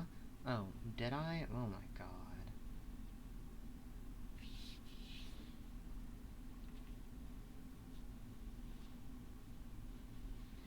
Electric youth,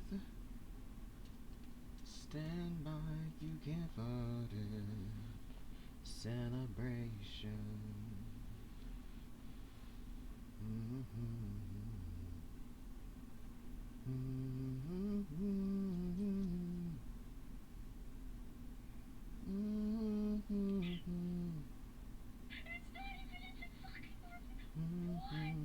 Literally 1 second of mind's eye gameplay. In other words, people could not give less of a shit about what Everywhere was. And you can see the sentiment reflected in the comments. Like this one saying, 119 is the only thing I'm interested in from a former GTA producer. A Fortnite knockoff just won't cut it.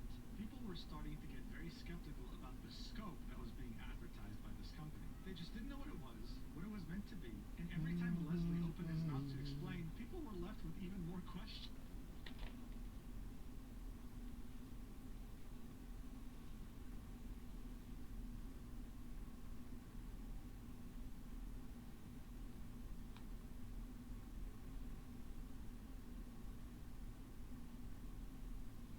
God, I only got one more question to go and I'm free.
Deadeye, are you there?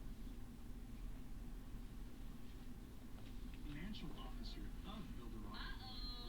Sticky. I mean, at that point, if you had actually pre-ordered this game, then I wish that Total Biscuit was They literally ran with the money, man. alive so that he could slap you across the face. But if you had pre-ordered and seen this article and hadn't refunded at this point, then you deserve to lose your money, because what the hell is this? 2 executives departing before the studio releases in 1 week is an insanely major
this is Shanoa.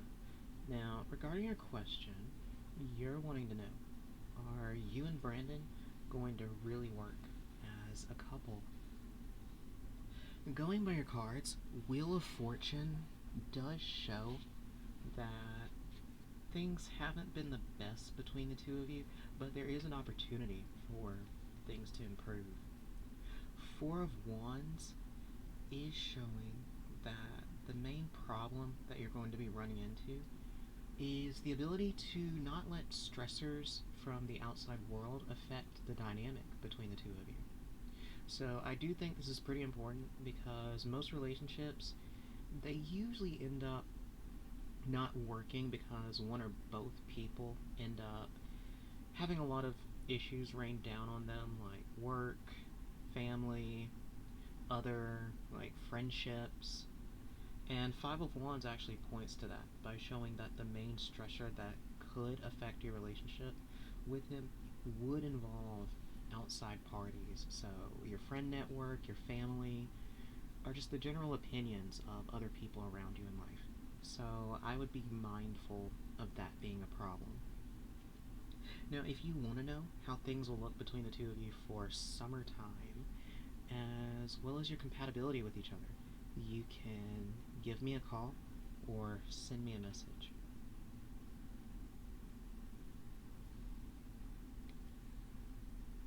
Oh my god, okay, I'm done. I'm free, and I can focus on other things. Down to its mathematical sense, the reality of it is you can either have none of it, or you can have all of it, okay? That's just how it works. It's like you either have no protections, or you give people enough protections that ultimately no criminal, and also by extension, no cop should be able to bypass it. You know, it's one of the reasons why I use a Graphene OS phone, not because I'm quirky or I want to be against the grain. It's simply because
they tend to store is like really meaningless metadata that you can't get anything out of.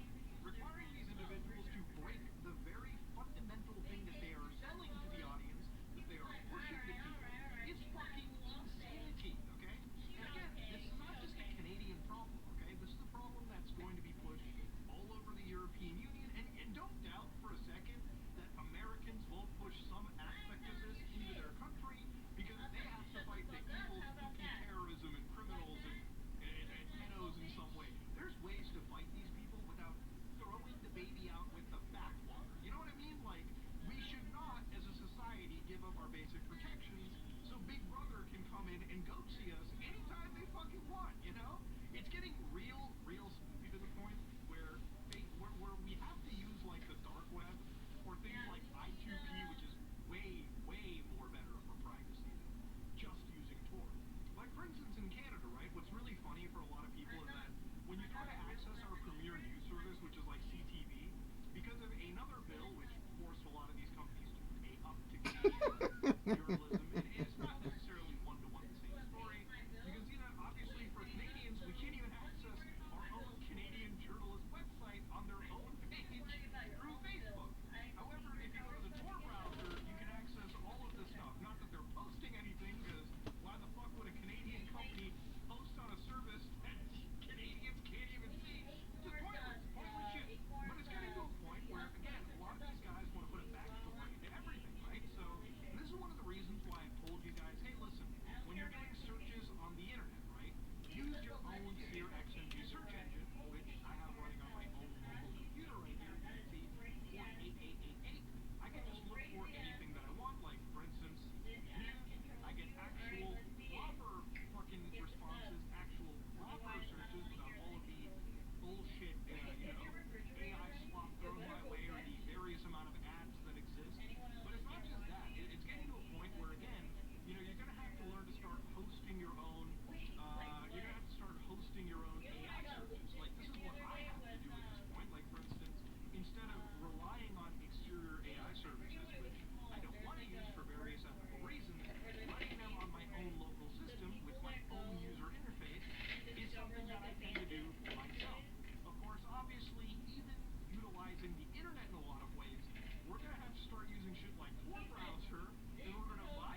people to be stopped. But we shouldn't be throwing the baby out with the bathwater, because let's call it what it really is. You know, if these governments really wanted to stop criminals, they would do the tried and true way of making a honeypot. You know, one of the coolest things, I remember the FBI doing this kind of a few years ago, was back during the dark web era, they were selling phones. I think they were like Axon phones, and they were just little bullshit Android phones. They were selling a service. They were selling a service much like Signal, you know, encrypted everything away from the feds. Well, the feds were running it. They ran the operation. All these criminals used the operation to talk about their criminal plans, and the feds ended up busting them, right? You know, running a honeypot is probably way better, way more effective than just throwing the baby out with the bathwater and putting everyone in danger. And it makes me wonder, right? Like, the whole reason is probably putting you in danger, not because the government wants to, it's because the government can get access to your information at whatever subpoena they want. Which I think is creepy. I don't think is something you should be going for. But, yeah, I always say, look, vote against this, and I'm going to be voting against it. But I think the black pill is kind of like what happens when the other party that you vote for, that you probably don't agree with on a lot of things, what if they just screw you over too? What's wild to me is no matter who you vote for, everyone just gets in bed together when it comes to pushing the big brother laws onto the average person, right? But at least here, the only way to really fight back beyond voting smart is to start learning about privacy, learning about encryption, learning about end-to-end encryption especially, because even if the government outlaws this stuff, right, you may have to get off of the mainstream services and rely on services like Tor, rely on protocols like I2P, for instance, which is the decentralized, invisible internet. Downloading it is incredibly easy, running it on various systems, even down to your phone, even down to a Docker container or something, you can do it. I'll probably make a video on this specifically because it's a very interesting topic. It's actually the dark web, but kind of better. And, you know, going down this rabbit hole might be the only saving grace, right? And it might sound extreme, but, guys, we live in an extreme world. It's time to fight back. You know, it's time to fucking go to these goddamn government politicians and stop getting fucked in the ass. You know, they might take away your privacy, they might take away your freedoms, but there's always ways to fight back, especially in the digital age, ladies and gentlemen. Let Uncle Noodle walk you through the sea to true internet sovereignty. Anyways, ladies and gentlemen, this is me Noodle on out. If I were to run TV ads, this is how I do it. I would use Roku Ads Manager, a self-serve ad platform you can launch and manage TV campaigns all by yourself. You create an account and you're in. Here's where the fun starts. Hit create campaign and you can name it, set your timing, and get moving in minutes. You set the budget starting at just $500, and your ad goes live across top TV content online.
just launched these, and they have extremely detailed cityscapes made of computer components in the most dystopian way possible, all the way down to the springs and the switches for the detail.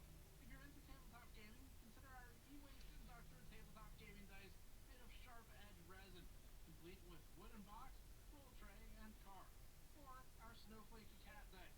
Finally, our soldering and project mats continue to be highly popular for hobbyists and crafters and solderers.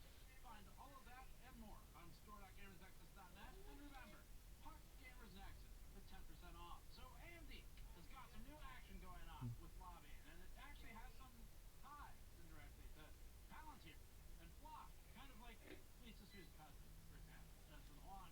AMD's stonewalling PR team has spent months not answering anything we've asked, but even though they don't respond to us, that won't stop us from sharing with you what we've found. We'll start with everyone's favorite, which is lobbying. For lobbying, among others, AMD has employed Ballard Partners, a lobbying firm with close ties to the Trump administration.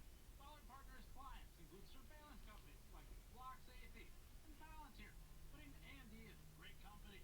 Palantir is the company that NVIDIA partnered with last year and has expanded its partnership with this year.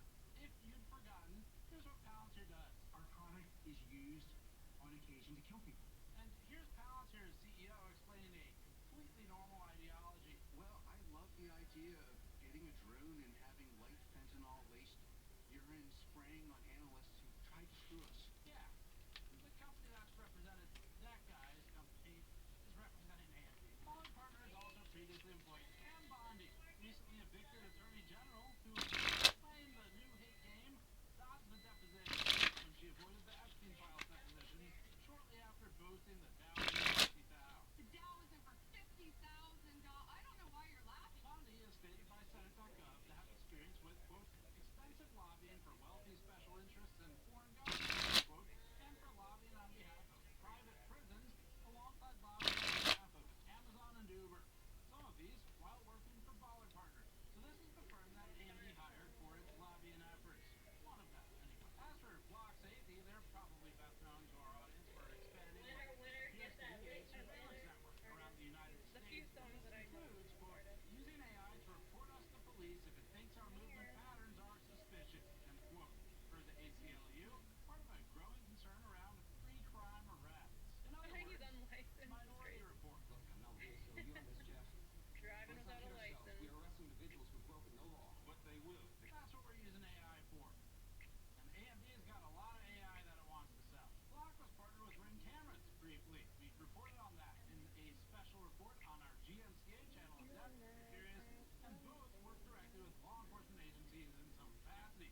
Block and Palantir have both been linked to pre-crime and predictive policing applications. So AMD has gotten into the same bed with the same people that Jensen Huang just got out of. And now they have surveillance herpes. AMD has spent millions of dollars lobbying for years, according to Open Secrets data, with a significant increase ever since policymakers started discussing AI more often. AMD spent nearly $5 million on lobbying in 2025, the most money it's ever spent on political lobbying costs, and a massive increase from $2.7 million in 2024. So if you're wondering what your 9800 X3D gaming CPU purchases support, it's stuff like this.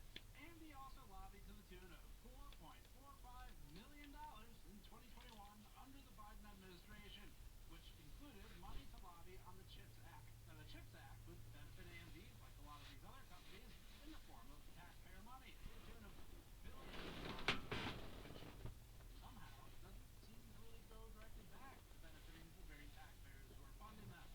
Instead, it benefits other large corporations who make it very difficult for normal people to buy computers.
Holy fuck, why does he keep showing up?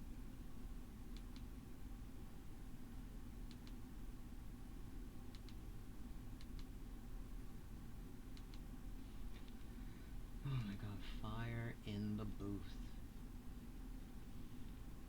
Hey everyone, this is Amanda Cadester, and welcome to Idiot Maiden.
things change when they start talking about the word retarded. To say that just because you don't believe in what you believe, that people are retarded. Because, Bro, that's retarded. Oh my god. very clear, okay? Brian is using the word himself while claiming it is wrong to use. I mean, the hypocrisy here is comical. To call people retarded because they don't believe in the religion Oh, how dare he? I know. Oh, is so how dare I? beyond absurd and bigoted in It's nature. retarded? It's ridiculous. Is that what you're saying? It's ridiculous.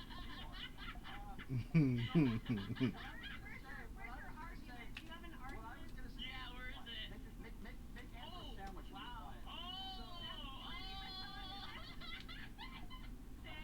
Throughout this whole debate, you can hear the audience laughing because it's so God, dude, this guy is crashing out. Oh my god. why they're laughing. 20 million. Andrew, do you have a cigarette? Because I need one right now. So listen. I know it's gotta be embarrassing getting your butt whipped by a housewife. This claims to be fighting misogyny, but when you look at these clips, many people on the left would recoil and claim that's misogynistic. He's telling her to make a sandwich, to be quiet. You're mocking me for making arguments, and yet you want to insult everybody that disagrees with you. Let me be very clear. I support. Wait, hold on. At some point, I have to be able Okay, to at some point you will. Finish the sandwich. And this is Brian's Finish the Your argument makes you a bad person. Essentially, just how dare you over and over again. Basically, See what happens when you try to put female well, I never. on the streets and on the border. It doesn't work out very well. We need men and we rely on them to protect persons and property. Yeah, let's talk about that. Therefore, that's the task of Let's men. talk about protecting. Let's talk about COVID for a moment. Female leader. Man. Yeah, let's. Suddenly he throws in COVID into the mix, and it is a little laughable. Yeah, like what the hell? COVID. Okay, sure. Tell me how. Why are you laughing at COVID? Because Millions of people died. it is better. Dude, this can't be real, dude. Dude, this isn't real. This is a parody. Is this AI chat? This can't be real. Tie back to feminism. This is that modality I was describing. Is how dare you? How dare you is not an argument. How dare you? We're debating feminism, and You you're think bringing funny? I think it has nothing to do with feminism. Okay, well, why don't you shut up and let me finish and make him a sandwich again? Are Let you me mad? finish. Oh my dear, he so just told the mad. woman to shut up and make a sandwich while arguing against misogyny. It's okay. The only point that I was trying to make was that women that were in these positions during that time, during COVID, saved lives, and they did a better job than men. He looks like a little goblin, doesn't he? Like, dude, he looks like a little hobgoblin. Jeez. Saved lives, He's so and they did a mad. better job than men. How do you know the women did a better job than men? What are you basing that on? What are you comparing it to? How do you know what job? Ella, shut up. Let me ask you a question. I don't even have a cardigan on. Third world countries. What are you talking about? Stop griefing me. No. Oh my god. You don't want that. Okay. Explain. Well, I think in his mind he clearly thinks like, yeah, I've got her right where I want her. Yeah. women shouldn't be doing these specific things. I don't want to look like. What specific things? I don't want to look like Afghanistan. You are pushing. I didn't say that. You are pushing a narrative. So it's either progressive liberal enlightenment or it's Sharia law in Afghanistan. I think this falls apart. You spent all the time In your talking book. about Trump In your and book. COVID and all kinds Well, of yeah, because I gave you examples of women in government and that I you've thought did still a not good job. made a single compelling argument. Actually, I did. They saved lives, and obviously you don't care about that. There's another example. Yeah, Obviously, always you don't care about saving lives. Did you say in your book that Biden? It's like guys, you know what this reminds me of? You guys remember, I think I care more about life than you do. You just don't care about life. Kind of reminds me of that. Oh man. Cyrus, Cardi B, Katy Perry, Yes, Beyonce, it's a because they blanket. stick their tongue out It's during what I talking some sleep Indian in. goddess and Yeah, I had it like a debate. I had a debate like a couple Because weeks it's ago, and the very person cold in this house. they care more than I do, and I was like, okay. Like, And then he just takes a sharp right turn into Hindu gods or something, and women sticking their tongues out. I don't know. I didn't say that. In your book, you were talking about invoking the Hindu goddess Let me because they ask stick you their tongue something. out. Did you read the book? That must mean I want to kill men too. Did I don't you know. read the book? because you said you weren't. I read excerpts of the book. Sure. Yeah, Sure. ChatGPT? Sure. Because that's not what I said. And now we take a left I'm turn wearing it like a and cloak. choose the Bible. Why? Okay. Well, let's see. I'm not, In the Bible, but right? whatever. And God killed 2.4 million people in the Bible. Is that oppressive? I don't know. I believe in Orthodox Christianity, and I'm not going to get into a Bible debate. I think you just want attention right now. So we only got a couple minutes Show left me here. do you have an argument? Tell me how feminism has improved the lives of women and children when I just opened with all these statistics proving that I'll use your argument we because are I want to worse move off. on to one other thing, but I'll just use the argument that you used 20 minutes ago. It's retarded. And he still has not made any actual Really good argument. arguments. Now, Rachel has brought statistics, logical points, historical facts, and when presented This with is these... like when you have a frickin' pigeon and you can't, they're not playing the same game, right? This is why now, whenever I have to deal with these people, I'm just like, okay. This is how Brian responds. So there's a lot of problems. There's a lot of problems in So this you country. agree I think we all know. Okay, there's a You lot of. didn't answer the there's a lot- question. I'm finished. Hold on. We have 3 minutes left here. I'm talking about your ideology What's and the my reason why. ideology? What's I think you made it very clear to everybody what your ideology is. I think it's very clear what you think women should be doing. Listen, as I've said. Having families with good men who protect them and take care of them, yes, I think that's great. And what if a Are woman? you against that? Absolutely not. And this is where things kind of go off the rails. I'm sure he thinks this is a winning strategy, but it backfires. But there are women out there, 30s, 40s, that haven't found the right man. Well, is it that they haven't found the right man, or is it that they've been through about 50 men and haven't wanted to lock any of them down? Talk about yourself like that, Rachel. I've been with a handful, like less than 5, so. Don't go down this road, Brian. This is a mistake. No, I'm Without talking about. feminism, you would not have been allowed to break up with those men, right? Would you agree with that? I didn't. You weren't married to any other men? I was, but I didn't initiate 100 years ago, you wouldn't have been able to divorce them, right? I didn't divorce them. I was abandoned by an abusive person. Okay, so 100 years ago, you wouldn't have been able to. Yes. You wouldn't have been able to be abandoned 100 years ago, okay? You would have. I just told you that in the year 1900, 55,700 divorces were granted to women who were in abusive marriages. So yes, I would have. And by the way, one more thing. I would be able to be here without feminism. This is a very stupid, silly rebuttal. Yes. Mary Wollstonecraft, yes, the anti-suffragists were having public debates against suffragists in 1848. You dumbass. We're now reaching the end, and still Brian has not made Holy any shit. arguments that I can observe. Every time I see this is the guy that's always on the Warren videos, right? Like, this is the guy that's always debating against, like, Warren, right? Yeah. Ignorant This guy's not great. Yeah, We really do have to transition. I hate to do it, but we do have to, as we are limited on time, as we've already gone. You called me a dumbass, but okay, go ahead. Over the cross. Wait. He's complaining about her calling him a dumbass when he's been calling her shit the whole time, and he's like bringing up like her past like relationships. Like, what is this guy? Like, what is this guy? This guy opens up like hard on ad hominem. This guy opens up incredibly hostile, incredibly like trying to really hurt her, like really trying to like dig as deep as he can into her feelings and like actually deal real damage. And like and he's gonna be the one offended. And Rachel did a good job of summarizing this entire interaction in her closing argument. Don't be a male feminist like this. Don't be this emotionally incontinent, just going all over on a tangent, unable to control your thoughts, unable to control your emotions. Zero control. Just spewing and vomiting emotional appeals to people in the middle of a professional debate, bringing up dead children, bringing up your abusive ex-husband. Be the kind of person who can actually handle getting up here and having an argument, making an argument, sticking to the topic, controlling yourself. And the fact that I, a housewife from the Midwest with no college degrees, no professional training, am better able than him to do that, just shows you this is the kind of men that feminism has produced, and this is why society is all messed up. Damn. Like annihilated, dude.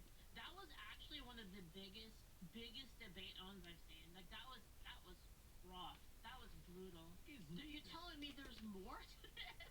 Brian Shapiro has requested that I make a public apology. And then I get an email saying make a public statement addressing the fact that you said I was laughed off stage or I won't have you on next Friday. And I thought, Brian, I thought you wanted me to address this publicly. Wouldn't it be good to do it on the show? All of this began when I titled a YouTube video, Brian Shapiro Gets Laughed Off Stage. Why would you mock me for people laughing when you don't even know What you were saying on stage was ridiculous. I think the things you say in your videos are ridiculous. I think I'm not complaining about it.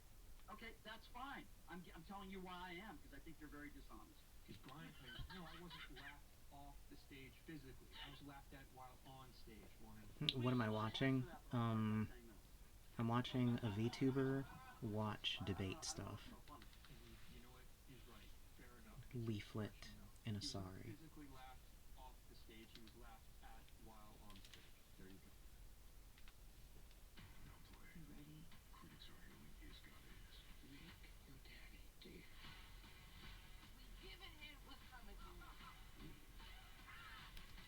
Seems like we got a lot to talk about. Yes, got is. Rated R, not underwear.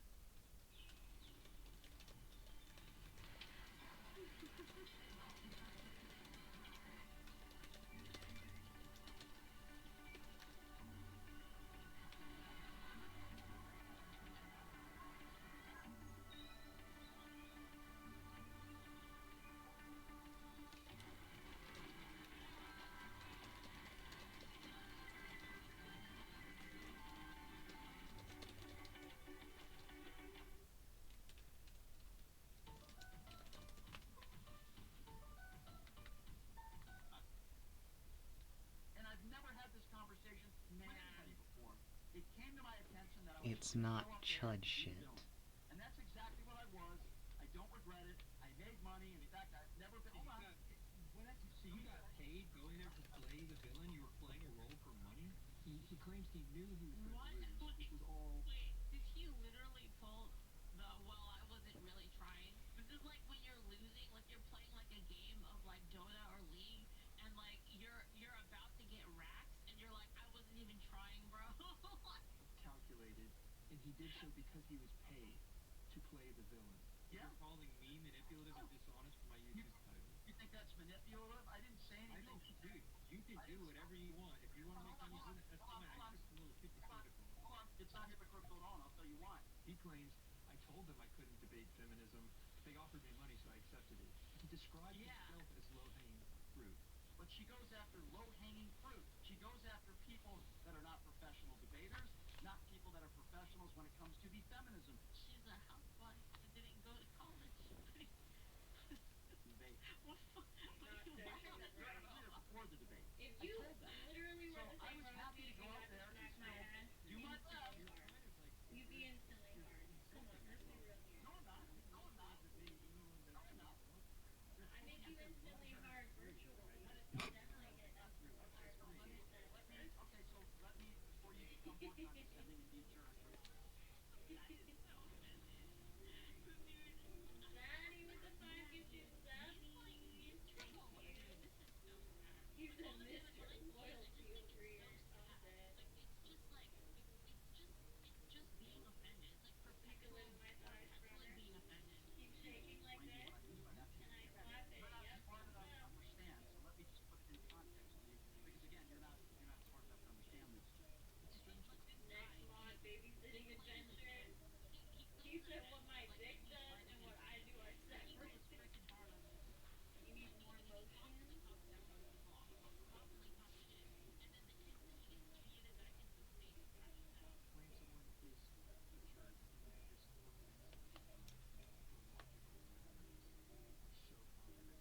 because I knew that they want clicks, and I'll still speak my mind, right? I think she's a despicable human being, her husband, and I just had fun with it, and it's cool. You guys can clip more of it. It doesn't bother me at all. This struck me. This doesn't bother you. He's a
like you because you're ignorant, but I will explain to you strategy. Let me Look at the chat. Look at the chat. Warren Smith oozes stupidity. Look at the chat, man. The guy debating Warren is a glass cannon. He attacks and attacks, but any pushback he shatters, you know? to people like you because you're ignorant, but I will explain to you strategy. Let me explain something. I will admit I failed to understand the strategy. You couldn't find somebody that's more biased than you. It's like, yeah, I don't get it. Really thinks he's got the corner here. Oh my So in the 2 years you've done YouTube videos, you can't name me one 10-minute video you've done where you've criticized the right for anything for the entire 10 Oh, minutes. that's not true. No, I criticized Tim Pool. He just said he was on the right. And I should clarify, I didn't criticize Tim Pool. I just analyzed the conversation he had with Andrew Wilson. So look how Brian responds to us. So you criticized him because it was personal. No, because I saw logical flaws in his argument. So other than somebody that you don't like, What did you say I don't like Tim What? Pool? I've never spoken to Tim Pool. and I'll have to take a look at that video. In the 2 years you've done YouTube, have you made any videos criticizing anybody else on the right? Like a politician, not a talk show host, but like any politicians at all? Have you done like a 10-minute video in the 2 years you've done YouTube criticizing anybody on the right? Yes, that's true. He just kind of looks down, tries to find a way out of it without messing with him. So Tim Pool, and do you remember what that Ted Cruz video was about? Israel. We did about Israel. What did Ted Cruz say about Israel that you disagree with? I'm just curious. What the hell is that? That's a second. Sorry about that. What was it about Ted Cruz that He was talking as though he was claiming that the justification for the action, I think it was, yes, supporting Israel based on his biblical interpretation. So Warren, what do you think about opening up the phone lines? Would you like to agree to do that? Happy to, man. Okay, great. I don't know. You might get laughed off the stage. I hope that's okay. Then Brian opened it. I love how chill, dude. I love how chill Warren is. Dude, Warren's the best, man. Dude, I actually like him so much.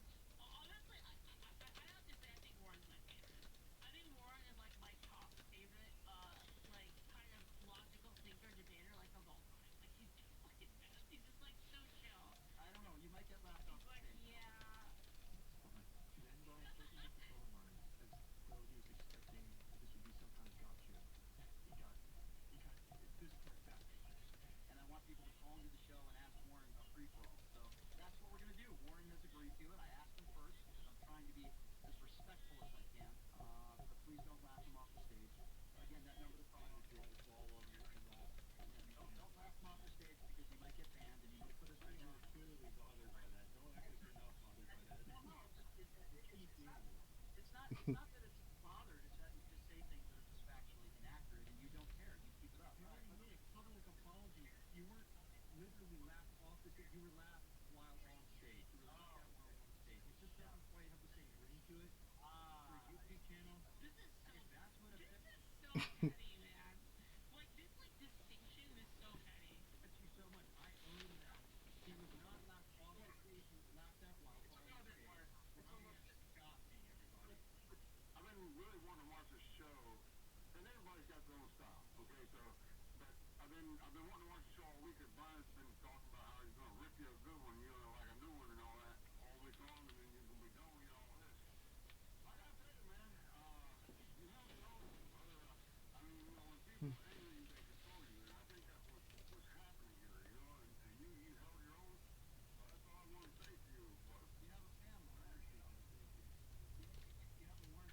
I'm not a big fan of yours. I mean, but you know, you got your own style, you know. Some people like to lie on YouTube to try to look themselves. And Warren's very good. All right, thank you for the call.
Hey. Yeah. What do you want?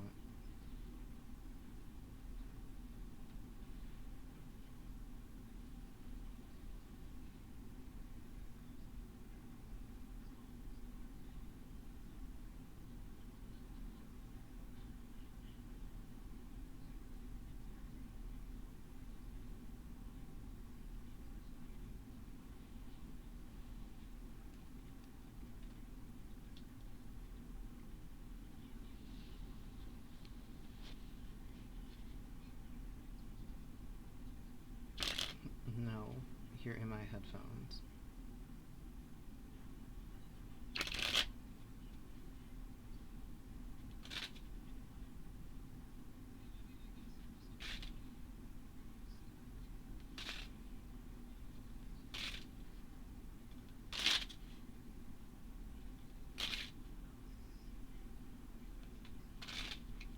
It's not even intense. It's not even intense.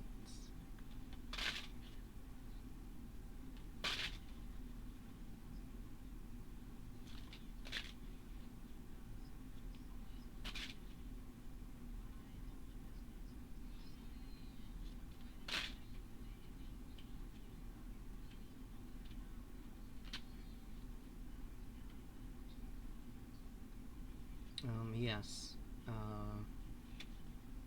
Holy fuck, I just have to...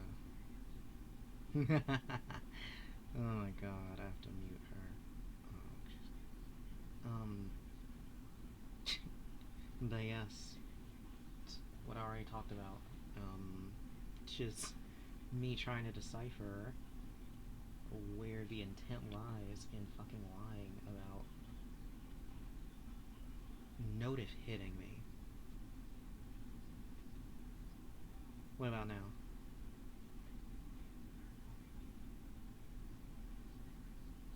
What about now? Yes, like I said, the whole crux of it is just me trying to decipher if I'm literally being encoded to, have that kind of behavior. Yes, because... yes, like, nagged to, like, be kept...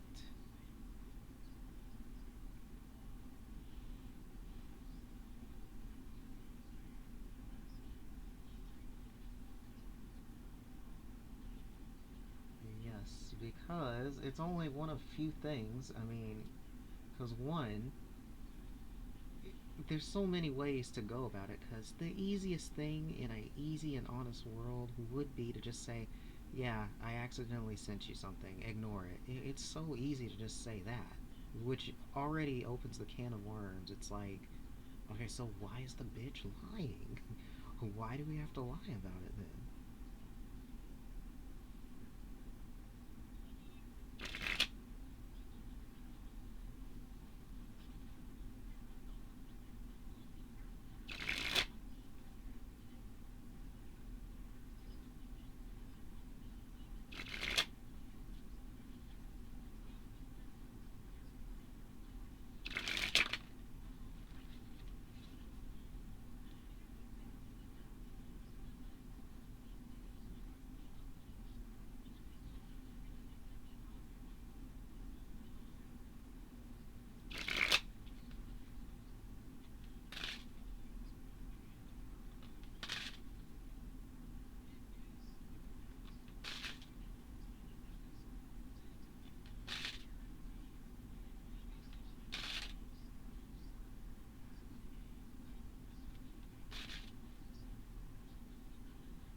didn't say anything. Your eyes are just playing tricks on you.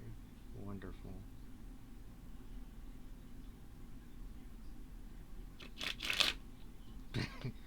Yeah. Which again begs the question, why? When I'm just a random... a random trans.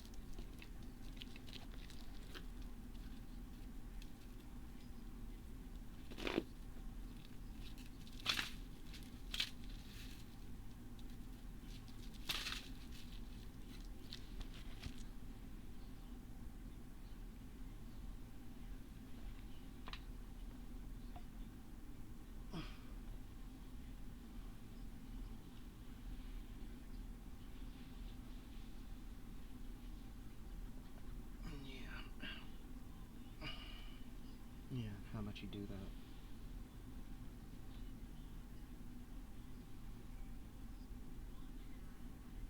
Just your skincare?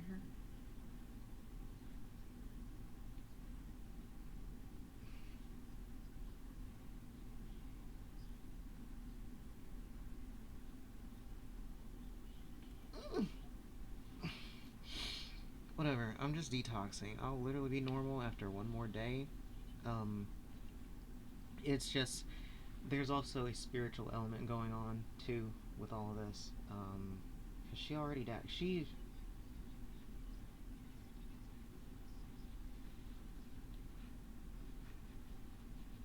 What? No! Oh my god. What, say shut up, bitch? Yeah, well, I already do that. Yeah, you just ignore me. Whatever, there's just a spiritual element to it, because she already dabbles. I mean, she's already admitted many times she dabbles, so who knows what kind of meta layers we're on, because I do think it is funny that literally when I last told you, I was like, well, I'm detoxing, and what are the odds that I get hit with that, almost like a knowing thing. It's the kind of shit that Guilty would do, where it's like she knows that she has to like keep putting certain things in your head to keep the poison in. So it's like, are you fucking serious? Like, it's like the last thing I wanted to wake up to, because I'm like, I'm finally getting, I feel like I'm gonna be normal again by the time I wake up, and it was a really bad morning, and that, yeah.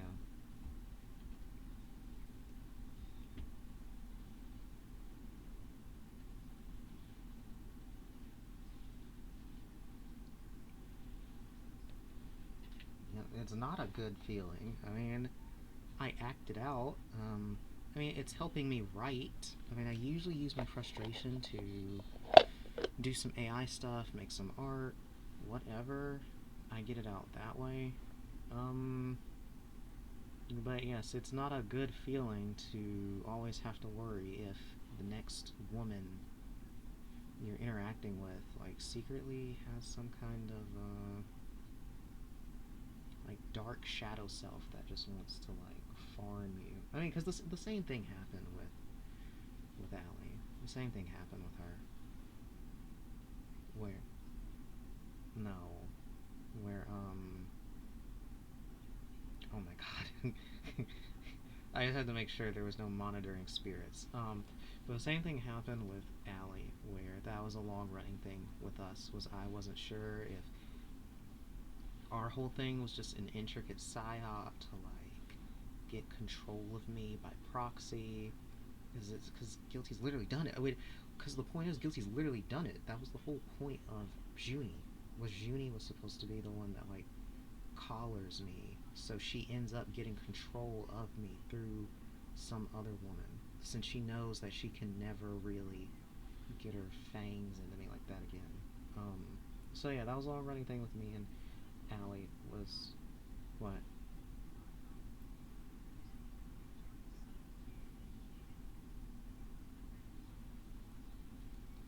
Yes, especially since you didn't share anything. You didn't share anything. We ended up having sex, like, very early. So I was like, I don't know. like, is this the latest sex bot? I'm like, is this the latest sex bot model? And then, you know, Allie, I mean, you know, Allie already looks like AI anyway when people see her, so I was like, this is totally a syndicate drone sent to control me. But yeah, I mean, our last interaction was her kind of putting her foot down a little bit. She's like, I'm not a guilty agent, and blah, blah. And I'm like, which, I don't know why she brought that up again, because I was literally just telling her that due to all the stuff that was going on, since Junie's, like, dropping her name and stuff around these freaks, that I was just offering her an out, where it was like, we can stop talking to each other at this point, because these weirdos will, like, A-log everything there is about you, and I know you don't live online like these people, and I don't want your life to be disrupted, or whatever. But she was mostly bothered. It seemed like she was mostly bothered by what Junie said, since she you know, Junie was in the call acting like, why do you think that Allie, that you have something with Allie, when all she did was send you a simple message. She's like, Allie doesn't give a fuck about you, blah blah. So Allie was, I could tell she was disturbed by that mainly, but yes. So that's been a long running thing with me, which it's not like she's helped, because she has her own issues. It's not like she's a nun, because, you know, she's in this dead-ass marriage, but she likes to play with me. She can be very bratty. She loves to vague post about certain things. She loves to tease me, to make me get activated and angry, and then I do, like, my Dom thing that makes her very sticky. So you know, we're at different levels.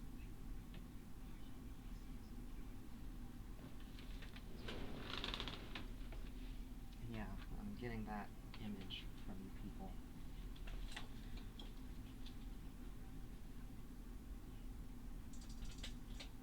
None of you know, just like me.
Hope you could get,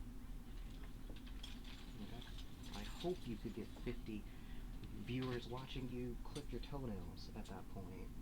It's like, whatever. God, it must be good to be a fucking Becky. You can just turn on your camera these motherfucking bums will just get in your chat and they'll stay there all day. My black ass,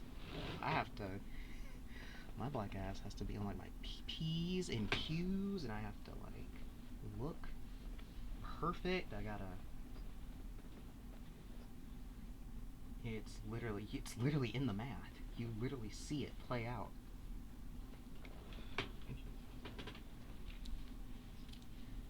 It's literally common evidence everywhere. Especially in sex work. I mean, it's very obvious. Like, yes, white cells is just the most popular. It's the front page. I mean, if you open the front page of Chaturbate, you're going to see nothing but white women, unless your account was already you just searching non-stop for black women.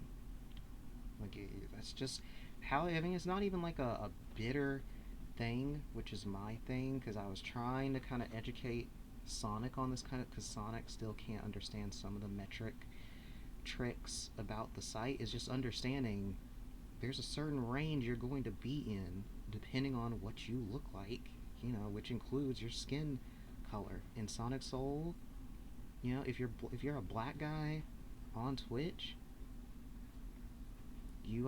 if you're not about to become, I don't think I can say the C word on Twitch. If you're not about to be like an Uncle Tom or you know, Chuck and Jive for the masses like Kai Cenat or whatever, and I Show Speed, you have to accept that people aren't gonna want your black ass. Like, you have to have a certain mold.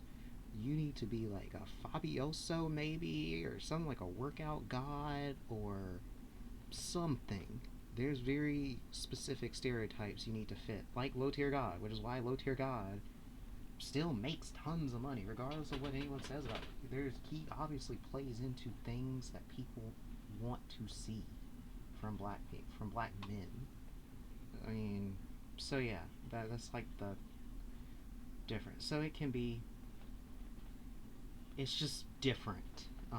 There are different expectations, which I feel like a lot of black women, a lot of them do get kind of messed up if they go out into the world expecting that they're going to get the kind of returns that a white woman would get. I think that is what gets a lot of bitterness going out there. I mean, Junie kind of has those kind of hang-ups too, a little bit.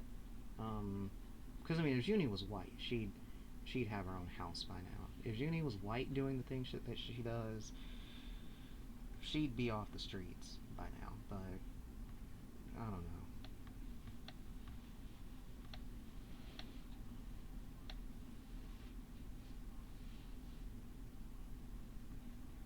I mean, the only reason my model works is because I'm out here every single day for many hours. I'm consistent.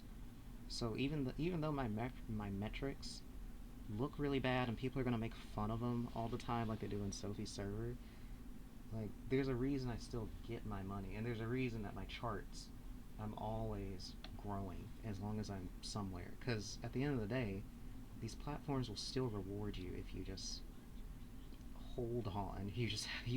The only way to get past a lot of the stereotypes and the ingrained biases is you have to show up every single day non-stop like you're a lunatic.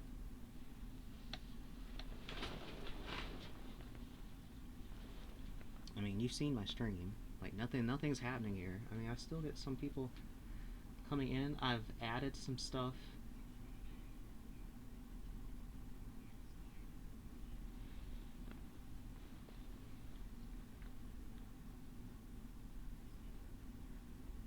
Yeah, this is like a connector station at a train. I've even added, because I kind of had this idea in my head like even a year ago. Just I think the main difference, I was thinking about it because I was looking at my layout and I was like, why again wasn't I using Twitch this much back then? And I remember it's because I was still starting out, so I didn't even have access to subs back then, which is why I had to start grinding bikini category to get my follows up to where I could start getting subs and ads. But yeah, this is kind of what I had in mind anyway a long time ago, was like a year ago, was to have like a forecast, make this like a forecast station where I would just do like general tarot forecasts for people. But this idea is definitely the end point. So I really like this, where instead of me actually doing readings, if they wanted me to do something myself, they would, follow the sub directories. But outside of that, I have forecasts for all the zodiac signs that will get posted and updated every night or every morning in the AM, because I have a little schedule for all the main areas like money, career, love. So it's like a news station almost. And I'm just here.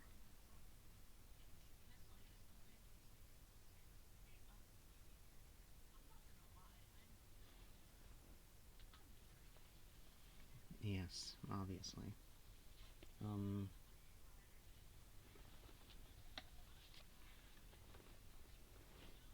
This kind of format is kind of what I've already alluded to. This is a format meant for trucking it, the long haul. This is like grappler, nothing fancy, just holding forward, just walking forward. So if you do this every single day and you put the hours up, eventually you get traction. Eventually people notice. I mean, because there do seem to be people that come in, even people that like don't know me yet.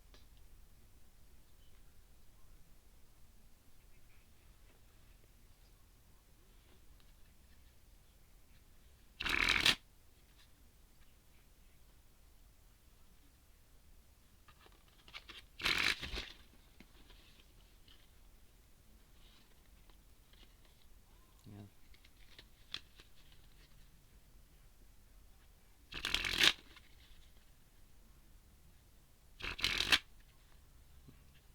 Yeah, they think they're stumbling on an ARG or something.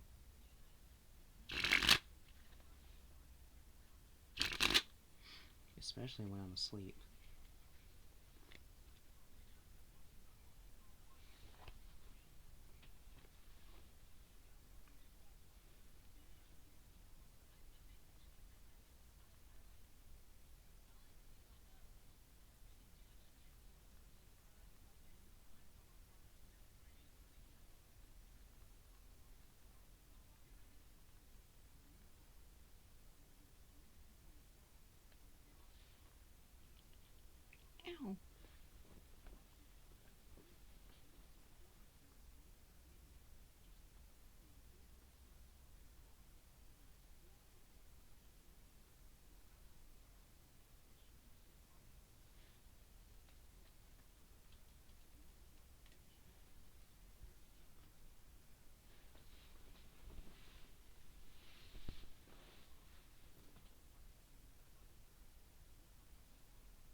lagging?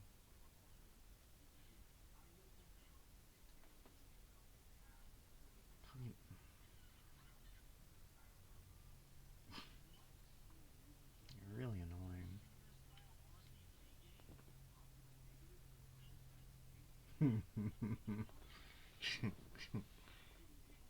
You're really annoying.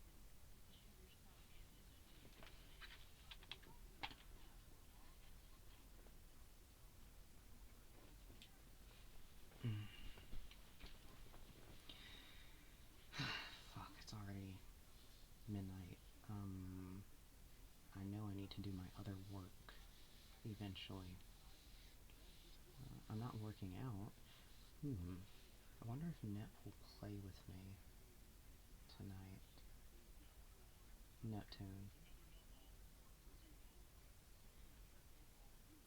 Yeah.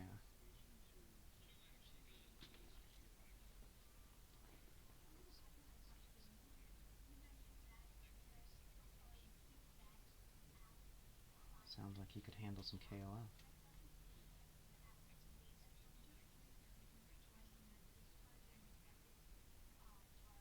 Oh wow.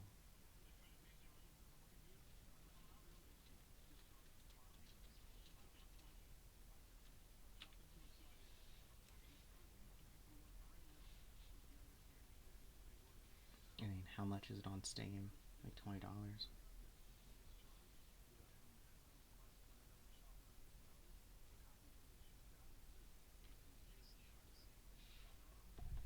Wow. Doing everything to not play KOF.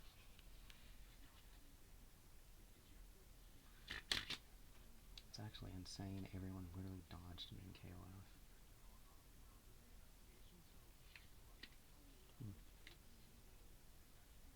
Watch something like what?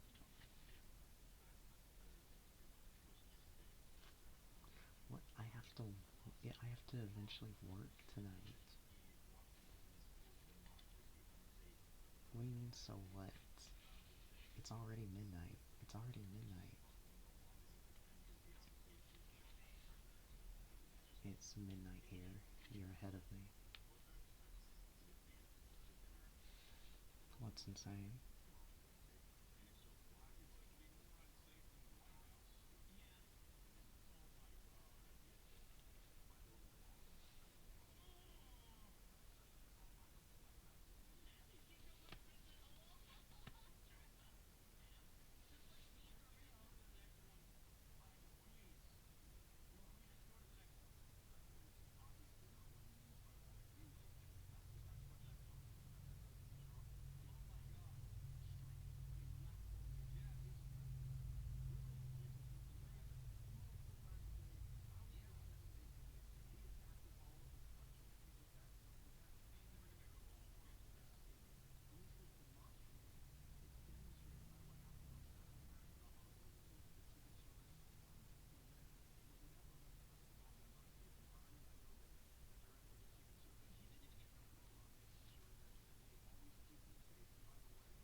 Yes. Oh my god. And it also, just because when it comes to live streams, you know there's peak hours, right?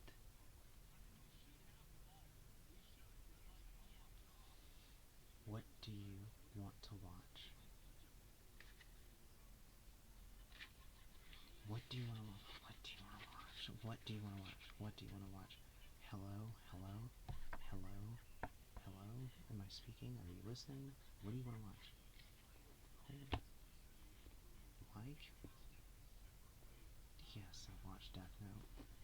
I have a literal spell book.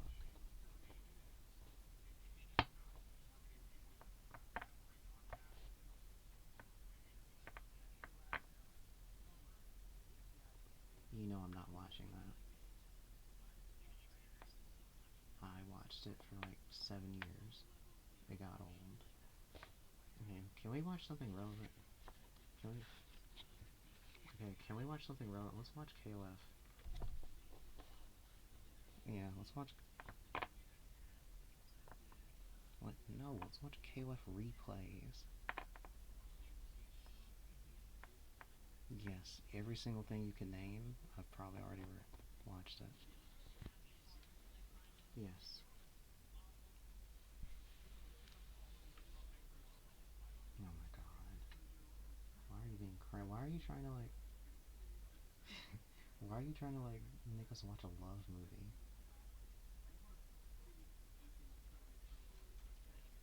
You're trying to make us watch all these Netflix and chill type reach around shows. All of them are reach around anime. The ones where you put on...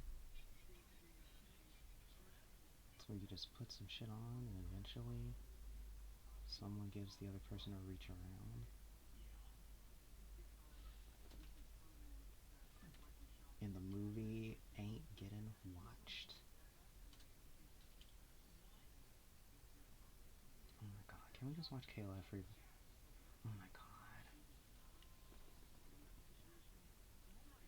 What? Why? I'm talking about on YouTube. What's wrong with you? I'm talking about gameplay. Why are you being weird? Why? I'm talking about replays of high-level people. What is wrong with you? Oh my god. What are you in the mood for? Okay. Okay. So, this is just like the what do you want to eat type conundrum with all of you women. Okay, whatever. Yeah, it's really annoying. I'm just gonna pick something. Yeah, it's too late because you're taking too long. It's probably not even gonna work for me because my internet, well, I guess I have to stop this Twitch stream anyway, so it's time for me to change over and do my cam stuff or whatever.